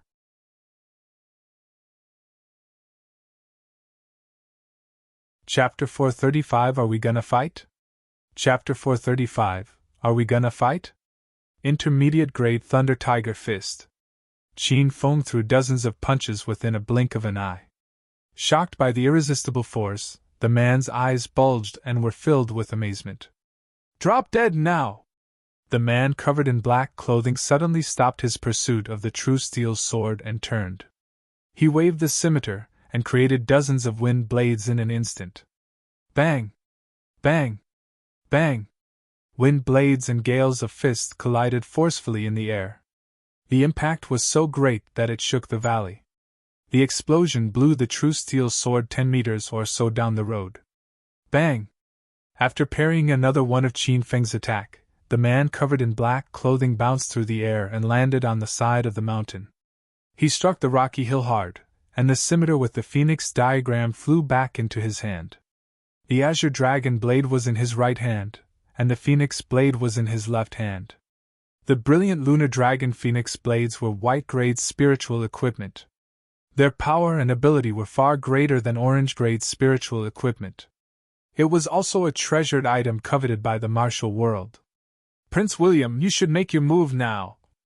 Even though I have the confidence to kill this fellow, I have to admit that he is better than I thought he would be. I believe this will be a dreary fight. We don't have much time left. The man covered in black clothing asked for the white American's assistance. Qin Feng's eyes glowed when he heard the white American's name. Once again, he swayed his attention to the white American. This time, he was able to notice a few traits that the Williams shared with the white Americans Qin Feng killed at Snake-Coiled Mountain. Besides, his family name was William as well. Hence, Qin Feng was certain that the white American came from the William family in America. Who is the man covered in black, then? Fuck! Fuck! Prince William roared angrily and leaped into the air. He moved as agile as a leopard and arrived in front of Qin Feng soon after. The man covered in black clothing remained standing on the side of the mountain. He showed no sign of trying to help Prince William, and his action bewildered Qin Feng. Since it's that person who asked for a combination attack, how come he still stand there weighing the show? You fucked my brother's chicken. I want your pussy, brat. Prince William glared at Qin Feng with a chilly expression. However, his Mandarin was so bad that Qin Feng was tickled. I'm sorry. Are you looking for the wrong person? I don't fuck chickens, And I won't give you my pussy either. Not even if you kneeled down and pleaded for it. Prince William could not understand what Qin Feng was saying. With a puzzled look, he looked over to the man covered in black clothing. What? What? The corner of the man covered in black clothing quivered. He replied to Prince William in English. He said he wants to fuck your chicken. Fuck! Go to hell, you chicken! Prince William blew his top after the man covered in black clothing explained. Qin Feng was tickled pink by him, and he could not stop laughing. He said, Are you trying to say go to hell, you brat? I think you should die first since you can't even speak Mandarin fluently. You're the garbage of the world. After knowing who Prince William was, Qin Feng shrugged off all his hesitancy. He raised the spear of rat halos and charged for Prince William's heart. Qin Feng was fast as lightning. The combination of the azure color the sacred azure battle armor emitted and the crimson from the spear of rat halos created a stunning visual effect. Prince William did not move an inch even when Qin Feng got close. His smile widened and looked disdainfully at Qin Feng. Shit! He must be planning something. As Qin Feng almost struck Prince William's heart, a chill crept from beneath his feet and coursed through his whole body. As he wanted to jump away from the constraint of the cold aura, he realized that his feet could no longer move. One of his feet were in front of the other. He held the spear with one hand and maintained a sprinting stance. The spearhead of the spear of rat halos was only 5 centimeters away from Prince William's heart. However, no matter how hard Qin Feng tried, he could not move an inch forward. Hastily, he bowed down his head and realized that the ground was covered by a layer of ice so thick that it reached his calves and locked his feet completely in the ice. What the fuck is this? Is Prince William a demon cultivator as well? The numerous battles tonight had broadened Qin Feng's outlook. He had witnessed a few new professions and skills. When he faced off against Taoist Rakshasa with Hua Yen, he knew that demon essence and evil energy could be shaped into elements such as fire or ice. Now that he saw Prince William could control ice, Qin Feng deduced that he had to be a demon cultivator rather than a heretic because Prince William was handsome and elegant. Master, this man is not a cultivator from China. He is a mutant, an ice user. But William that master killed at Snake-Coiled Mountain was a mutant as well. He is a strength-enhanced mutant, Little Pig explained. Qin Feng understood. It seemed to him that the William family was a huge family with many mutants. Qin Feng had no knowledge of mutants, so he was not clear about the strength of Prince William, who was an ice user. As he racked his brain for a way to get free of the ice, the sound of a forceful wind surged behind him. The wind blades were violent, and they slashed through the air and charged at him at the speed of lightning. Qin Feng was stuck in the ice. He could not even move his neck smoothly, let alone run away. Ha ha! Qin Feng, today will be your death day, the man covered in black clothing said with a cold voice. He waved the brilliant lunar dragon phoenix blades wildly in the air, forming a deluge of wind blades, and showered them like a downpour behind Qin Feng's back. Phantom whip technique! Crackle! An orange-colored long whip fell from the sky. Qin Feng did not turn his body and wielded the spirit snake whip with his intuition. Qin Feng's attacks came so sudden that the man covered in black clothing had no time to dodge the attack and was lashed on his stomach. The impact sent him flying. Bang! Bang! Bang! Bang! Bang! Bang! At the same time, the barrage of wind blades fell on Qin Feng's back. Qin Feng was stuck in the ice, so he could not evade the attack. The attack was so strong that even though Qin Feng wore the sacred azure battle armor, it still caused considerate damage to him. Pfft! The man covered in black clothing and Qin Feng vomited a mouthful of blood at the same time. Without wasting time to clean the blood on his mouth corner, Qin Feng quickly raised his whip again and lashed it toward Prince William, who was standing right in front of him. Want my whip, you chicken? Crackle! The combination of Spirit Snake Whip and the Phantom Whip technique was extremely powerful. A pseudo-tangible orange-colored whip shadow whipped towards Prince William's head. The whip shadow had such a great force that it appeared to tear the space above Prince William's head apart. Standing with his hands clasped behind his back, Prince William maintained his stance and did not move an inch. The smile on his face widened as his blue-colored eyes gleamed brightly. "Freeze!" Prince William roared and exuded a cold aura. The spirit snake whip suddenly stopped as it was covered by a layer of ice and frozen like a dragon ascending into the sky. "What the fuck? The ice he uses is much stronger than the ice used by Hua Yen," Qin Feng exclaimed inwardly. He never expected that Prince William could freeze the spirit snake whip. "Master, ice and fire shaped by demon essence or evil energy are the weakest forms of ice and fire. A mutant can absorb the element from nature, condense it, and refine it before releasing it, so the power is much greater. You can't just compare the two like that," Little Pig grumbled. Qin Feng did not have the time to bicker with Little Pig as he struggled to break the ice on the spirit snake whip by shaking it. To his dismay, even after he used a lot of inner qi, he could only shatter the outermost layer. "Qin Feng, congratulations for enraging me. Go be my little brother's friend in hell." Rumble. A loud explosion occurred behind Qin Feng. The man covered in black clothing connected the hilts of the brilliant lunar dragon phoenix blades into double blade slasher. With the double blade slasher in his hand, the man posed as if he was bowling and threw the double blade slasher. The double blade slasher turned into a streak of lighting. The air around it exploded as it shot at Qin Feng like a meteorite. Although he could not turn his body, Qin Feng could sense the terrifyingly deadly aura that surged behind him. He was clear that the double blade slasher would cut him in half if he remained in place. Rumble! The fire of an explosion roared. Qin Feng held the spear of rat halos in his hand, pointed the spearhead at the ice, and moved it in a quick circular motion. The fire bullets exploded into a couple of fireballs when the fire bullets fell on the ice. The flame released by fireballs reached a meter high in the air and engulfed Qin Feng in a tower of fire. Bang! The ice held together against the fire for a moment before Qin Feng felt the ice around his legs began to shatter. Then, he leaped into the midair. Boom!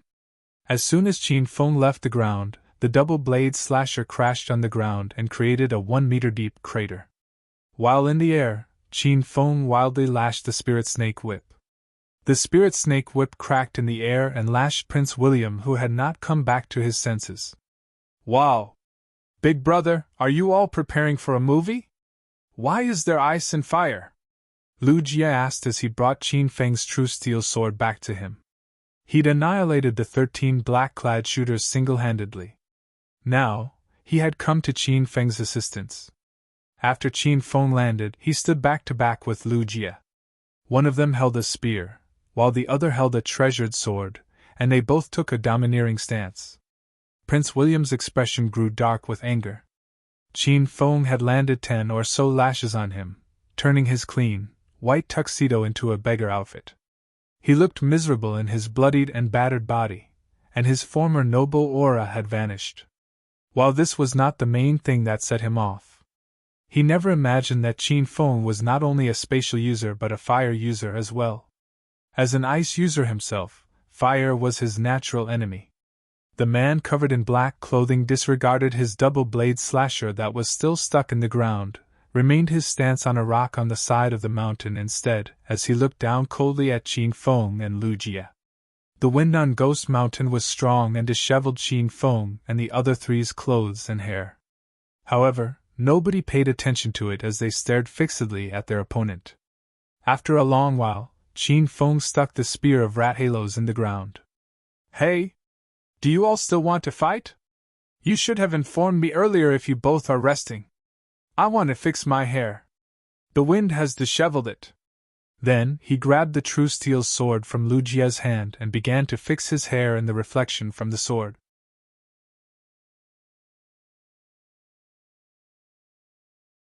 Chapter 436 Throw a long line to see a big fish. Chapter 436 Throw a long line to see a big fish. Lu Jie, Prince William, and his partner were helpless in the face of Qin Feng's laid-back attitude. Humiliated, Prince William's and the man covered in black clothing's expressions turned furious. On the other hand, Lu Jie looked grumbly at Qin Feng. "Big brother, can't you pick another thing as your mirror? What will I fight with if we're going to have a battle later? Qin Feng scornfully looked at Lu Jia and said, Can't you use that long spear on the ground? Oh, sweet! The long spear looks cool on me. Lu Jia quickly went to pull the spear of rat halos from the ground, but could not despite using his full strength. Meanwhile, Qin Feng continued to fix his hair at his leisure, while Lu Jia looked like a fool trying to pull the spear of rat halos out from the ground. Their goofy and devil-may-care appearance offended Prince William, and the man covered in black clothing. They almost vomited blood. Ha ha! My little brother won't have died in vain at your hand. The man covered in black clothing threw his head backward and laughed brazenly. Qin Feng, next time we meet I'll kill you! Then he vanished. He moved like a lightning bolt, and appeared beside Prince William in the next second with the brilliant lunar dragon phoenix blade still in his hands. A flash of amazement flicked in Qin Feng's eyes. His speed was so fast that not even Qin Feng could see his movement. Of course, if Qin Feng had activated the hyper-intuition of the sacred azure battle armor, Qin Feng would have been able to see him move.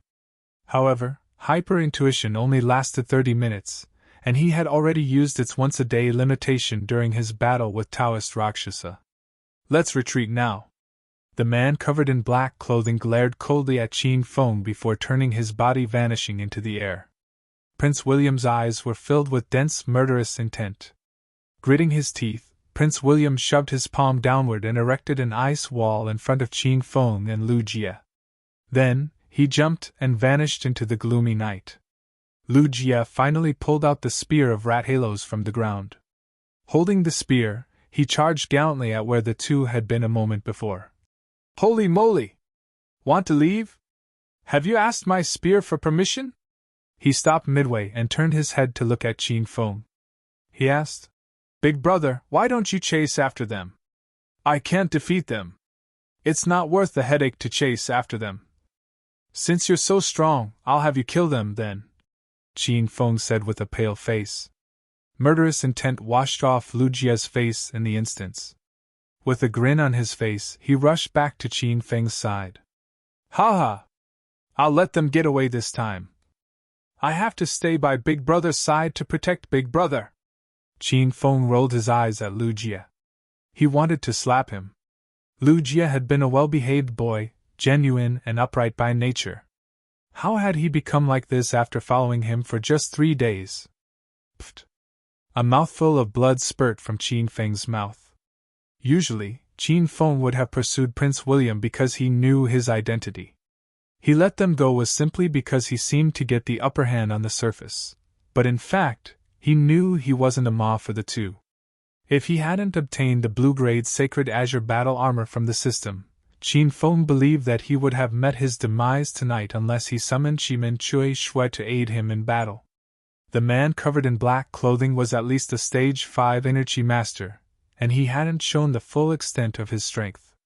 Prince William's ability to form ice was immensely powerful and hard to predict. It awed Qin Feng and cast a shadow in his heart. Qin Feng wasn't a spatial user nor a fire user. Prince William's misjudgment of Qin Feng's abilities was the very reason Prince William and the man covered in black clothing feared him. The two felt that they had not been fully prepared, so they retreated.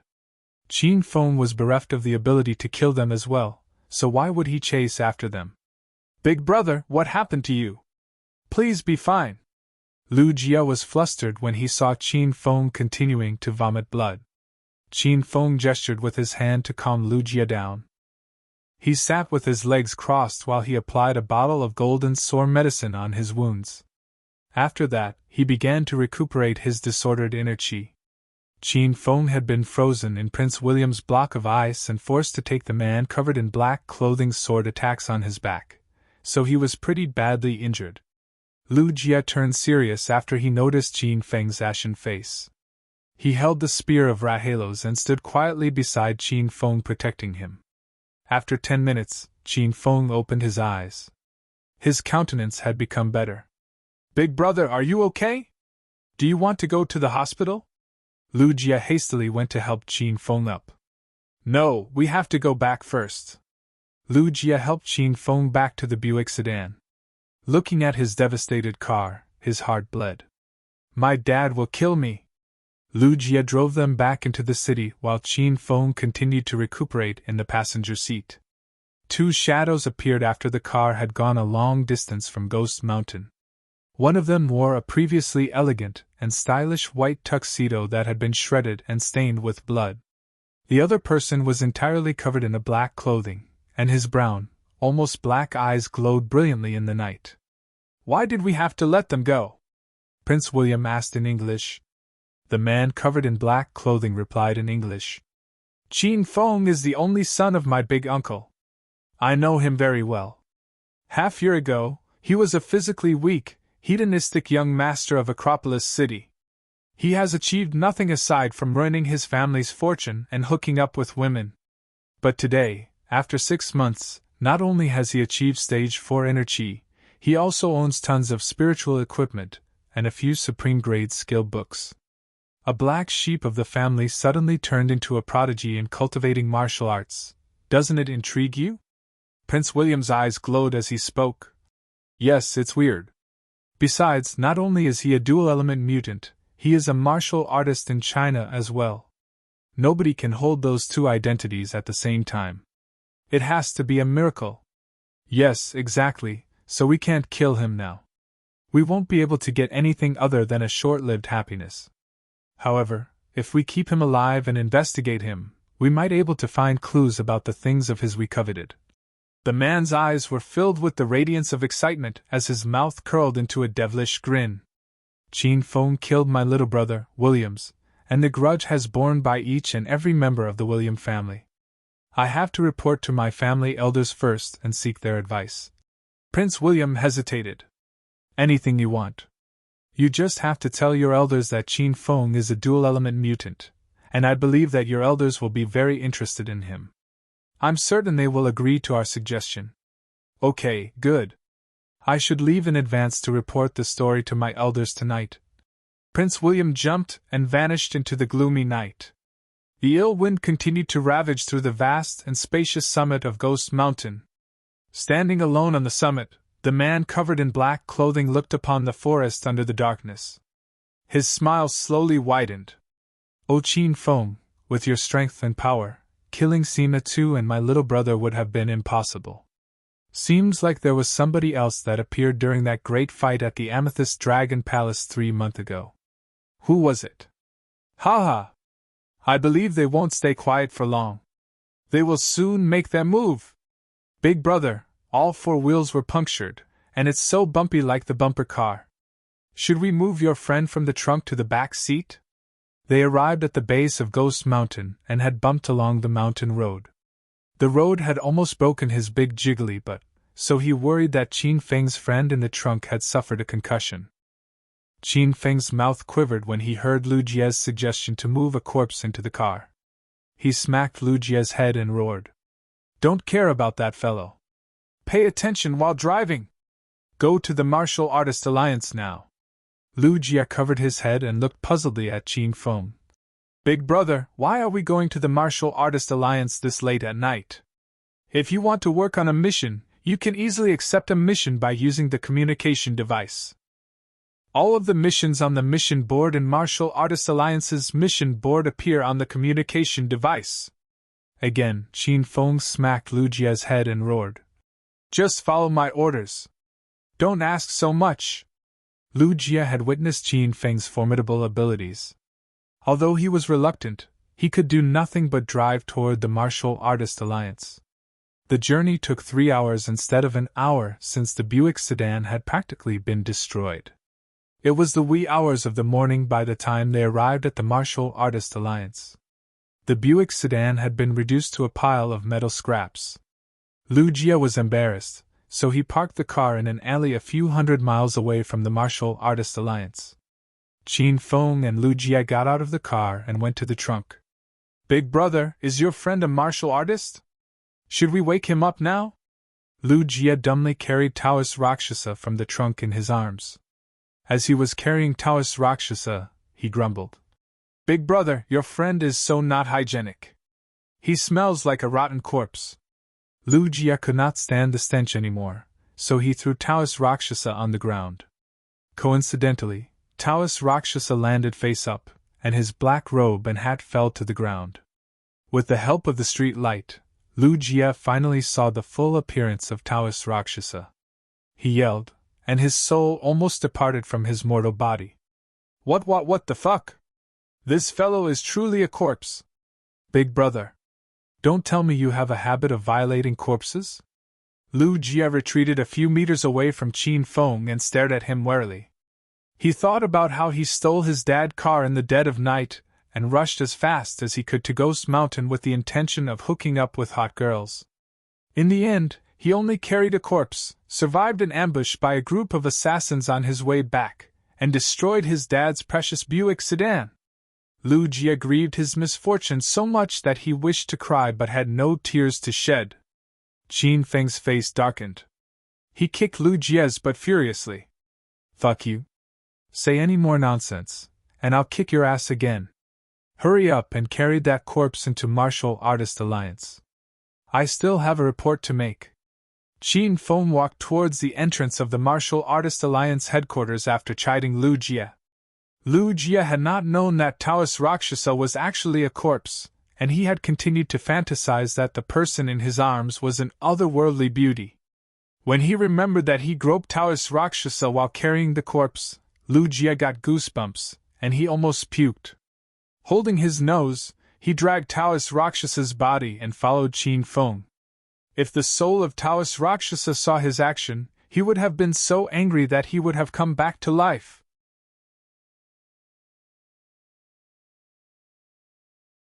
Chapter 437 The Town of Martial Artist. Chapter 437 The Town of Martial Artist. Qin Feng and Lu Jie arrived at the Martial Artist Alliance. There were 4 security guards guarding the perimeter, but they were not the 4 people Qin Feng and Lu Jie met the last time. They changed guards every night.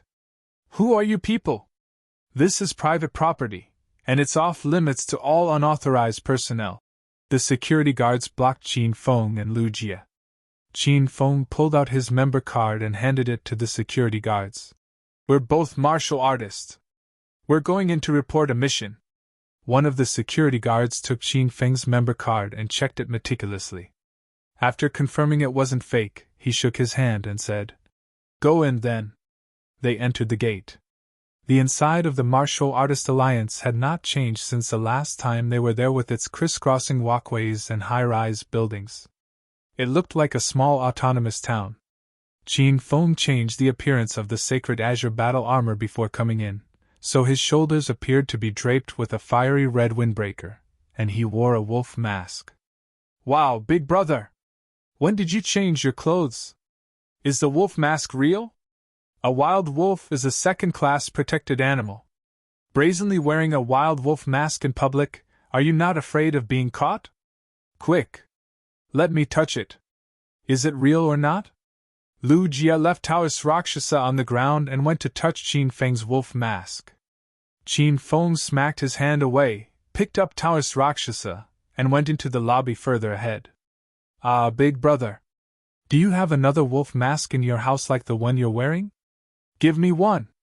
I want to wear it to class tomorrow. It'll be so cool. Qin Feng's mouth quivered. He glowered at Lu Jie. I don't have another wolf mask, but I do have a pig head mask. I think it will suit you well. I'll give it to you later, and you can wear it to class tomorrow. I guarantee you that even though your face is veiled behind the mask, every student will be able to recognize you. Lu Jie's expression darkened. He lowered his head and refused to talk. When they entered the lobby of Martial Artist Alliance, they saw a few people sitting on a bench and looking at the missions on the mission board. This was the first time Qin Feng came to report the mission, so he found himself lost midway. Lu Jie, where can I report to my mission? Big brother, there is an office inside the lobby. Follow me. Lu Jie led the way while Qin Feng trailed behind him with Taoist Rakshasa in hand.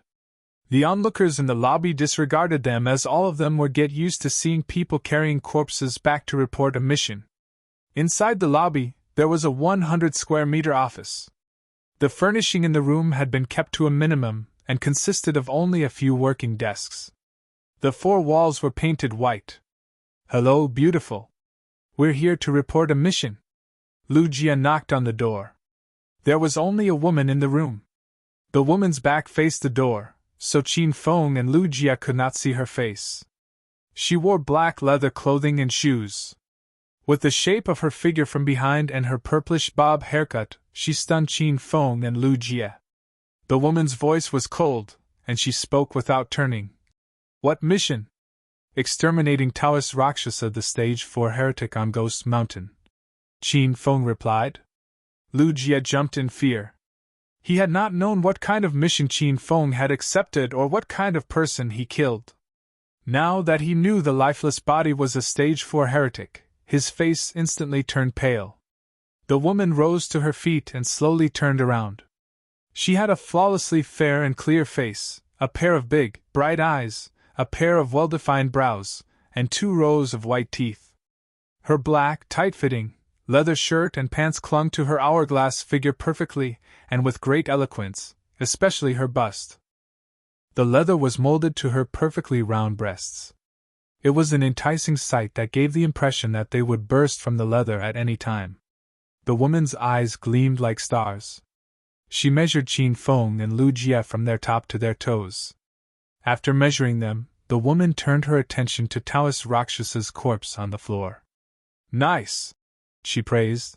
"I issued this mission on behalf of the Dragon Door. However, your leader should be a woman. Can either of you explain to me what is going on?" Qin Feng stepped forward as he focused his gaze on the woman's flawless face. "The leader you're talking about is Billowy lady, am I right? Something came up, so she couldn't make it to here. I'm Green Wolf, her teammate who helped her complete the mission." Looking into Qin Feng's bright dark eyes, a flash of light flickered across the woman's eyes as Qin Feng's eyes felt familiar. She felt she had seen these pair of eyes somewhere before. "So that's how it is. Okay then, remove your mask, and I'll ring up your award," the woman said nonchalantly. Qin Feng's expression changed. He smiled and said, "Do I have to reveal my face to receive my reward?" The woman fell silent. Suddenly she giggled and said, "Of course not. It's just my personal preference. You're not obligated to follow my order." "Beautiful, ring up my reward then," Qin Feng replied with a harsh tone. Qin Feng's sudden change in attitude did not bother the beauty at all. After she reconfirmed the identity of Taoist Rakshasa, she pulled out her communication device and drew on it. "Okay, we're done. You can log into your Martial Artist Alliance's account and check on it." Qin Feng logged into his account without waiting for the beautiful woman's order. He noticed that 350 points had been added to his account, and the card he bound to his account when he first registered as a member of Martial Artist Alliance had an extra 300,000 yuan. Qin Feng had catapulted from a level 3 member to a level 5 member, so he could now accept a level 5 mission without having to team up with a higher level partner. If my memory serves me well, I'm still owed 300 flavor grass, right? Qin Feng asked the woman. Qin Feng did not know the effect of 100 flavor grass before obtaining the Compendium of 100 Materia Medica. Now, he knew exactly what 100 flavor grass could sow, and therefore wanted it a great deal. The 100 flavor grass could absorb the spiritual essence from heaven and earth, so it was a treasure for Qin Feng, who was at the bottleneck of breaking through to stage 4 inner Qi. The 300 flavor grass will be Billowy Lady's reward, and she will have to personally come to retrieve them because the two of you came to such an agreement about how to split the reward. You will have to ask her if you want 100 flavor grass, the woman said calmly. Qin Feng did speak with Hua Yan about the dispersion of rewards, so he could not argue with the woman's comment. He took what he deserved and left with Lu Jia. As the two left the room, the eyes of the purplish bob-haired woman dressed in leather shirt and pants glowed. She was the mysterious woman that appeared 3 months ago in Acropolis City who interfered in an assassination attempt on Qin Feng at Lotus Lake. She was also the same person who assisted Qin Feng in holding off the assassins sent by the Golden Assassin crew during the opening ceremony of Cloud City Hua Manor Phase 2, Yan Wushuang. When Yan Wushuang exchanged glances with Qin Feng just now, she suspected that he was Qin Feng. She forewent her suspicious after remembering that Qin Feng had gone missing 3 months ago and was still in an unknown condition. Yan Wuxuang shook her head and thought, I'm thinking too much. Even though Qin Feng holds a lot of secrets, and he reached our Dragon Group's criteria for investigation, the Dragon Group has assigned me an even more important mission. After I have enrolled myself into Jindu University's medical college and finished investigating the William family in America, I'll come back to investigate him. Editor's note: from here on the provincial capital city will be known as Jindu for easier reading. S. note: has many jobs to do now. Qin Feng and Lu Jie returned to the lobby, and Qin Feng realized that it was 4 a.m. now. Even if he rushed to return to Chang Xian's villa, he probably would not get enough sleep since he had to rush to teach at Jindu University again. Big brother, you killed a stage 4 heretic all by yourself? Can you stop being so powerful? How strong is a stage 4 heretic? I heard that the way a heretic and demon cultivator fight is totally different from us martial artists, is that true? Lu Jie blabbered and shot a barrage of questions at Qin Feng. He could not be blamed for being so excited because heretics and demon cultivators were extremely rare in martial world. Lu Jie had never seen a heretic or demon cultivator in his life, so he could not stop his desire to learn more about them from Qin Feng. The mission is a team mission. I killed the heretic with my team member. My teammate left before you arrived. Lu Jie was tenacious, and Qin Feng knew that if he did not satisfy Lu Jie's curiosity, Lu Jie would continue to question him. As such, he simply gave a few answers and swayed the topic to derail Lu Jie's thoughts. The sun is coming up. What should we do for the next 2 hours? Big brother, why don't we have a stroll inside the martial artist town? You've never been there, right? Lu Jie suggested gleefully. A town built for martial artists? Qin Feng gave Lu Jie a puzzled look. Yes, big brother. The internal space of the branches of the Martial Artist Alliance across the nation are recreations of Martial Artist Alliance in Jindu. It is like a small town, so everybody calls it Martial Artist Town. Lu Jie explained patiently to Qin Feng. The constructions in Martial Artist Town are no different from the town outside. The shops, however, are kind of different. Aside from the grocery stores, financial institutes, hotels, restaurant, and so on, the most important is that some shops supply items that are useful for martial artists. For example, St. Medic, at the junction there, sells some common medical pills and potions used by martial artists. They even sell some elementary-grade medical pills. However, some merchandise cannot be purchased with money and can only be purchased with member points. Both of them walked to St. Medic, which Lu Jie had been talking about. Since he had nothing to do at the moment, Qin Feng pulled Lu Jie into St. Medic. The shop was spacious and well lit. As they entered the shop, the fragrance of traditional herbs surged and filled their noses. There was a row of showcases in the innermost of the shop and 2 hanging cupboards on either side of the shop. On the shelves were various kinds of medical pills and potions with their respective names and prices. A woman wearing a fire-red qipao sat behind the counter. Concentrating on playing on her cell phone, she paid no mind to Qin Feng and Lu Jie as they walked into her shop. Qin Feng glanced at the woman dressed in qipao and began to wander around St. Medic. Suddenly, something on the shelf caught his attention. Did the water, 10,000 yuan per bottle. Body refining potion, 100,000 yuan per bottle. Soul cleansing pills, 100,000 yuan and 100 member points per bottle. 5 tablets in a bottle. Healing pills, 200,000 yuan and 200 member points per bottle. 5 tablets in a bottle. Marrow expunging pills, 500,000 yuan and 3,000 member points per bottle. 3 tablets in a bottle. Blood chi pills, 500,000 yuan and 3,000 member points per bottle. 3 tablets in a bottle. Primordial spirit pills, 1 million yuan and 5,000 member points per bottle. 3 tablets in a bottle.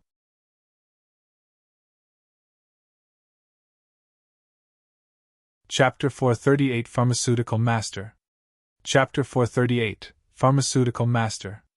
In the 3 days since Qin Feng had joined the Martial Artist Alliance, he had completed a level 3 and a level 4 mission, so he was familiar with the mechanisms of the Martial Artist Alliance. A single member point could be converted into 1,000 yuan, so a bottle of soul-cleansing pills cost 200,000 yuan. Qin Feng had consumed the soul-cleansing pill before when Dongfang Ming Wang gave one to him the night that Hua Yan injured him. Dongfang Ming Wang treasured soul-cleansing pills very much. Qin Feng did not. This was because Qin Feng knew that the effect of a soul-cleansing pill was weaker than an elementary-grade golden sore medicine which merely cost 100 hedonist points. As such, Qin Feng was really taken aback by the prices of medicine in the shop. This is a black tavern. Only 3 blood qi pills for 500,000 yuan is exorbitant, but it's not enough to satisfy this shop's gluttonous appetite? Qin Feng studied the medicine and herbs while grumbling in a low voice. They even demanded 3,000 member points? This is such a black tavern. Perhaps 500,000 yuan was a small amount for a martial artist, but a martial artist had to complete tons of missions to get 3,000 mission points. Qin Feng was very familiar with the blood qi pill as it was the only medicine that could save Ling Bei Bei from her coma. Qin Feng saw the blood qi pill in the system a long time ago. It cost 1,000 hedonist points, but the system prohibited Qin Feng from buying the blood qi pill from the system unless he completed the mission of saving Ling Bei Bei by concocting the blood qi pill himself. For Qin Feng, 1,000 hedonist points was a small amount. The blood qi pills purchased from the system came in a bottle of 12 pills, while Saint Medic's bottle was a great deal more expensive and only contained 3. The contrast was too huge, so it was natural for Qin Feng to grumble about this black tavern. And the primordial spirit pill! Holy moly, a whopping 1,000,000 yuan and 5,000 member points for only 3 tablets? Why doesn't this shop go and rob on the streets instead? Qin Feng felt very indignant when he saw the primordial spirit pills. He used the primordial spirit pill before when Little Pig asked him to purchase a bottle after he suffered terrible injuries from the battle at the Amethyst Dragon Palace. The system sold them for only 2,000 hedonist points, but Saint Medic's price was astronomical by comparison, and Qin Feng did not know that how many missions he had to complete in order to have enough to buy a bottle of primordial spirit pills. Qin Feng grumbled louder and louder, causing Lu Jie's face to blanch in fear. He looked at Qin Feng as if he was an apparition, and kept a huge distance from him, as if he did not know him at all. What are you murmuring about, brat? Say everything in front of this mistress. Are you still a man? An irritated voice as sonorous as an oriole echoed. As Qin Feng turned his head, he realized the woman dressed in the qipao who was playing on her cell phone had snuck up behind him. With his current strength, he had not noticed the woman lurking behind him for such a long time. The revelation stunned him. He wondered how strong she had to be to achieve such a feat. Am I a man or not? Why don't you have a try with me in the room? Qin Feng felt bad when somebody said he wasn't a man. He was the first hedonist young master in Acropolis City, renowned as the man who could last for a whole night long. He turned around and saw the physical appearance of the woman. Qin Feng was stunned. The woman wearing the tight-fitting, fire-red qipao had a flawless, curvaceous figure. Her qipao had 2 thigh-high slits between which her long, graceful legs appeared every time she moved. Her breasts were smaller than Hua Yan and Yan Wushuang's, but their shape was cleverly carved, and they were very pleasing to one's eyes. Seeing Qin Feng staring at the woman, Lu Jie's heart pumped so fast that it almost jumped out of his throat. He was loyal to Qin Feng given that he still remained by Qin Feng's side and did not escape. There were 2 shops in the town of martial artists that one should never offend. One was the Blacksmith. The other was the Saint Medic. The former forged various weapons and equipment for martial artists while the latter concocted various potions and pills for the martial artists. Equipment and medicinal supplies were essential for martial artists, so neither could be omitted. As such, normally the shopkeepers had a devil-may-care attitude and ignored their customers because everyone had to curry favor with them as they were their only source of supply of the items they needed. However, not only had Qin Feng slandered the Saint Medic in front of their shopkeeper, but he even teased with the woman dressed in fire-red qipao. Lu Jie felt that his big brother had to have a death wish. Humph. Repeat what you said. Let's see how am I going to punish you. The woman dressed in fire-red Qiao glared furiously at Qin Feng as her beautiful cosmos-like eyes were filled with coldness. Lu Jia broke into a cold sweat and kept on signaling Qin Feng. Repeat what I said. I said, lady, that you have a well-defined face that has been sculpted to perfection, and your beauty would shut out the moon and put flowers to shame. I can tell from a single glance that you must be a princess descended from an aristocratic family. There is an essence of elegance and gentility dwelling in your style of speech, your movements, and every detail of your action. Qin Feng behaved like a chameleon. He swiftly dropped his lascivious expression and changed into a serious and severe demeanor. Plop!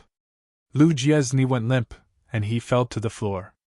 He exclaimed inwardly, my level of shamelessness will never mob to Professor Qin Feng. The woman dressed in fire-red Qiao had been getting pumped up to fight Qin Feng. However, Qin Feng cut her short and praised her instead, causing her to blush in embarrassment. She lost track of her thought and did not know what to do.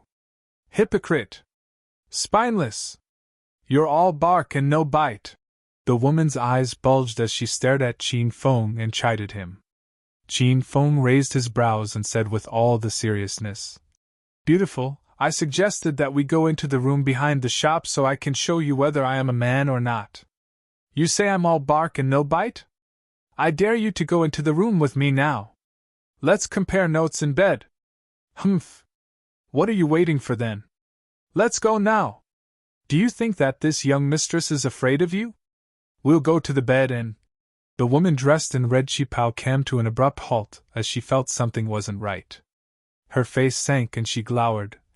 You despicable outlaw! Why would we have to compare notes in bed?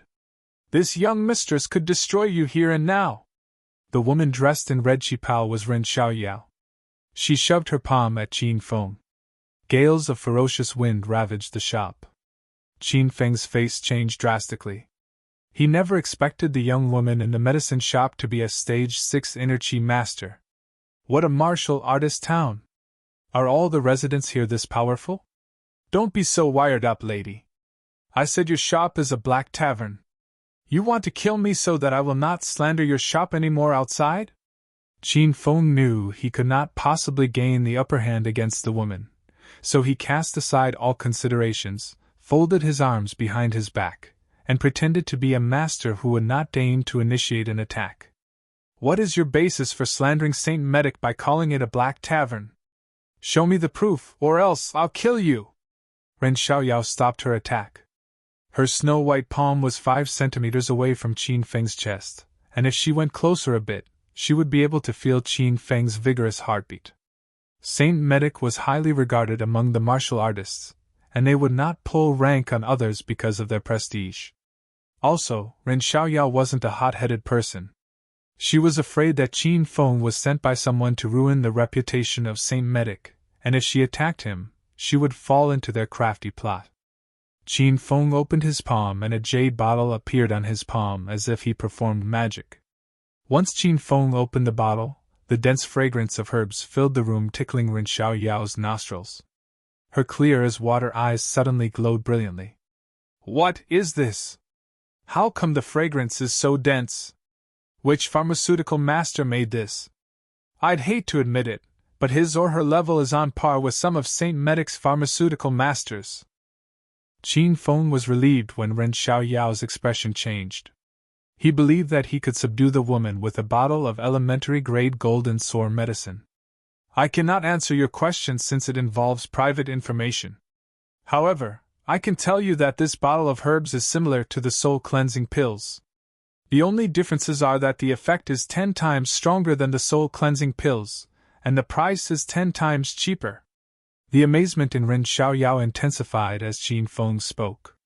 She grabbed the jade bottle from Qin Feng and poured some of it into her palm. She sniffed it, and then made a small wound on her wrist. Drips of crystal-clear blood flowed from the wound, but it did not hinder Ren Xiaoyao even in the slightest. She hastily applied the elementary-grade golden sore medicine to her wound. Surges of cold spread from the wound as the pains swiftly faded. At the same time, the wound healed quickly enough to be seen. Ren Xiaoyao was utterly dazed by the wonderful effect of golden sore medicine that her cherry mouth gaped into a small O shape. Her expression was cute, which delighted Qin Feng. Impossible! You're lying! Suddenly, a dense chilly aura erupted from Ren Xiaoyao. She moved her hand, revealed a soft sword, and pointed it at Qin Feng. Speak now! Who sent you here to defame us? Since you have come, you might as well just spit up the name of your lord. You, little girl, are really such a great fantasizer. Why don't you write yourself a novel instead? How about the current trend, an imperial harem-based novel featuring a woman who has time-traveled back to ancient times? I guess you will make a lot of fortune from that, given that you have the potential to be a great writer. Qin Feng ignored the soft sword in Ren Xiaoyao's hand and withdrew the golden sore medicine. A flick of dismay crossed Ren Xiaoyao's eyes after Qin Feng withdrew the golden sore medicine. The effect of golden sore medicine was so stunning, and the only thing that was comparable was the Miaoling panacea of Saint Medic. However, a single bottle of Miaoling panacea cost 500,000 yuan and 1,000 mission points, and what's more, a bottle of it was only half the size of the golden sore medicine. After she compared the differences, Ren Xiaoyao felt that Qin Feng could not be blamed for slandering Saint Medic as a black tavern. How did you get your hands on this herb mixture? How much for one bottle? Ren Xiaoyao persisted and shot a barrage of questions at Qin Feng. Qin Feng knew that this lady was very tenacious. She would not let him slip away unless he gave her a satisfactory answer. This herb is mine. I concocted it myself. Ren Xiaoyao and Lu Jia was starstruck at Qin Feng's words. So this means that you're a pharmaceutical master? Impossible. Ren Xiaoyao did not believe in Qin Feng. How is that even possible for you to be a pharmaceutical master at your age? Moreover, your herb mixture could only be concocted by a stage 2 pharmaceutical master. Not only did Ren Xiaoyao not believe Qin Feng, Lu Jia did not trust him either. They knew exactly what a pharmaceutical master was. A pharmaceutical master was even rarer than a demon cultivator or a heretic. To become a pharmaceutical master, one first had to become a martial artist. Second, the person had to familiarize themselves with the pharmacological potency of every herb that grew on this earth. And third, they had to have acute and extra strong sixth senses. Neither of these three criteria could be avoided on the road to becoming a pharmaceutical master. Currently, the youngest elementary stage 1 pharmaceutical master in China was a middle-aged elder around 40 years old. The stage 3 and above pharmaceutical masters were all 60-year-old and above geezers.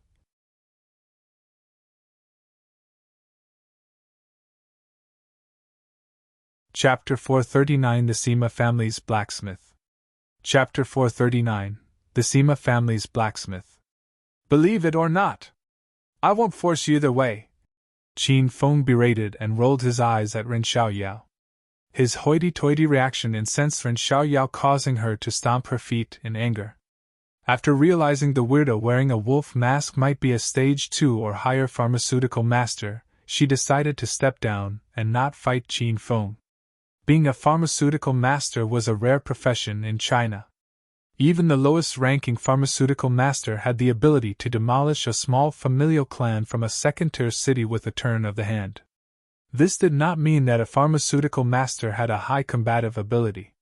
Instead, a pharmaceutical master was always surrounded by loads of martial artists because a high-grade pill or herb mixture could be a great help to a cultivating martial artist.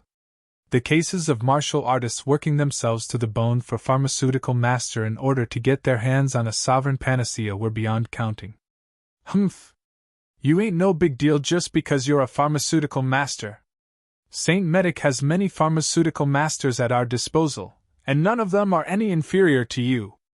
Ren Xiaoyao placed her hands on her hips and glared ferociously at Qin Feng. I never said that I'm great. I'm just saying that the herb mixtures and pills in your shop are too expensive. It's accurate for me to describe your shop as a black tavern. Qin Feng did not get angry at all, and instead, maintained a gleeful smile as he stared at Ren Xiaoyao's irresistibly charming breasts. Ren Xiaoyao's face darkened as anger brewed within her.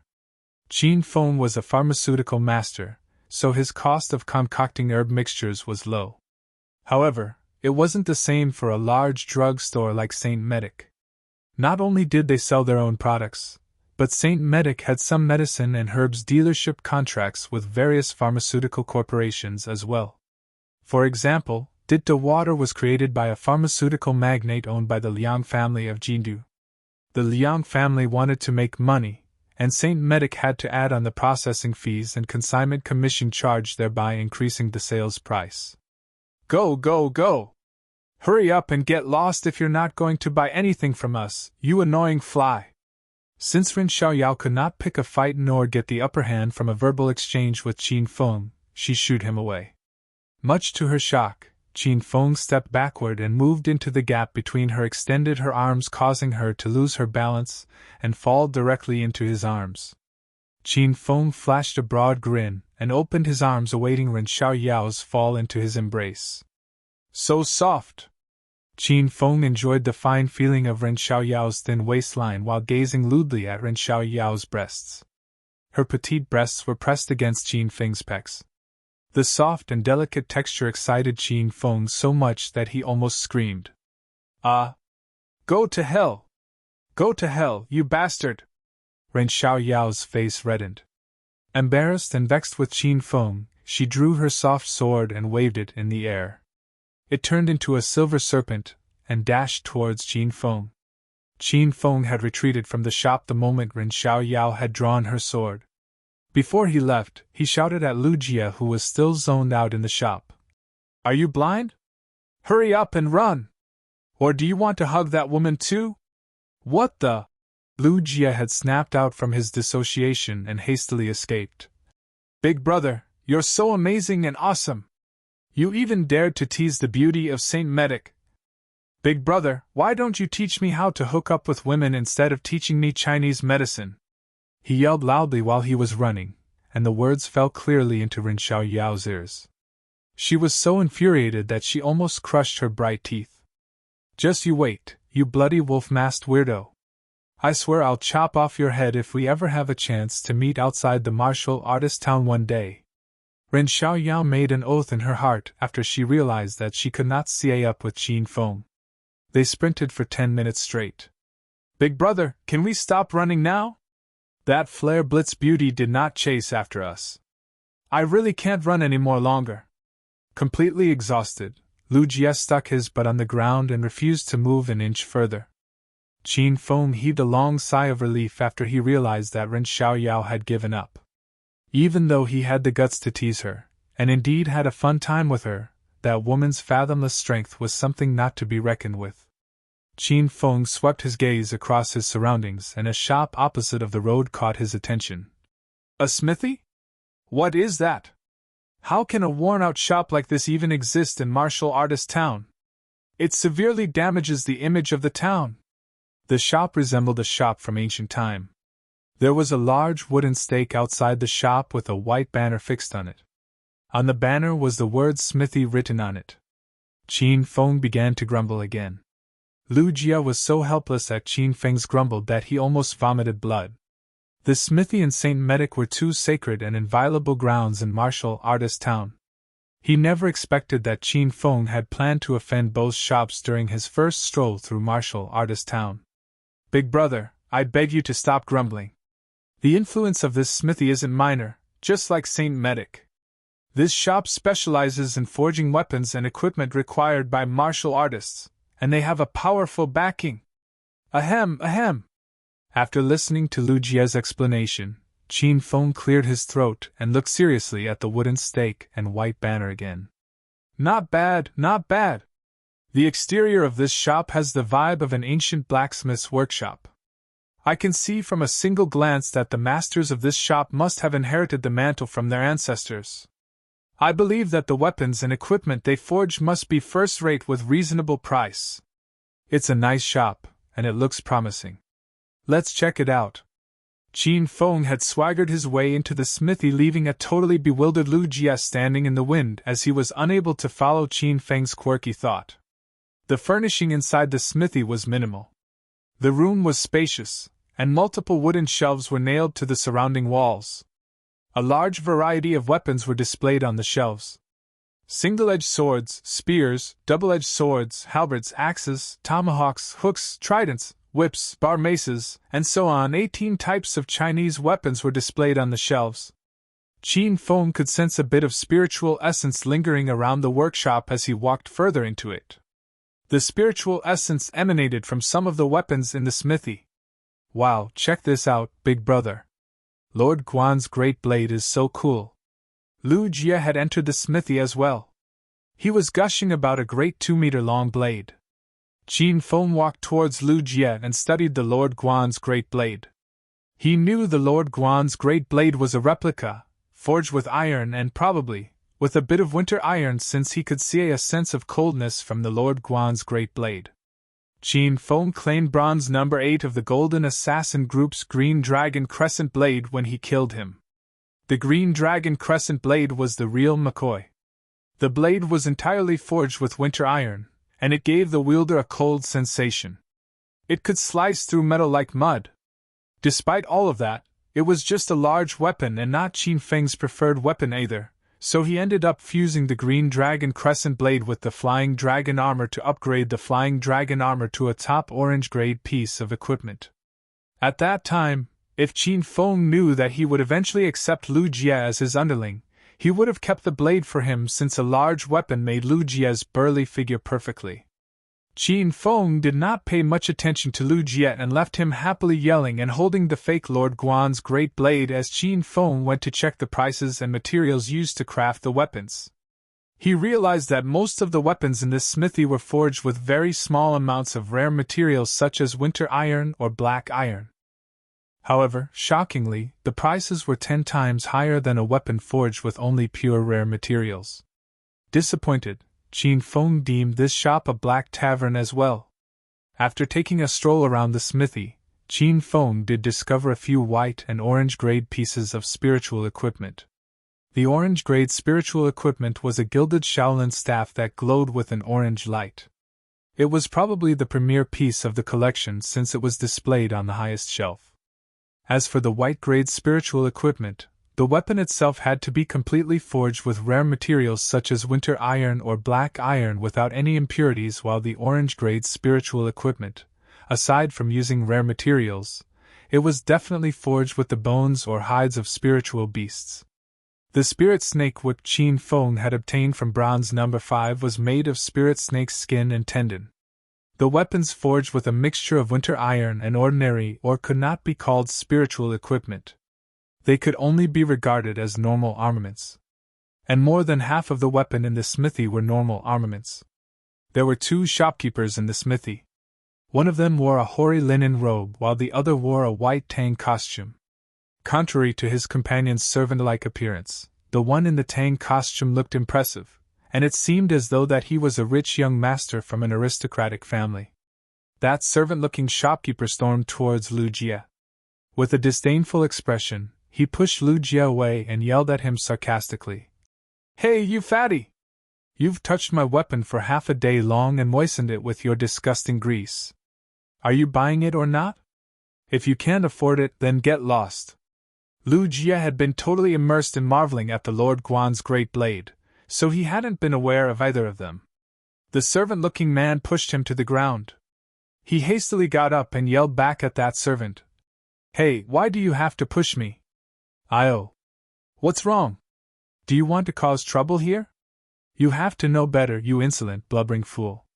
You're still 100 years too early to play high and mighty in front of me." The servant-looking one had been measuring Qin Feng and Lu Jie from the moment they entered his shop, especially Lu Jie, who acted like a country bumpkin who had never seen the world and adored the fake Lord Guan's great blade like nothing could be better than it. He was certain that Lu Jie was a poor schmuck, so he threw his weight around and insulted Lu Jie. Lu Jie had calmed himself down. Even though he was enraged, he did not dare make any moves given the background of the smithy. If he was alone, he could battle to the death and vindicated himself. However, that was not the case.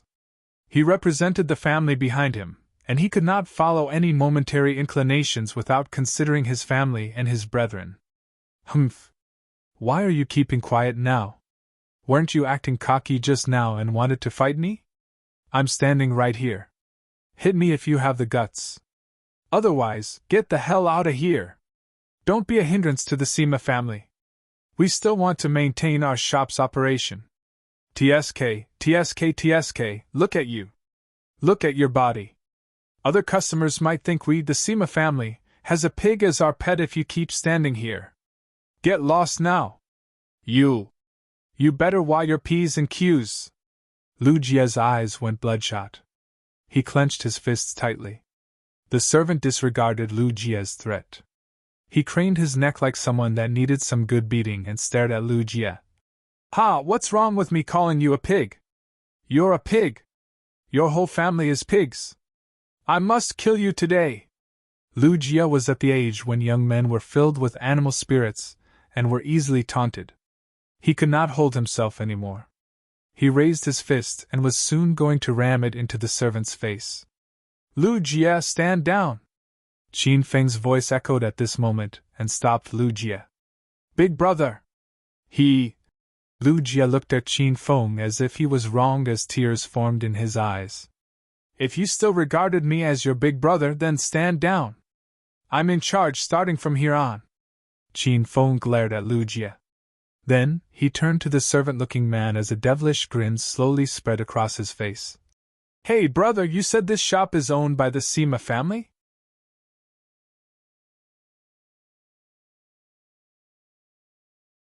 Chapter 440 I'll still hit you even if you're from the Sima family. Chapter 440 I'll still hit you even if you're from the Sima family. The servant-looking man measured Qin Feng from his top to his toes. Qin Feng's strange wolf mask prevented the servant from seeing his real appearance, so the servant-looking man could not certain was Qin Feng someone of a higher class than him from his outfit. Are you stupid?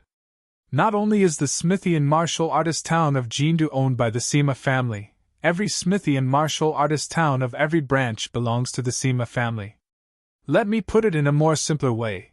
It is a time-honored chain of blacksmith shops that covers the whole nation and owned by the Sima family. Did I make it clear enough for you now?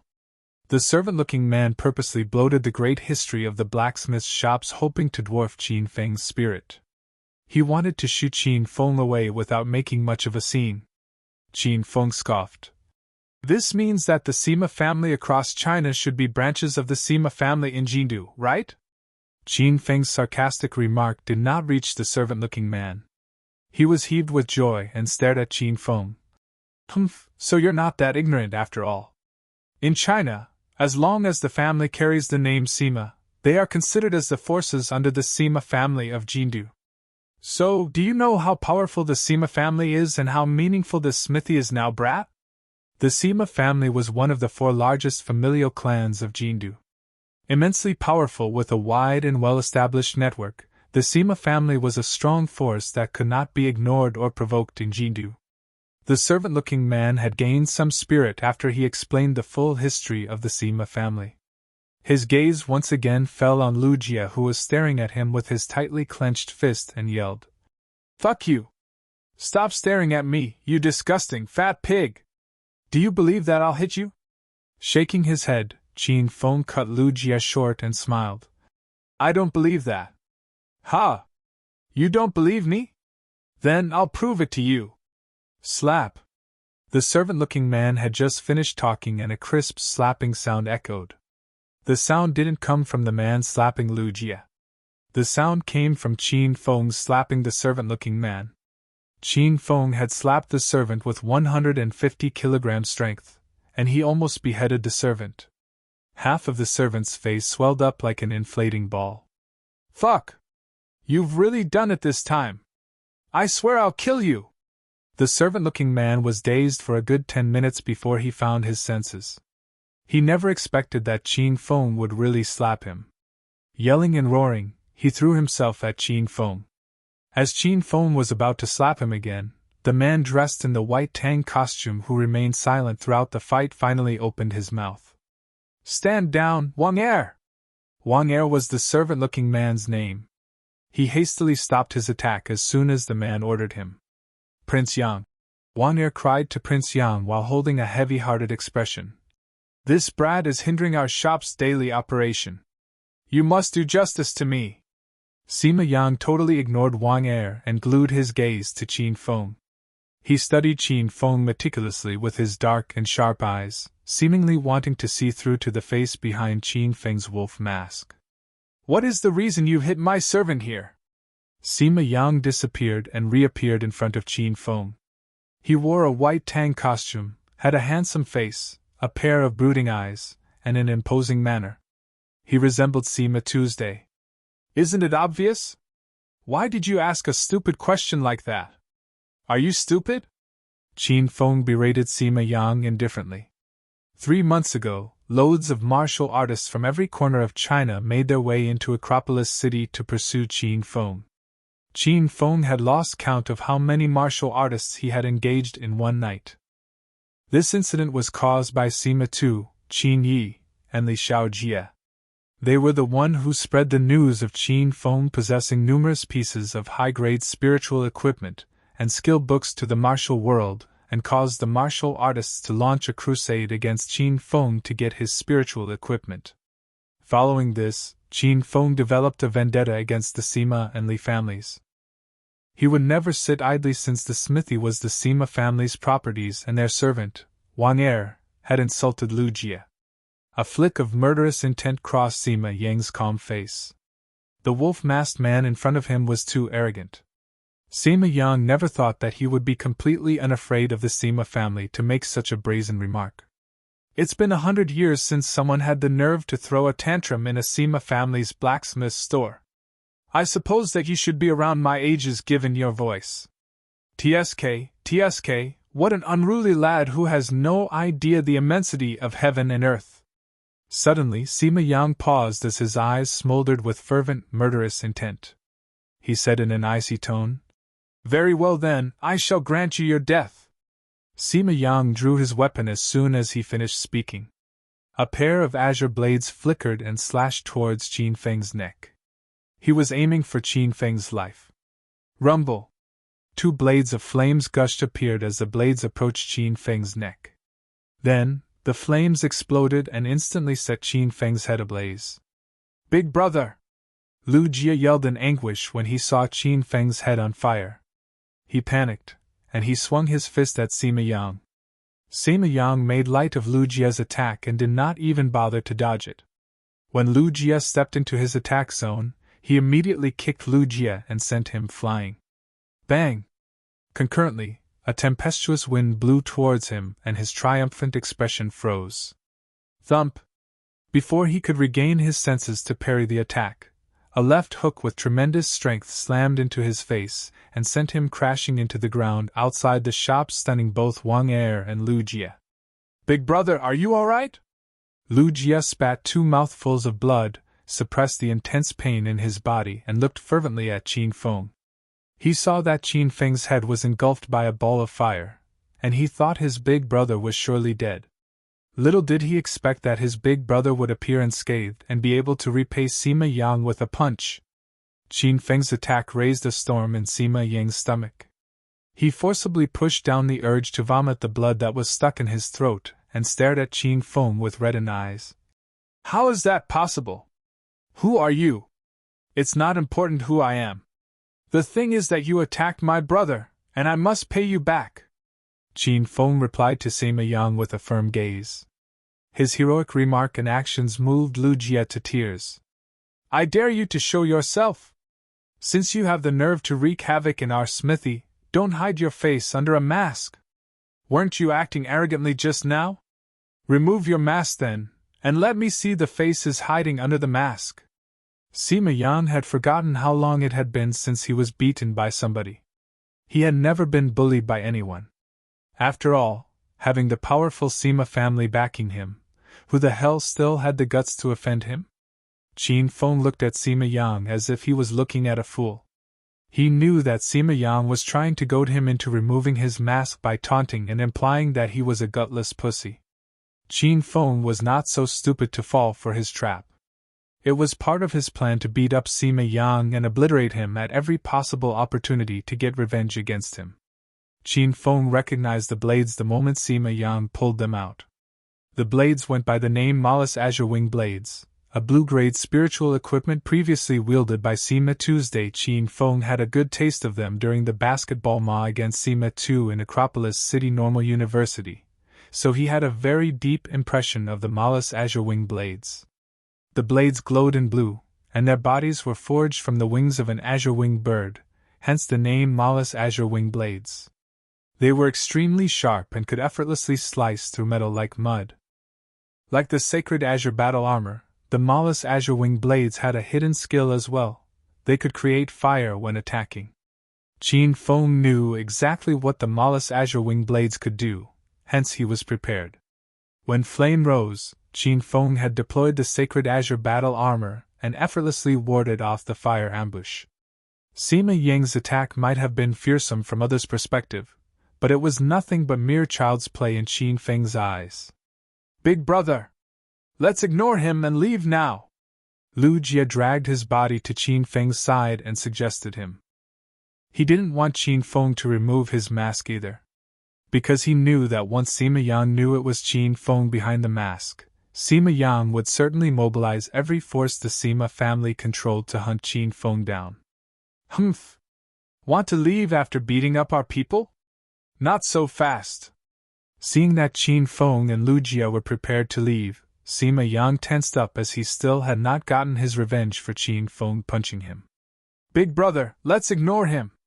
Hurry up and let's leave!" Lu Jia had calmed down.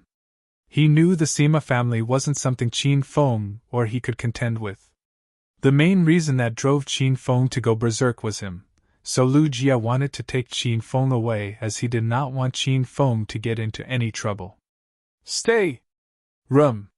The sharp and ear-deafening buzzing of a sword echoed. With the blades in his hands, Sima Yang darted at Qin Feng and Lu Jia. He closed in fast.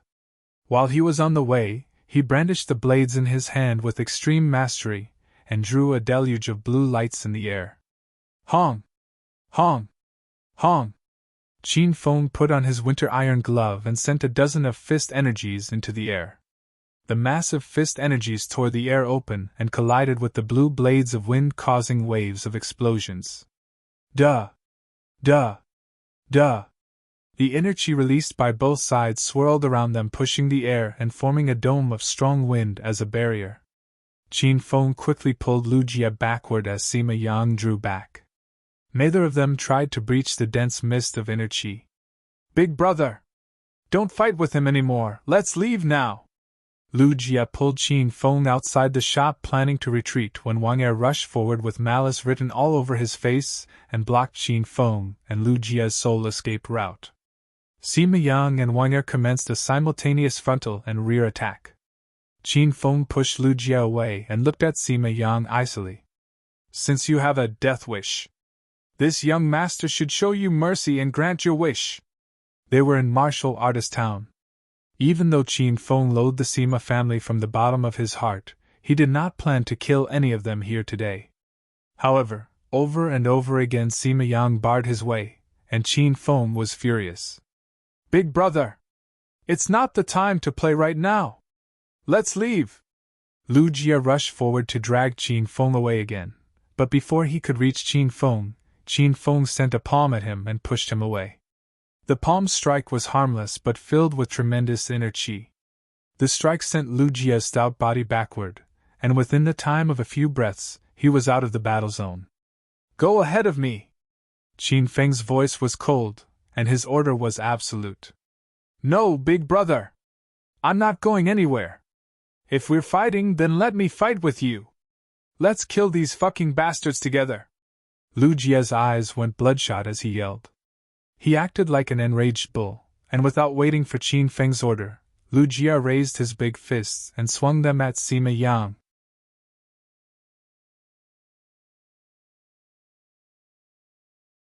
Chapter 441 Bow Down Before the Dragon Door.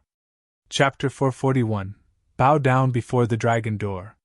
Shroom! Shroom! Shroom! As Lu Jia arrived beside Sima Yang, the sound of blades cutting through the wind echoed through the air above them. Qin Feng's heart raced. he yelled at Lu Jie. Get down! Lu Jie sensed the deadly aura swarming behind him and quickly recoiled. Clank! Clank! Clank! As he moved 3 steps back, 3 flying knives landed in the ground in front of Lu Jie, buried to the hilt around which a red ribbon was wrapped. The red ribbons waved in the air. Phew! What strong inner qi! Lu Jie's face was clouded with amazement. If he had moved any slower, the 3 flying knives would have punctured his body. The first rule of martial artist town: every resident must coexist peacefully and not cause any trouble for anybody. Can any one of you tell me what you guys are doing now? A sonorous female voice resonated as Yan Wushuang appeared in between Qin Feng and Sima Yang. Yan Wushuang wore a tight-fitting leather shirt and pants that clung to her curvaceous figure. Her breasts were not overly large, but the shape of them was captivating. Coupled with her purplish bob haircut, she would be the center of attention anywhere she went. After seeing that the intruder was Yan Wushuang, Sima Yang dropped his pride, plastered a placating smile on, and went forward to welcome her. Oh, Miss Wushuang is here. I apologize for my impoliteness. Yan Wushuang ignored Sima Yang and concentrated on Qin Feng's wolf mask. Prince Yang, as a cooperation partner of Martial Artist Town, the Sima family should take the lead and abide by the rules. Your actions have disappointed us, the Dragon Door, very much. Sima Yang's expression changed slightly. Even though Yan Wushuang wasn't a descendant of a great family, she was a member of the Dragon Door, so toying with her wasn't a task Sima Yang easily welcomed. China had 3 doors and 5 sections. The Dragon Door was one of the doors, and it was a mysterious organization supported by the government, so even the higher-ups of Martial Artist Alliance had to give face to the Dragon Door, not to mention Sima Yang. Miss Wushuang is right, but we are not the ones to be blamed. It was them who created trouble first. They pushed us over the edge, which left me and my servant with no alternatives but to defend ourselves. Seeing Sima Yang had passed the buck to him and Qin Feng, Lu Jie's face darkened. Lu Jie remained silent and did not speak for himself, although Sima Yang's despicable action ticked him off. The family behind Lu Jie was merely one of the 5 small familial clans in Jindu, and it was nothing compared to the mysterious Dragon Door. The Dragon Door could easily erase the existence of his family from the face of the earth with only a flip of their hand. Green Wolf, is that true?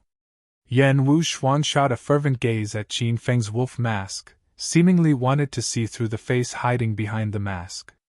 Since Qin Feng completed the mission released by her on behalf of the Dragon Door, so Yan Wushuang knew his alias was Green Wolf. What he said isn't true, in fact, it's the reverse situation. Qin Feng brushed off Sima Yang's accusation indifferently. It was the Sima family's servant who looked down on my brother and attacked us first. My brother and I are the victims. We had to return the blows to defend ourselves. Sima Yang stunned when Yan Wushuang addressed Qin Feng by his alias. He never expected that Yan Wushuang knew Qin Feng. Ahem. Ms. Wushuang, this is just a misunderstanding. Why don't we just leave it at that? Sima Yang had lost his confidence. Initially, he planned to detain Qin Feng and Lu Jie, but now, he only wished that the Dragon Door would not target the Sima family. Is this your final decision, Prince Yang? Yan Wushuang smiled lightly at Sima Yang. I apologize for troubling you, Ms. Wushuang. If you have some time on you, let's have a seat inside the shop. If you have your eyes set on any weapons in our shop, I'll gift it to Ms. Wushuang as a present on behalf of the Sima family. Thank you for your offer, but I'm good. I still have an important task to tend to. I shall take my leave first. After she did her job, Yan Wushuang prepared to leave. Like a soaring swallow, Yan Wushuang's elegant figure disappeared from everybody's sight in a few light hops. Sima Yang's face instantly turned vile as soon as Yan Wushuang left. He shot a few fiendish glares at Qin Feng and Lu Jie. Pray to God that you two will never encounter me outside town, brats, or else I'll kill you both the moment I see you. Sima Yang fluttered his sleeve in a huff and stormed into the smithy. Likewise, Wang glared at Qin Feng and Lu Jia before following Sima Yang back into the smithy. Phew! Lu Jia heaved a long sigh of relief as he never thought the incident would end so smoothly. I'm so scared. Big brother, let's leave now. The Sima family is not to be trifled with. Qin Feng tilted his head up and looked at the signage hanging outside the shop. His eyes glistened with intense light. Jindu University Medical College, Lecture Hall. The bell rang signifying Qin Feng's first class had started as soon as Qin Feng and Lu Jia arrived at the lecture hall. Qin Feng marched into the lecture hall bold as brass. He stood with his hands clasped behind his back in the best spot behind the podium where the sunlight fell. The lecture hall was still packed with loads of students. There were at least 200 students.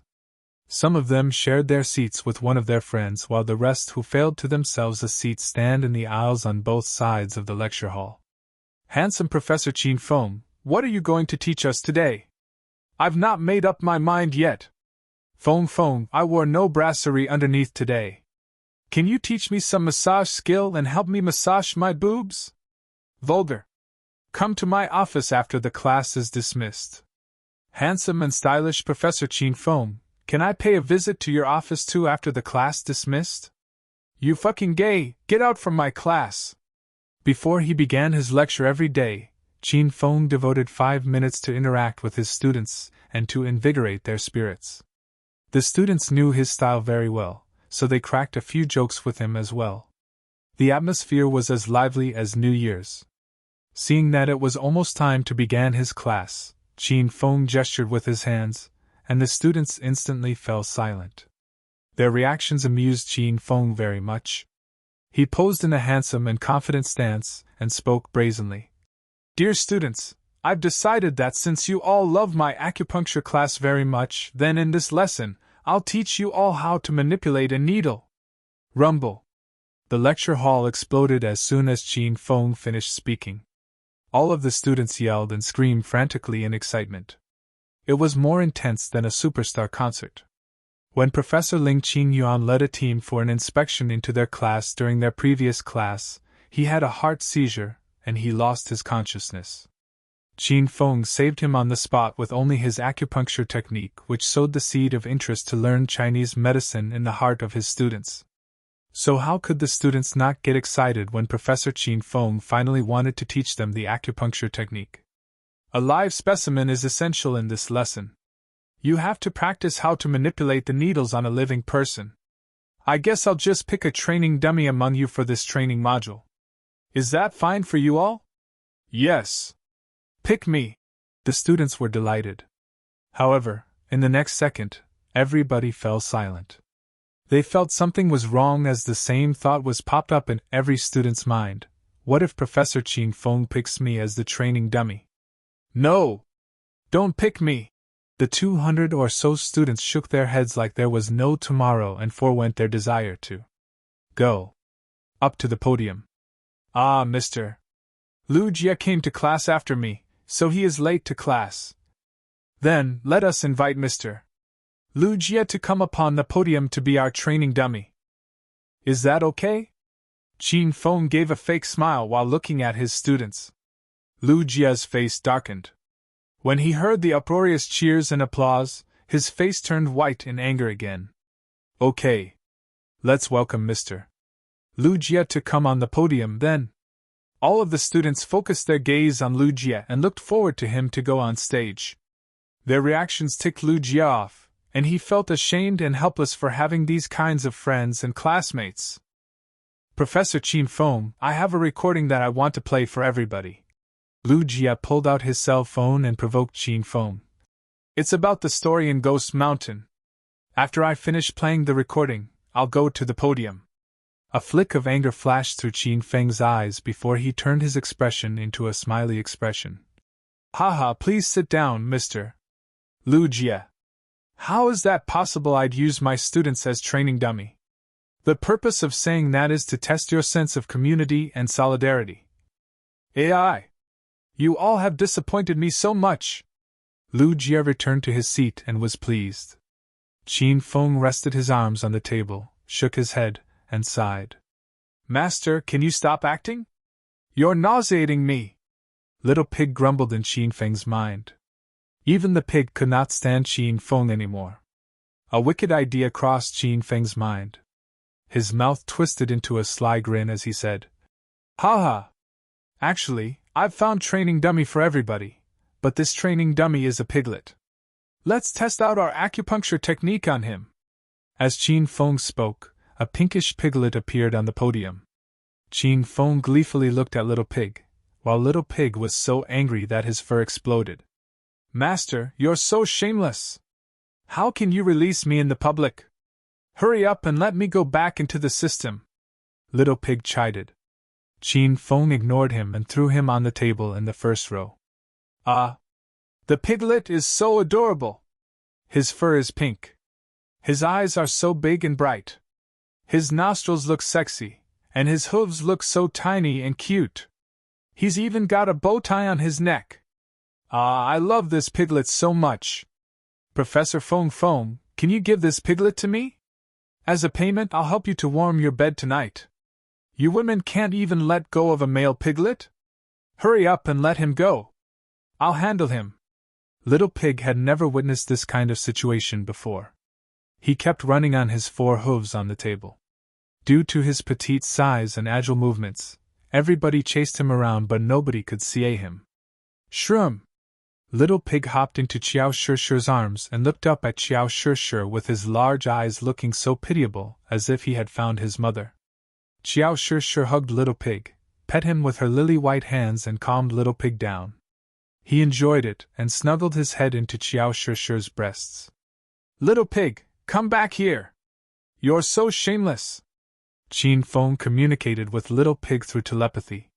"Don't be scared, Little Pig. Nobody is going to hurt you." It wasn't Little Pig replied to Qin Feng. It was Qiao Shishi's voice. Qin Feng was stunned. This was because he saw it with his own eyes that Qiao Shishi had not opened her mouth at all. Her voice transmitted to his mind through telepathy.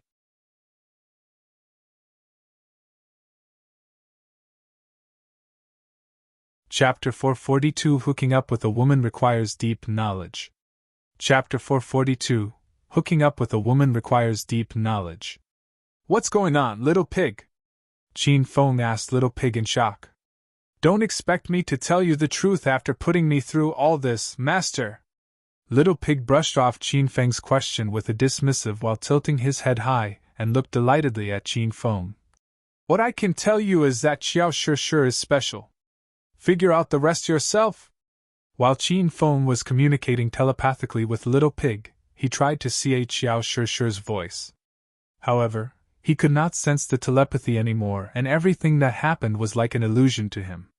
Qiao Shishi protected Little Pig in her arm and kept the other students from harming him. Those students stopped too. Not only was Qiao Shishi the belle of the medical college, she was also one of the goddesses of Jinda University, and many of them were her fans.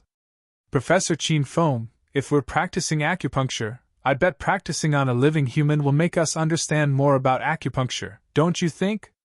After all, Little Pig is a pig, an animal. If you use Little Pig as our training dummy, won't it make the rest of us become a veterinarian instead?" Qiao Shishi said with an emotionless expression. This was the first time Qiao Shishi cracked a joke, and she had the students in hysterics. The classroom was filled with laughter, and unnoticed by them, 3 weirdos with colored hair and strange outfits had climbed up to the podium. In an instant, 2 of the 3 grabbed Qin Feng by his arms and pressed him to the table, while the last man with a stud earring pulled out a knife and put it against Qin Feng's neck. Their ambush came too suddenly. So sudden in fact that the students could not regain their senses and continued to discuss Little Pig and Qiao Shishi even after they saw Qin Feng was taken hostage. The tumult began to recede slowly and finally, the class fell into a pool of dead silence such that the sound of a needle dropped to the floor could be heard clearly. "Hey, who are you people? You are not even one of us! How dare you bully our Professor Qin Feng? Get the fuck out of our class now!"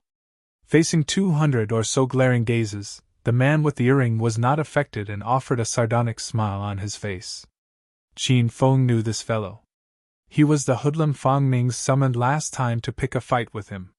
This man led his group of hoodlums and blocked Qin Feng after school. At the same time, Gao Tianyao led his own group to get him as well. In the end, Qin Feng tricked them into fighting each other while he himself escaped. This time, the trio had been summoned by Fang Ming as well, and their sole objective was to disgrace Qin Feng in front of his own students. "Fucking stop blabbering and keep quiet, or I'll stab this fellow to death." The man made his living wandering the underworld for a long time. Of course, he would not be taken aback by a bunch of untested university students. He did not move the knife away from Qin Feng's neck, chewed his bubblegum, and seemed to be someone who needed a good beating. Qin Feng had spotted them in the crowd the moment he entered the class. The reason he did not bust their disguises was that he wanted to see what kind of trick Fang Ming was pulling again. "Hold your horses, everybody. He has a knife. He might injure you guys. But they want to hurt you, Professor Qin Feng." His students were worried about him. "As a noble-hearted lecturer with huge ambition, it's fine if I'm injured as long as I can keep you all safe, even if they want my life." Jesus Christ! The two guys who held him down could not restrain themselves and grumbled, cutting Qin Feng off. "Give me a break! Big brother, this fellow is even more pretentious than you." The students were all utterly shattered into tears after they heard Qin Feng's remark, while Hua Yan, on the other hand, tensed her lips and squinted. She knew Qin Feng too well and felt that he was being hypocritical now. "Stop bragging, you stupid fool! I'm here today to ask you something." The man with the earring waved his pocket knife in front of Qin Feng's eyes and thought he was cool. "Rumor has it that you've fallen out with a student in this class. Is that true?" The man with the earring was here for a purpose, and Fang Ming had briefed him about his revenge plan. Fang Ming wanted him and his two minions subjugate Qin Feng in the class, threaten him, and make him lose his face in front of his student. He wanted him forever gone from the medical college. If Qin Feng ever did totally disappear from the medical college, then the medical college would return to him, and he could rule over them. "You're so cocky, brat. I'm going to show you the consequences of offending one of the young masters of this university." The man's gaze darted across the crowd of students and stopped at Qiao Shi. When he saw Qiao Shi's otherworldly delicate face and sensed her elegant aura, a wicked idea crossed his brain as his eyes glowed brightly. TSK, that girl holding the pig is such a fine beauty. I want to have a good taste of her right now, but...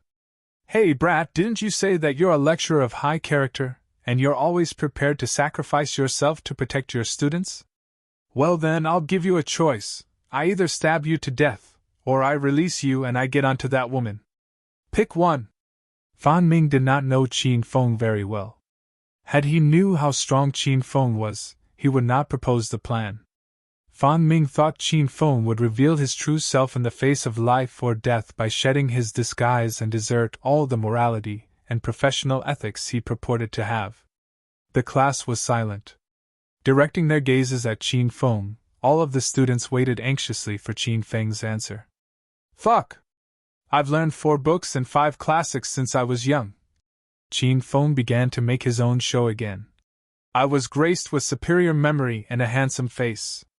I maintained a low profile wherever and whenever, yet I always unconsciously ended up being the center of attraction.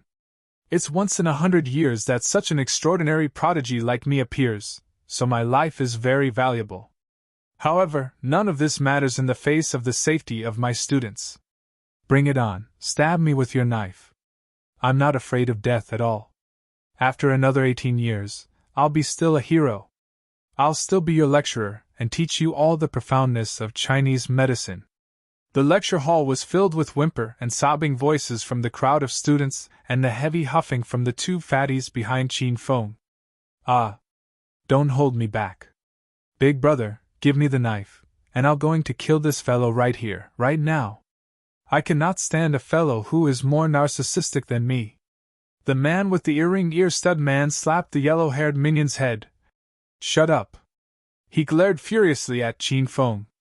The course of events was not the same as what they had planned. This fellow should have picked his own life instead. "I'm giving you the last chance, brat.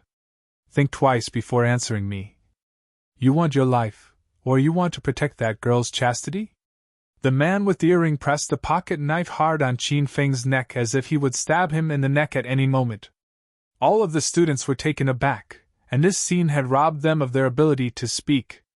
Bang! Bang! Bang! Suddenly, 3 muffled bangs sounded out.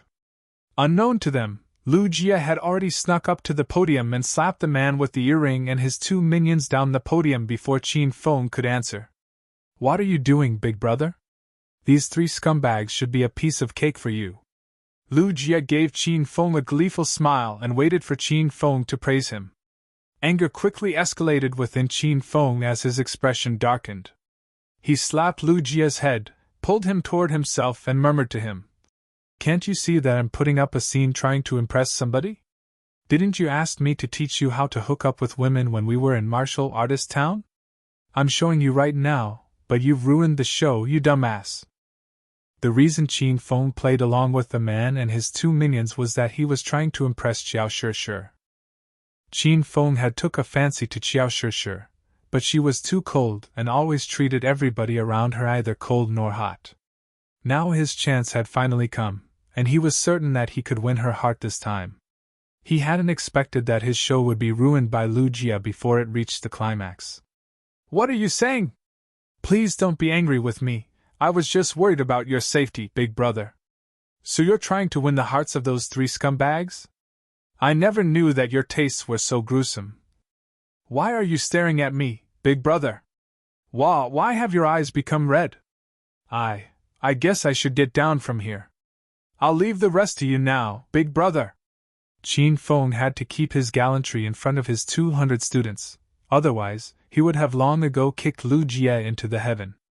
Meanwhile, as the man with the earring and his 2 minions fell to the floor, some of the students rushed forward and tied them up. Ming and his 3 minions were exasperated when they saw their plan had once again failed. Professor Qin Feng, these scumbags have been subdued. What should we do to them? Qin Feng walked to the man and his 2 minions with a fake smile on his face. The 3 of them felt as though they were being targeted by a serpent, so they struggled for all their worth but to no avail. None of them could free themselves from the knot. We should send them to the security department, Professor Qin Feng. They will know what to do with these 3 scumbags, a student suggested. Qin Feng shook his head as the smile on his face broadened. Students, what are we learning today? Professor Qin Feng, you said you want to teach us the acupuncture. Qin Feng put on an expression like a light had broken upon him. Oh yeah! We're learning acupuncture today, but sadly, I can't teach you all how to manipulate the needles if we don't have a training dummy. What should we do? What should we do? The students' eyes glowed as they all focused their gazes on the man with the earring, and his 2 minions like a bunch of hungry ghosts looking at a barbecued chicken. Professor Qin Feng, are these 3 people good enough to be our training dummies? Frowning, Qin Feng said with all the seriousness. We can use them as our training dummies, but we have to get consent from them first. And since you all are first-timers, I bet you all will stick the needles in the wrong acupoints which may cause pain and bleeding. I'm not sure whether these 3 people will be about to withstand it or not. The man and his 2 minions finally saw the light. These 200 students wanted to make them their training dummies for acupuncture. Their faces blanched at the realization, and cold sweat began to ooze from their bodies. They looked like wet chickens that had been drowned in a downpour. Professor Qin Feng, I'm sure they will be very glad to be our training materials. See, they all nodded, and they did not say they are not willing to. Some of the students stuck stockings into the mouths of the man and his 2 minions, and pulled their hair to force them to nod. The man and his 2 minions had never experienced this kind of disgrace since they began their kind of work. Tears welled up in their eyes, and their expressions were full of remorse. Well! I express my gratitude on behalf of my students for you 3 volunteering to be our training dummies. Your utterly fearless action and the spirit of willing to sacrifice for the good of many should be praised. Well, let's not waste any more time and start our practice session now, Qin Feng said while plastering a sly grin on his face. The students were so excited that any onlookers would have believed that they were on steroids. Since they had their training dummies now, some of them stood on the floor side by side in front of the trio, while some crowded behind them. Each and every one of them had a tiny silver needle in their hands, and they hesitated on deciding which acupoints they should insert the silver needles into first.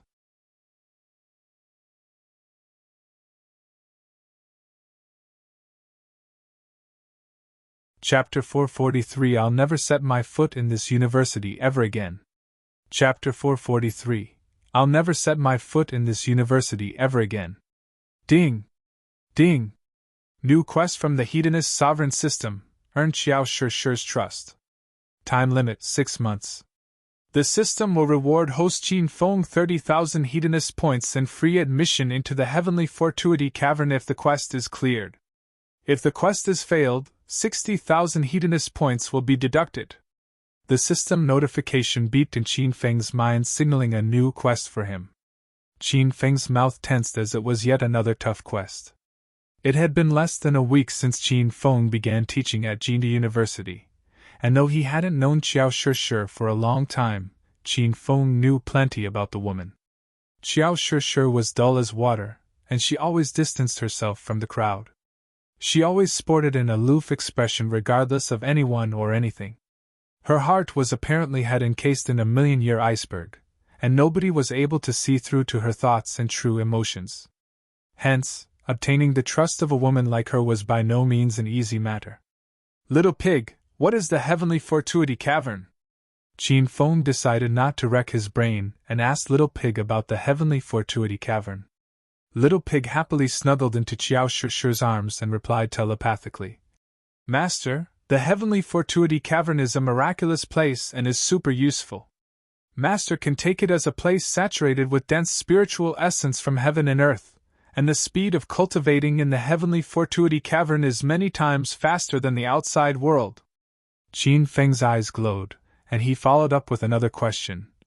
How fast is it? It depends entirely on the level of the heavenly fortuity cavern. In its most basic form, the heaven and earth's spiritual essence is 30 times greater on the earth. This means that if Master cultivates in the heavenly fortuity cavern for 1 day, the effect will be the same as cultivating on the earth for 30 days. Qin Feng almost screamed in excitement. If he had such a miraculous place, he never had to worry about his slow cultivation speed anymore. Suddenly, a question flashed in Qin Feng's brain as his brows furrowed in worry. Little Pig, the heavenly fortuity cavern is free to use, right? Master, ever since you obtained the hedonist sovereign system, is there anything offered by the system that has been free? Little Pig cast a disdainful expression at Qin Feng and chided him for his ignorance. Qin Feng's face sank when he remembered how the system loved to troll him. Then how does the system charge for using the initial state of heavenly fortuity cavern? Actually, it's pretty cheap. The system will only charge Master 1 hedonist point per second. Qin Feng giggled when he heard the number. 1 hedonist point per second is not that expensive after all. However, when he meticulously went through the math, he was so angry that he almost shattered the system. 1 hedonist point per second, so 1 minute would be 60 hedonist points, and 1 hour would be 3,600 hedonist points. Thus, if he entered the heavenly fortuity cavern for 1 day, the system would charge him 86,400 hedonist points. A whopping 86,400 hedonist points. Ever since Qin Feng obtained the hedonist sovereign system, he had never earned so much hedonist points before. What's more, that was only the cost for staying in Heavenly Fortuity Cave Pavilion for a day. Professor Qin Feng, can you help us to check whether we are on the right track? How come these 3 people have fallen unconscious? The yelling of students drifted into his ears and pulled Qin Feng out his thoughts and back to the mortal world. Qin Feng then looked at the man with the earring and his 2 minions. What the hell is that? His mouth tweaked vigorously when he saw that the man and his 2 minions' bloodied and battered bodies were stuck with countless silver needles, and they had started foaming at their mouth. Only now had he realized that his students were even more heartless than he was. Let me see. They are fine. Don't you all worry about that. They're merely suffering from transient shock. It's a good chance now for everybody to practice your acupuncture technique. You all should try to wake them up with the silver needles. Qin Feng felt the trio's pulses and realized that they were not in a life-threatening state, so he resumed his students' acupuncture practice session. The students were all pumped up since this was their first practice session to practice their acupuncture technique. Besides, there were only 3 training dummies to serve a colossal number of students. There was a total of 200 silver needles on each of their bodies. Their bodies were bloody, and they seemed were even scarier than a horror movie. What's happening? Why are you all crowding the podium during lecture hour? Do you think the university is a general market? A cold voice suddenly echoed as Xiao Lei entered the lecture hall. Xiao Lei's voice disappeared under the growing tumult. The students continued to insert silver needles into the body of the man with the earring and his 2 minions without paying any attention to Xiao Lei. His eyes almost popped out from his anger. Hey! Are you all deaf? Walking around and making a lot of noise during the lecture hour. Do you want me to take disciplinary action against you all? Xiao Lei raised his voice and yelled at the students. The students were not afraid of Xiao Lei, but they were afraid of getting penalized. They would be in big trouble if they failed their class before the final exam. With his loud voice, Xiao Lei got all the students back to their own seats. In just merely 10 seconds, the previously obstreperous lecture hall had now become silent and well organized. All of the students sat with their backs straight and appeared like a bunch of obedient elementary school students. Xiao Lei's achievement made him arrogant. He swaggered his way to the podium while staring at Qin Feng. When he was at the podium, he realized that there were 3 ragged human puppets lying lifelessly on the table. They scared him so much that he yelled, "Holy shit! What are these 3 things? Are they human, or are they ghosts? Damn it, who put these 3 things on the table?" Xiao Lei slipped and almost fell down from the podium. His comical reaction had the students rolling in the aisles. Xiao Lei had shattered his hard-built hegemony, and he was angry about that. He shot a few fiendish glares at the students and yelled, "What are you all laughing at? Whoever dares to laugh again will be penalized." The students refrained from laughing after Xiao Lei had warned them. Qin Feng, on the other hand, let out a ringing laugh. "Director Xiao, how come you're so timid given your well-upholstered appearance? It's just 3 dead people, why did you yell like a little girl?" Xiao Lei had a vendetta against Qin Feng since the last time they met, so how would there be any chances that he would bend his knee in front of Qin Feng? He boldly said with an awe-inspiring noble spirit, "Humph. They are merely 3 corpses. I'm not afraid of them, I can touch them too." Xiao Lei then squatted beside the man with the earring. As his hand almost reached the man's nose, he suddenly came back to his senses and fell to the floor. "Are you nuts? Why are there 3 corpses on the podium? Are you a why or what? Ha ha. You really entertain me a lot, Director Xiao. You, as a chief physician of Jindu's University's affiliated hospital, corpses should be the last thing that scares you. How come you're still afraid of it?" Qin Feng scoffed. Even though Xiao Lei was a doctor, he was the kind of doctor that lived by his wits and always skived off his duty. When a patient with a lesser illness showed themselves, he would be the first one to attend them. However, when there was a large operation that really needed his specialty, he gave all kinds of excuses to run away from his duty. Furthermore, given that his second uncle was the vice president of the affiliated hospital, his colleagues could only hold their tongue in pent-up indignation in front of Xiao Lei's wits. Hence, Xiao Lei had very little chances to see corpses over the past 3 years. When he knew Qin Feng had placed 3 corpses on the podium, Xiao Lei's knees instantly went limp. He needed to lean against the table so that he could get up from the floor. Qin Feng walked to the man with the earring and his 2 minions. His hand moved very fast, turning into dozens of silhouettes in the eyes of Xiao Lei and his students. After 10 or so seconds, Qin Feng had removed the thousands of silver needles from the trio's bodies. "There is nothing to be afraid of, Director Xiao. These 3 corpses are training dummies I brought for everyone to practice their acupuncture technique. They were crowded around the podium because they're having a practice session. It's not at all like what Director Xiao said, making noises and wandering around in the lecture hall lawlessly. Xiao Lei finally calmed down his raging mind after Qin Feng had explained to him. It was a little bit scary to use corpses as training dummies, but in fact, it was considered normal in the medical field. During his time studying at Jindu University, Xiao Lei's professor had used a corpse to teach them as well. Humph! You should have placed the corpse behind. It's kind of not suitable to place them at the front of the lecture hall. Xiao Lei chided Qin Feng angrily to prove that he wasn't afraid at all. Oh yeah, what made Director Xiao come here at this time? Do you have an announcement to make? Qin Feng asked Xiao Lei with a gleeful smile. Xiao Lei really had something to announce. It was just that he had forgotten his true intention for coming here after he saw the bloodied battered man with the earring and his two minions. Humph! Of course, I came here because I have an important announcement to make. Otherwise, do you think I'm so free? Xiao Lei scornfully berated Qin Feng. After Xiao Lei cleared his throat, he regained his high and mighty posture and swept his gaze over the students. I've obtained news from the management of the medical college. The exchange students and representatives of the Saint Medical Institute will arrive in Jindu in no more than half a month. After they have landed in Jindu, they will come straight to our medical college for an inspection and information exchange. The Saint Medical Institute is a brilliant star in the medical field, and I know that everyone is aware of that. Hence, I'll skip that part and jump to the next part, which is the main reason I came here today. The higher-ups of medical college value this study exchange very much, and they have very high expectations from you all, so they invited a person like me, who is the very spearhead of Western medicine, to give every one of you a practical training session and to broaden your knowledge about Western medicine. Xiao Lei could not stop himself from bragging as if he had consumed the stride gum.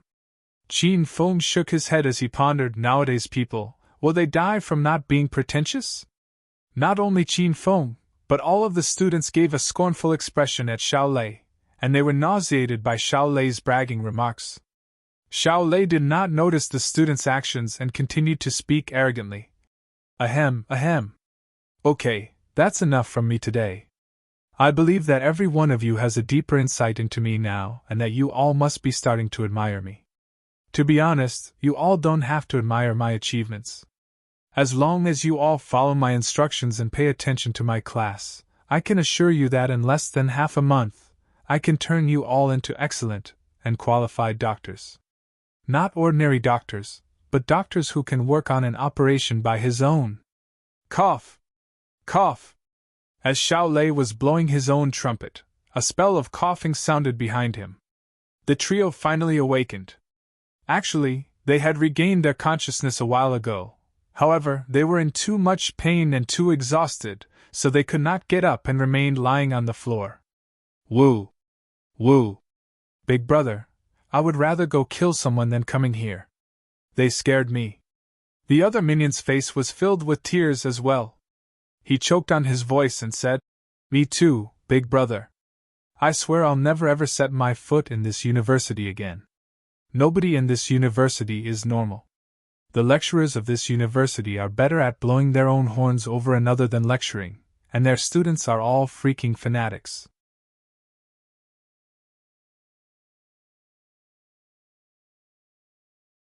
Chapter 444 Martial Artist Alliance Level 5 Mission. Chapter 444 Martial Artist Alliance Level 5 Mission. The man with the earring and his two minions chatted quietly so Xiao Lei could not hear them as he was lost in his own speech.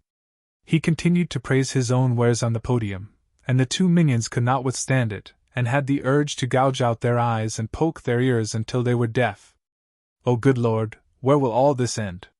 Hey brother, can you just please shut up? One of the minions mustered up all his strength and yelled. His yelling was quite loud and Xiao Lei stopped talking. I'll kneel down to you in my heart if you can stop talking. Get out from this class if you don't want to listen, you snotty brat. Nobody asked you to stay here anyway, and your very existence disgusts me. Xiao Lei suddenly looked at Qin Feng. Since Qin Feng was the only person standing beside him, Xiao Lei thought it was Qin Feng who yelled. Qin Feng shrugged his shoulders innocently. To prove his innocence, He simply walked to the first row and sat beside Huaiyan. Their bodies stuck together since they shared a chair. Huaiyan shot a few warning glares at Qin Feng which ignored. Xiao Lei was pleased with the sight of Qin Feng taking the initiative to sit with the students. He spoke arrogantly to himself, "Humph. This is the right thing to do.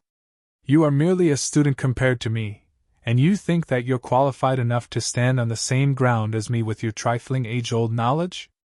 Xiao Lei's mood was getting better. He cleared his throat and blabbered on and on. "This time the university wants me to pick 5 aces from you all as exchange student representatives to welcome the representatives from the St. Medical Institute. The 5 aces will be tasked with receiving our friends from America and learn with them. This is a once-in-a-lifetime opportunity. I believe that every one of you is very eager to get yourself involved in this exchange program." Xiao Lei swept a glance across the students to find some in a zesty mood. To his dismay, he realized that nobody out the 200 students were paying attention to him. What angered him the most was half of them were even lying asleep on their tables. A pent-up fire raged within Xiao Lei. "Calm down, Xiao Lei. You can do this," he comforted himself. Then, he plastered a grin on his face and added, "Ha ha! Thank you all for your enthusiastic responses. Okay, you all can now start clapping your hands. Hey, you students on the first row, get off the table and get back to your seats. Everyone must go through a tough examination, and we'll pick the representatives by comparing how well you do on the examination. I won't get any of you in through the back door even if you all rave yourselves hoarse now. And the female students in the last row, put on your clothes now. I, Xiao Lei, am an upright and fair-minded man. I won't succumb to your honey trap, so stop doing this." The students were lazy in response to Xiao Lei's shamelessness, and the man with the earring and his 2 minions almost vomited blood. Because the 3 of them were lying on the table, they could not tell if it was true that the female students were taking off their clothes to seduce Xiao Lei. However, their ears were still in fine condition. The students were all quiet as cicadas in the winter. They could have heard the sound of a pin dropping to the floor clearly whenever Xiao Lei stopped his long-winding nonsense. That damn fatty! No one in this universe could ma his prowess in blowing his own horn. Brother! Please, I beg you for mercy. Can you just please stop fucking talking? I would have long escaped from this hell if I still had the ability to run. Blowing your own trumpet could cost a person their life. You can kill a person with just your mouth. The 2 minions looked dazedly into the ceiling and shook their heads incessantly as their faces were eloquent with despair. Xiao Lei stopped before sending a fiendish glare at Qin Feng. "Do you have anything to say to me, you brat? Why do you keep interrupting me? Get out of the class now!" Xiao Lei pointed to Qin Feng and huffed. Qin Feng shrugged his shoulders nonchalantly and replied to him, "I'm sorry, but it wasn't me. I haven't said anything as of just now." A strange feeling arose within Xiao Lei as he realized Qin Feng was right. He had uttered nothing. Besides, Qin Feng was sitting in the first row in front of him, and the sound had come from behind Xiao Lei. "Holy fuck! GGGH ghost! The corpses are coming back to life!" Xiao Lei exchanged glances with the man with the earring and his 2 minions as soon as he turned around. When he saw 3 of them giving him death glares with bulging eyes, he was so shocked that he almost had a heart attack, and he jumped like a clown on the podium. "Fuck! Brother, what did he say just now? He said we're 3 corpses coming back to life. He is cursing us to die." The man with the earring and his 2 minions were infuriated by Xiao Lei's remark and reaction. As the flame of anger burned within them, a surge of vigor suddenly rose and coursed through their powerless limbs, causing them to regain their ability to move. The 3 of them instantly shot up from the floor and stormed toward Xiao Lei, encircling him in a triangular pattern. "Holy motherfucker! How dare you curse me to die? I swear I'll kill you first!" The man with the earring moved first, and slapped Xiao Lei's face hard enough to send him crashing into the table. One of the minions kicked Xiao Lei's ass, causing him enough pain that Xiao Lei squealed like a pig that was getting booed. "Brother, let me have this guy. I hate people who love to talk big."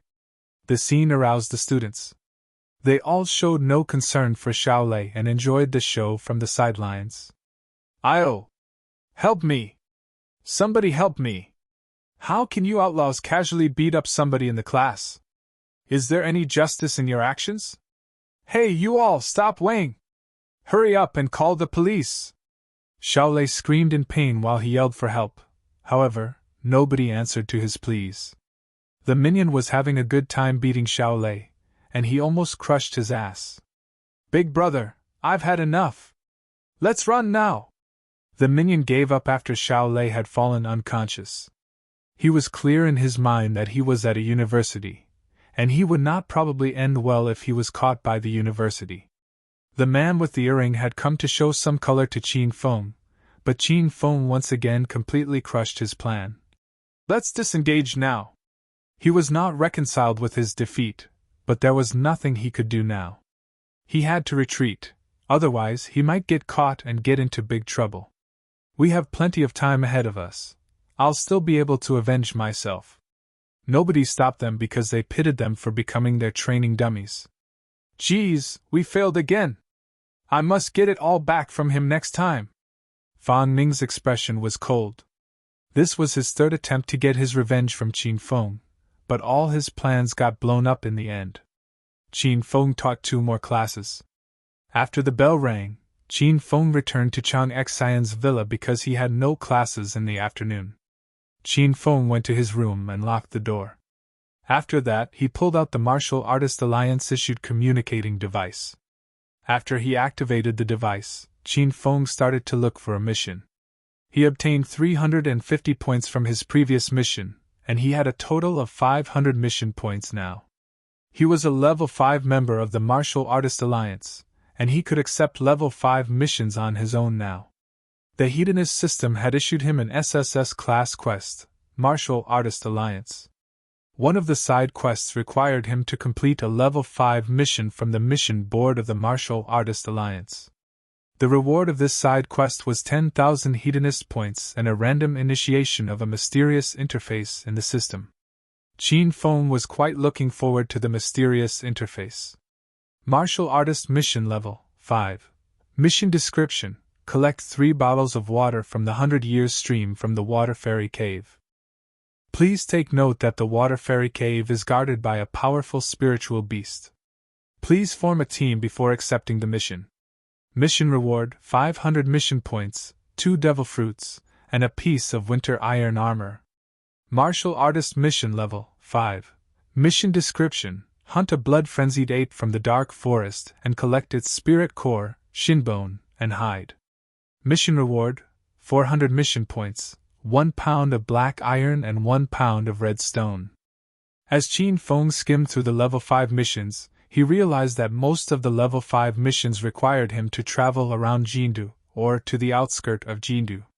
He wasn't very familiar with the outskirt of Jindu, and he did not have enough time to travel around the areas either. Meanwhile, the missions in Jindu looked difficult, and most of them were team missions. Qin Feng forewent forming a team, so he did not take any of those missions. The last mission, however, intrigued him. Martial Artist Mission Level 5. Mission Description: exterminate the Sima family of Acropolis City. Mission reward: 1,000 mission points, a spirit stone, and a 100-year glacial crystal. Exterminate the Sima family of Acropolis City? I like this mission. Qin Feng did not think much more about it and clicked on the mission. The mission was a solo mission, and the reward was many times better than other level 5 missions. The reward for completing this mission was 1,000 mission points. Besides, the Spirit Stone and the 100-year glacial crystal seemed like a badass item. However, Qin Feng was confused when he saw that the mission had been released 1 month ago. That meant that nobody had accepted the mission, and it had remained in the mission board for a month. Nobody accepting a mission with such an attractive reward? Qin Feng murmured in his heart. Qin Feng cast off his doubt after he pondered it for a while. Missions above level 4 were normally tougher, and most of those missions were team missions, but this mission he was looking at was a solo mission. What's more, it required him to fight the powerful Sima family. Who would accept the mission if he or she did not have a feud with the Sima family? Accepting the mission purely meant that you had to make the Sima family, one of the 4 strongest families in China, your enemy. Other people were afraid of the Sima family, but Qin Feng wasn't. Moreover, the Sima family in Acropolis City had declined after the fight at the Amethyst Dragon Palace. After the fall of Sima II, the Sima family in Jindu left the Sima family in Acropolis City out in the cold. They even retrieved the family heirlooms, the Malus Azure Wing blades, and gave them to Sima Yang as they were now nurturing Sima Yang to be their next successor. Qin Feng did not think much about and accepted the mission. The person who released the mission sent a message and a friend request to Qin Feng. "Hello, Green Wolf. I'm Xiao Shurilang." "Hi," Qin Feng replied laconically. "Can you tell me your real name?" Qin Feng raised his brows in astonishment. "I have to tell you my real name before accepting the mission?" This time, Xiao Shurilang took a few minutes before replying. "Yes, you do." Too many people were looking for him, so he had to be cautious. He could not simply divulge his identity to an outsider. "Then forget it. I'm abandoning the mission." You're tuning into the Phoenix Nights YouTube channel. Don't forget to subscribe and join us on this journey to catch the most captivating stories.